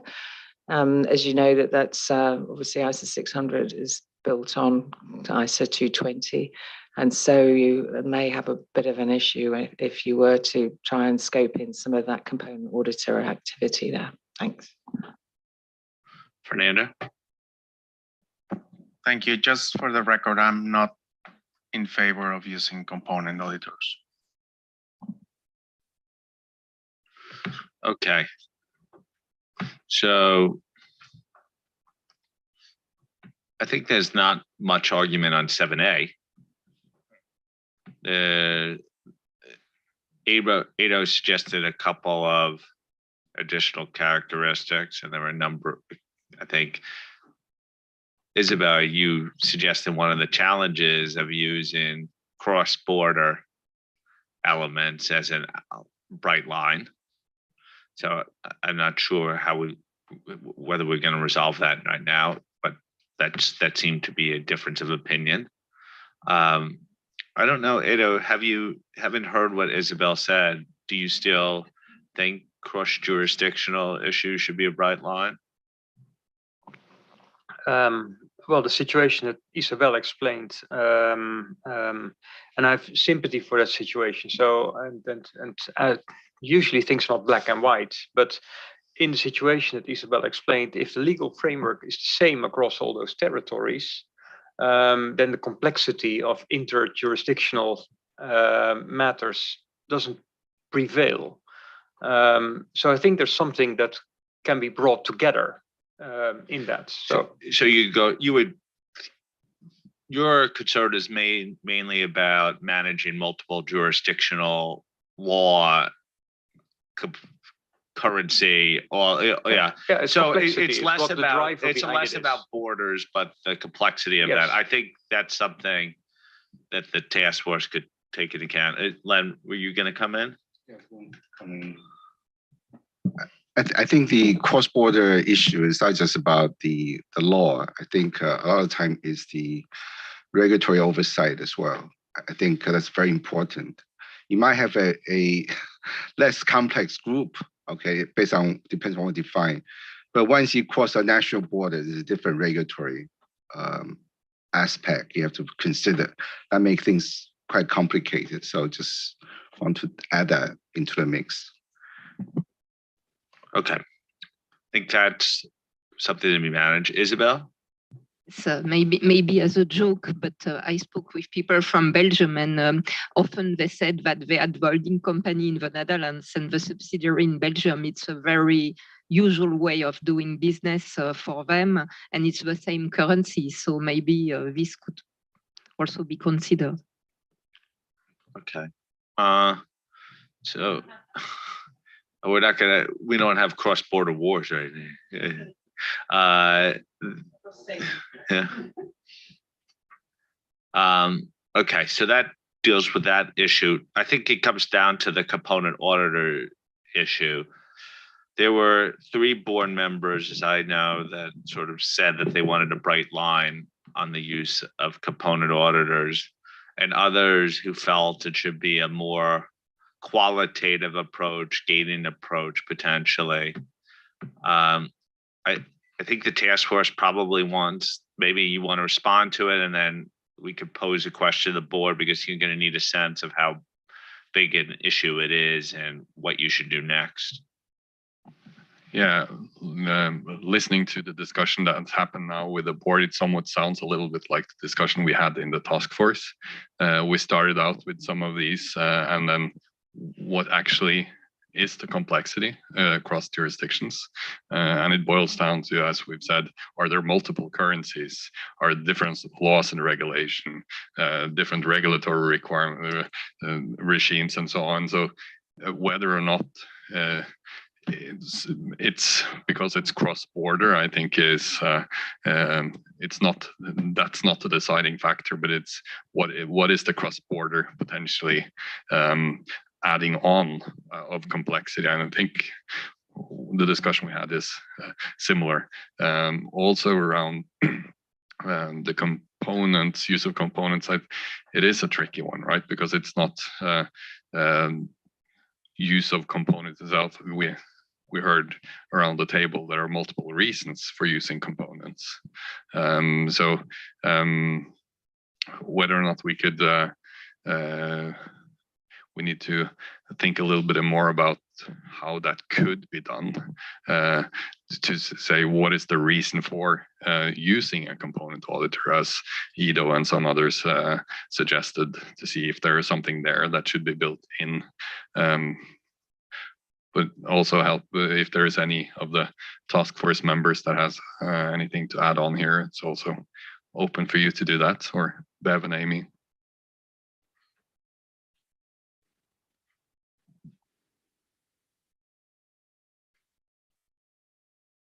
Okay. Anyone want to respond to Kai? I guess there are 3 or 4 board members who think it should be a bright line here. For those who haven't said that there should be a bright line, are you sort of saying that the task force should consider ways that instances where a component auditor could be permissible, either through the right scoping of the standard up front or as it relates to these requirements? Okay, and then give some flexibility for the task force to come back to us. Everyone has the right to disagree with this topic as it comes back, and maybe we'll take a different position. But I think the great majority supports you. Let's use the word explore how you do it. Yeah, I think the word of the day, cautiously explore. 2 words. Yeah. Or a new board. That's good. I think we have some direction, and then we'll look into how we can do this and bring that back to you. So we can then move on to the next slide. We've now talked about the matters that we identified as being the key themes. Mostly they were all issues. What we'll talk about now is also that we did look at the other inputs to see if there are any other things and that we need to take into account moving forward. So if you can move on to the next slide. As also been pointed out by some of the board members during this discussion, we did get very positive feedback on the overall design and structure, the flow, and the design and such. There are some individual areas where we need to look at where it can be further improved. So we'll take that into account doing the drafting. One of the other areas we also looked a little bit more into, not going into all the detail, was to see the approach we took to reporting, which was different than what we have in the other parts, and is a new approach. Is that something that we need to rethink? Because if it was, then it would be quite a big deal to try to change that. So we looked at the feedback we got there, and there is strong support for the innovative approach. So it doesn't look as there is a pervasive concern in this area at all. I think also some of the respondents also encouraged us to look more into the other parts, if we could be more daring, with their words, and how we could do the standard setting and be more innovative as well. So we can think about that, but that's those areas, and we'll bring back more detailed comments to the board on future meetings on some of the other areas. But we did look at these to see whether there are any big issues that we need to take into account. So moving on to the next slide, next steps. We did start this discussion briefly earlier, so we can move on to the next one again. I think what we heard both in the respondents and also in outreach and the roundtable, there are different views. we did hear on balance that there is support from the stakeholders to develop a separate standard. There is a global need. Particularly, there are also needs in some other developing nations and jurisdictions that are typically not represented around this table or in the standard setting agenda. We did agree to the public interest issues that we needed to address upfront in the project proposal. These are the ones that we're trying to address. We believe that the issues that we have come up with here will help the concerns that are being raised. The concerns that are being raised are also somewhat similar to what we heard in the discussion paper prior to deciding to do this project. So I think that we can overcome or at least try to help some of these concerns, and we'll consider them further and see how they can be addressed also in the further standard setting. There is a global need. If we stop now, there is the public interest issues are not addressed. We do recognize the comments from those not supporting the project, and we will need to consider that both in the standard setting, but also around the messaging when the standard goes out. There is more work to be done in this area. And then so there will be more that we need to do here. So our next steps is to continue analyzing the remaining questions, bring them back to you. Also start the drafting in some of the priority areas. Like we talked about now, the authority, risk identification assessment, accounting estimates, and also some of the other areas. Also then starting to draft the group audits part and bring that back to you. So we'll the timeline of when these will be brought back, I think our initial thinking is that first we'll bring back the authority and a first look at some of the overarching group audit issues, and that could be brought back in September, so we can have a further look at some of those, because they're quite deciding factors on how the draft will look going forward. I think with that, we can move on to the next slide, which has the last two questions for today's topic. Whether the board agrees that there with the task force recommendation to continue the project to develop the standard, and also if there are any other comments regarding the matters that are brought forward around the proposed next steps. So back to you, Tom. This question is a sort of a binary question 9. Of course, with cautiously proceed being a key component of today, so maybe we won't get all the nuance, but we'll allow it. But I think this would be a time to allow anyone who, based on the advice and the way that the task force has agreed today, who would think that the project shouldn't, who would say that the project shouldn't proceed, to speak now. We would like to hear it and maybe some of the reasons, and then we could talk. If not, I assume people are suggesting that it should proceed, but with lots of the caveats here, and I'll welcome those discussions too. But I think it's really important for people, if they don't think it should proceed now, to raise their hand. So Bill, you're in the camp of we should stop the project? No, I'm not. So that's what I'm asking for now. But I'm in the camp. I haven't said a lot this afternoon as we've gone through this. I just wanted to explain that. Again, coming a little bit late in the project to get here, and there's been a lot of consultation, and I have to respect what you've heard and what people need. Again, as I said earlier, in Australia, I doubt whether it will use this standard greatly. I think that the level of knowledge of the full ICEs are quite strong. It will all come down to the qualitative and quantitative and description of a typical LCE, and I think it'll be a very narrow definition in Australia that would see it used So that's sort of like a little bit sitting on the fence about whether it should. I think the project should proceed, but I just give that viewpoint from the Australian point of view. Yeah, I guess the only thing I would say to respond is whether it's appropriate for a particular jurisdiction, maybe one question, but as a board that serves a global stakeholder base, particularly where we have jurisdictions, implicit in your remark, you said we should proceed. Yeah, that's with that demand. I understand. Wearing the hat of being a member of an international board, you should proceed. I'm just saying there's probably more relevance for this in the European and other countries than in the country for which I reside. That's all. So I'm not trying to preempt any of the caveat in here right now, but no one here is saying pens down right now. We should turn away. Okay.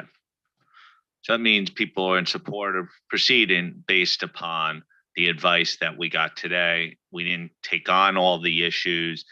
There are caveats around, we'll need to see how it all fits together, right? And I think a few of you said, well, in each section, it seems okay, but taken cumulatively over time, it may be challenging to support. But I would invite other comment right now in terms of particularly 9, and we'll get to 10 afterwards. If anyone has any commentary, any additional things to add on question 9. Isabel? Yes, I support the project, I support moving forward, but really worried with the discussion we had today on the inclusion of monetary threshold in an international standard. So we have to study carefully what we will do, because I strongly believe that monetary threshold do not work on an international scale, but may be relevant at a country level. For example, we've seen for statutory audit in Europe, out of about 30 countries, we have 25 different thresholds being applied. So it's very difficult to converge on size that meet all the expectations. So really looking forward to see what the task force will propose. But it's something that is really for me worrying for the future of the project.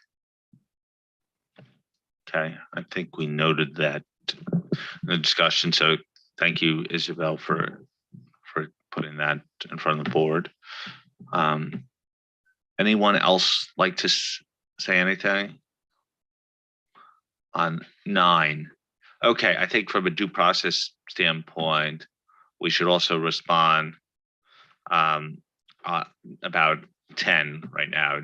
Does anyone want to provide any other comments regarding the matters brought for board consideration in this agenda item or the proposed next steps for the project? I don't know, Vili, did you want to come in now or after question 10? Okay, Eric?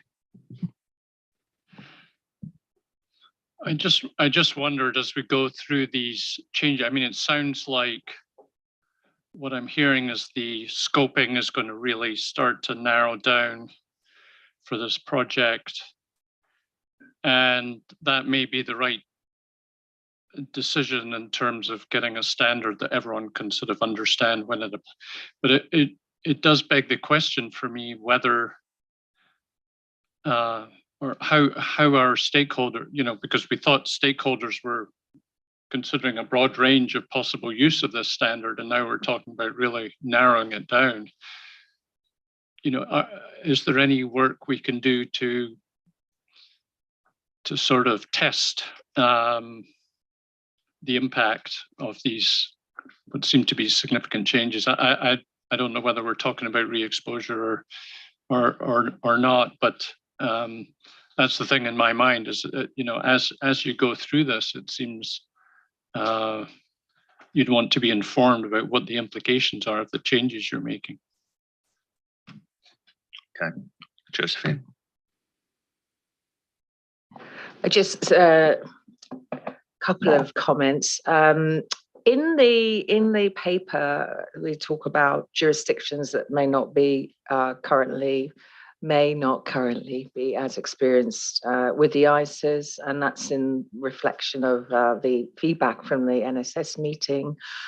And then there is a little bit later on, there's some comments about other jurisdictions as well, which where there may be more complexities within that jurisdiction. So just a thought about what will we do though in terms of the jurisdictions that we feel are not as familiar with the ISAs. And it goes back to that, to a previous discussion about looking at this standard now, everybody has the knowledge of the ISAs, and therefore it's probably a lot more palatable in terms of stripping out the application material because they can refer to the ISAs.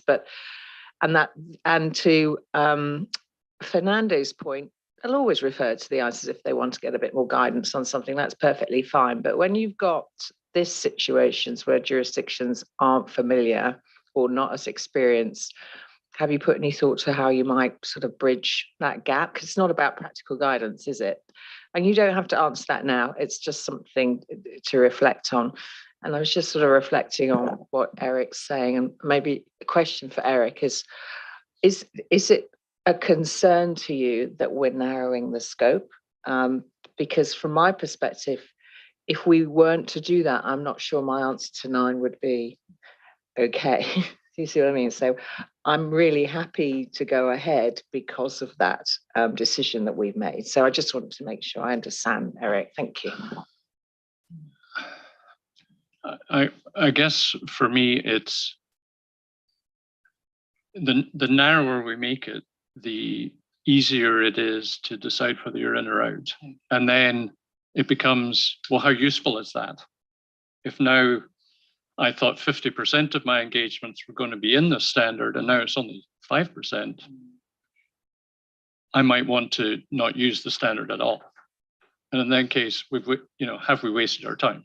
So that's kind of my question. Len? Yeah, I'm very supportive of the project because I do cover a number of jurisdictions. Some jurisdictions have no interest. Some jurisdictions feel we're years behind. So there's urgency. So my comments maybe it's more actually related to group audit, because the questions you posed in 6, 7 are very targeted. But I thought maybe something you should consider. I think when you bring group audit in, I think it's probably good to have some time post, because the certain issue is actually quite complex. So you actually need to come back to the board, or you might be in a rabbit hole you need to resolve. I'm saying that because when you post a question on component auditor, I think the issue is not component auditor, because all my ISA 600 task force are here. We spent a year on the group audit strategy, 315 risk assessment. That's how you determine you're going to use a component auditor. It's not simple group component auditors in and out.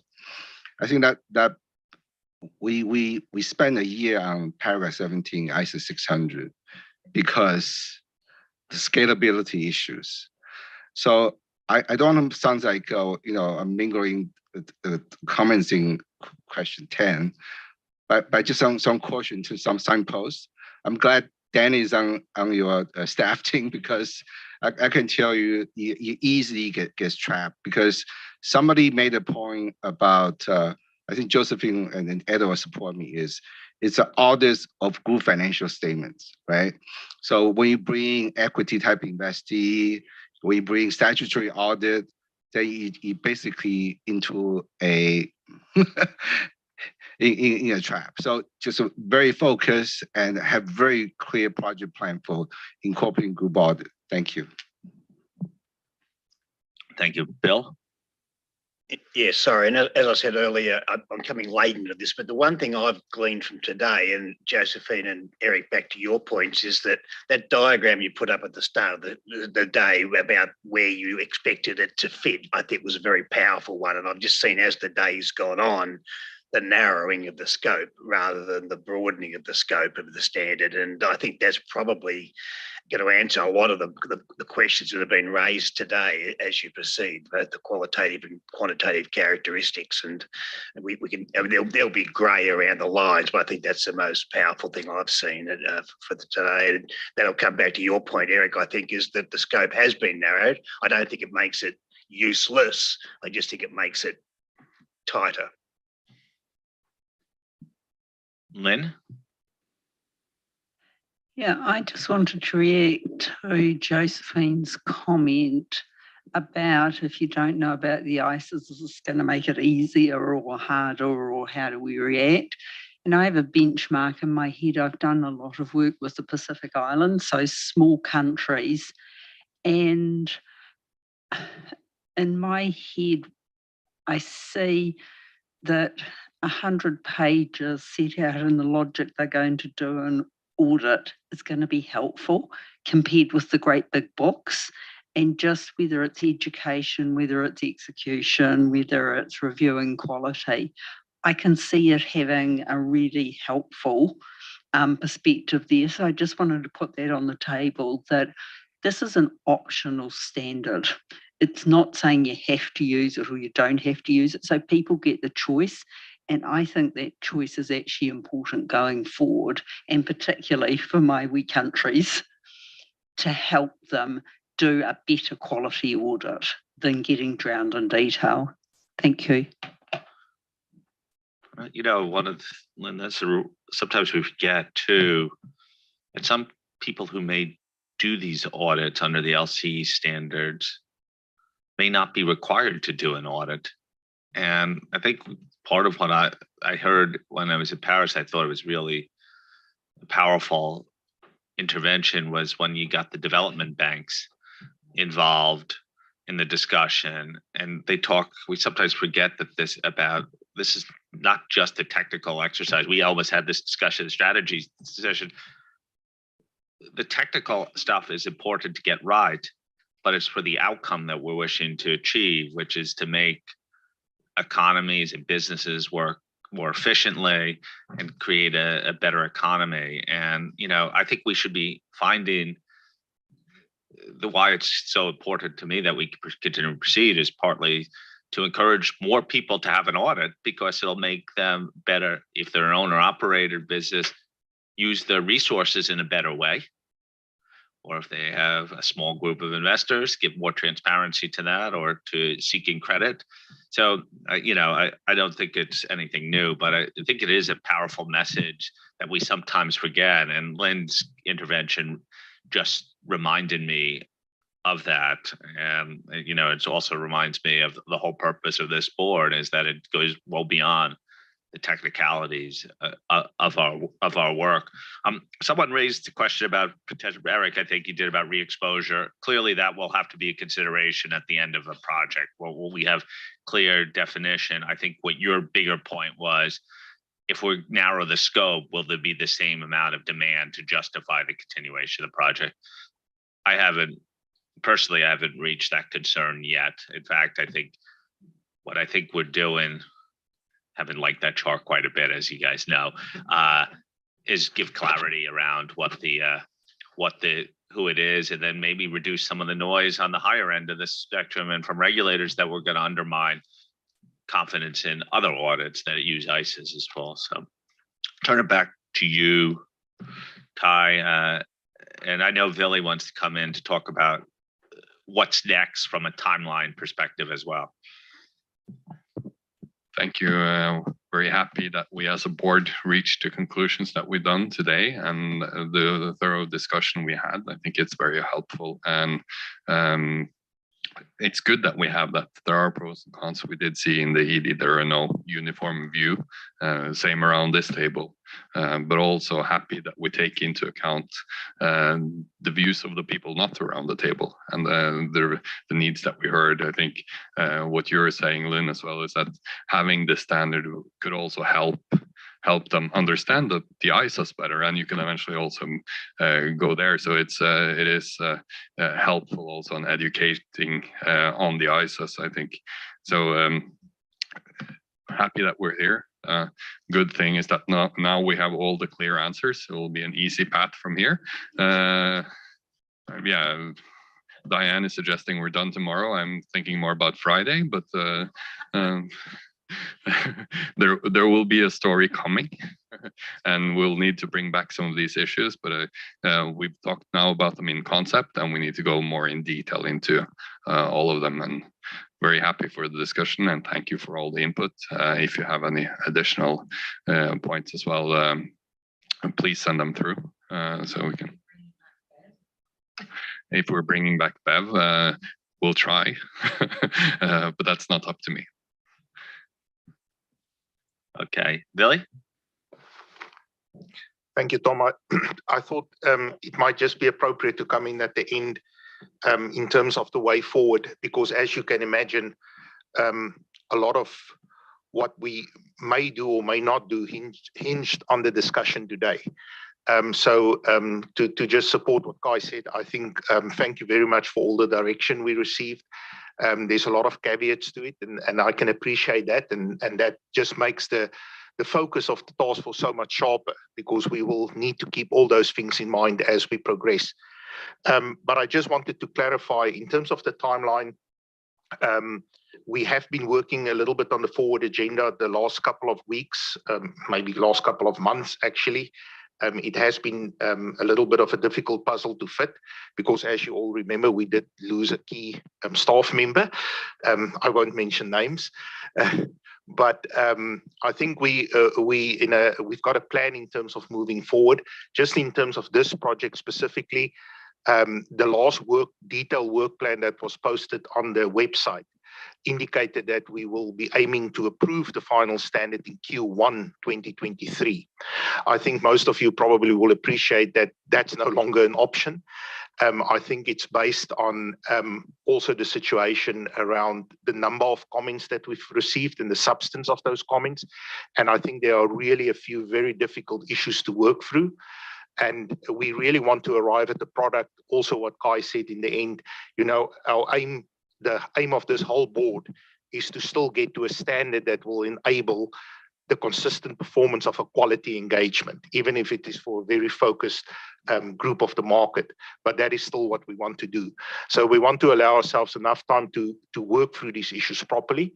So in all reality, we are taking the forward agenda to the planning committee later in July, and then I'll be able to share it a little bit more publicly.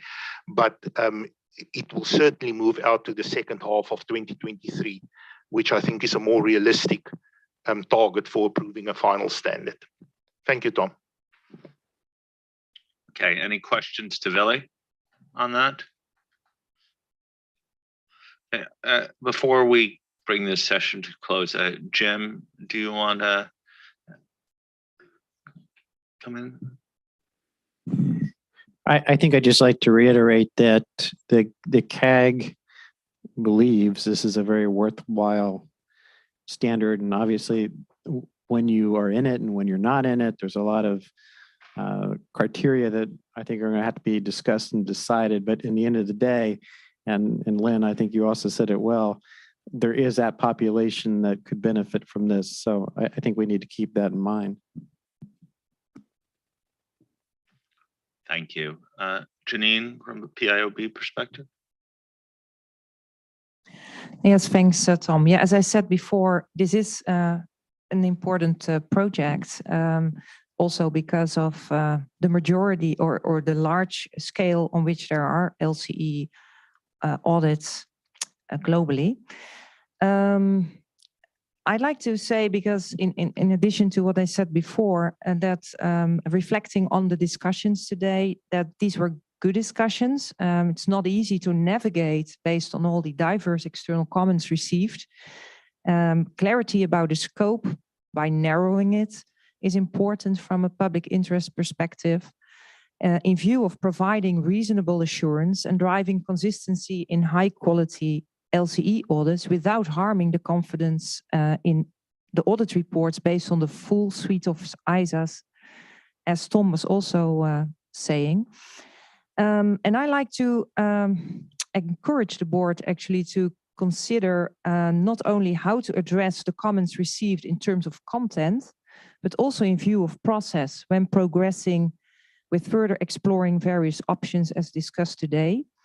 I was thinking that, in things like targeted outreach going forward, so more continuously, that is key to stay informed about the external views on the directions. And when the task force is further exploring those, that is very important because, you need to advance also support of the standard. And that's my biggest concern maybe at the moment, how you're going to manage the process from a public interest perspective. Thank you.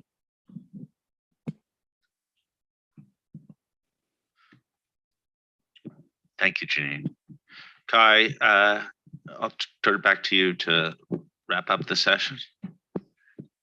Thank you, Jim and Janine, for that. I think what you do bring up, Janine, is that messaging around what we're doing going forward is a really important task that we have to follow up on, and communication around what we now decided and the direction that we're heading is a really important thing, so that we can drive the expectation of what this will be and not will be. And maybe also responding to what Eric said, we need to say that we are trying to be more definite on who the standard is for. So we need to have that messaging and communication so that it is clear where we're heading and moving forward on that. I think other than again, thank you all for the good discussion and input. I think you know how to reach me. So if there are additional comments, please send them through. Thanks. Thank you. And thank you to the task force. Thank you for Bev for giving your time to us after your departure from the staff here. So, but I think this was an excellent discussion today. I think the whole week we've had some really good discussions at this board, tackling some tough issues. Caio, I know you have to leave to fly back to Europe tonight. First of all, safe travels, but I wanted to give you an opportunity to share any thoughts, because you wanted to say something as you're going into as we could redeliberate on the PI ED. Thanks, Tom. First of all, I apologize for that. I have to leave.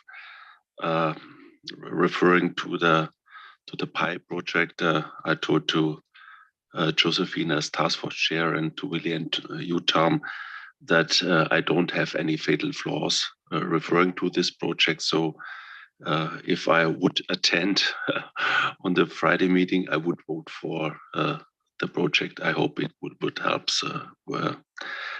Referring to tomorrow before lunch, we have the fraud discussion. I hope you would agree that with me will allow to express my comments in this discussion if this is possible. Thanks.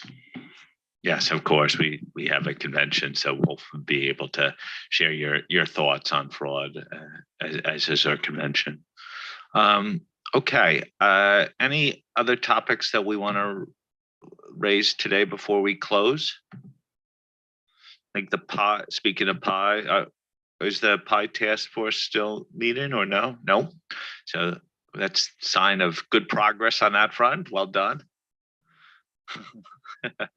And okay, I'll wish everyone a good rest of the afternoon, and we'll reconvene tomorrow. We have fraud in the morning. As you remember, meeting will close at 1 p.m. tomorrow. We have 2 sessions on fraud. It's agenda item 7. We are starting, no, not at 9, but at 8:30 tomorrow. So have a good rest of the day. Thank you everyone for your participation, and we'll speak to you shortly.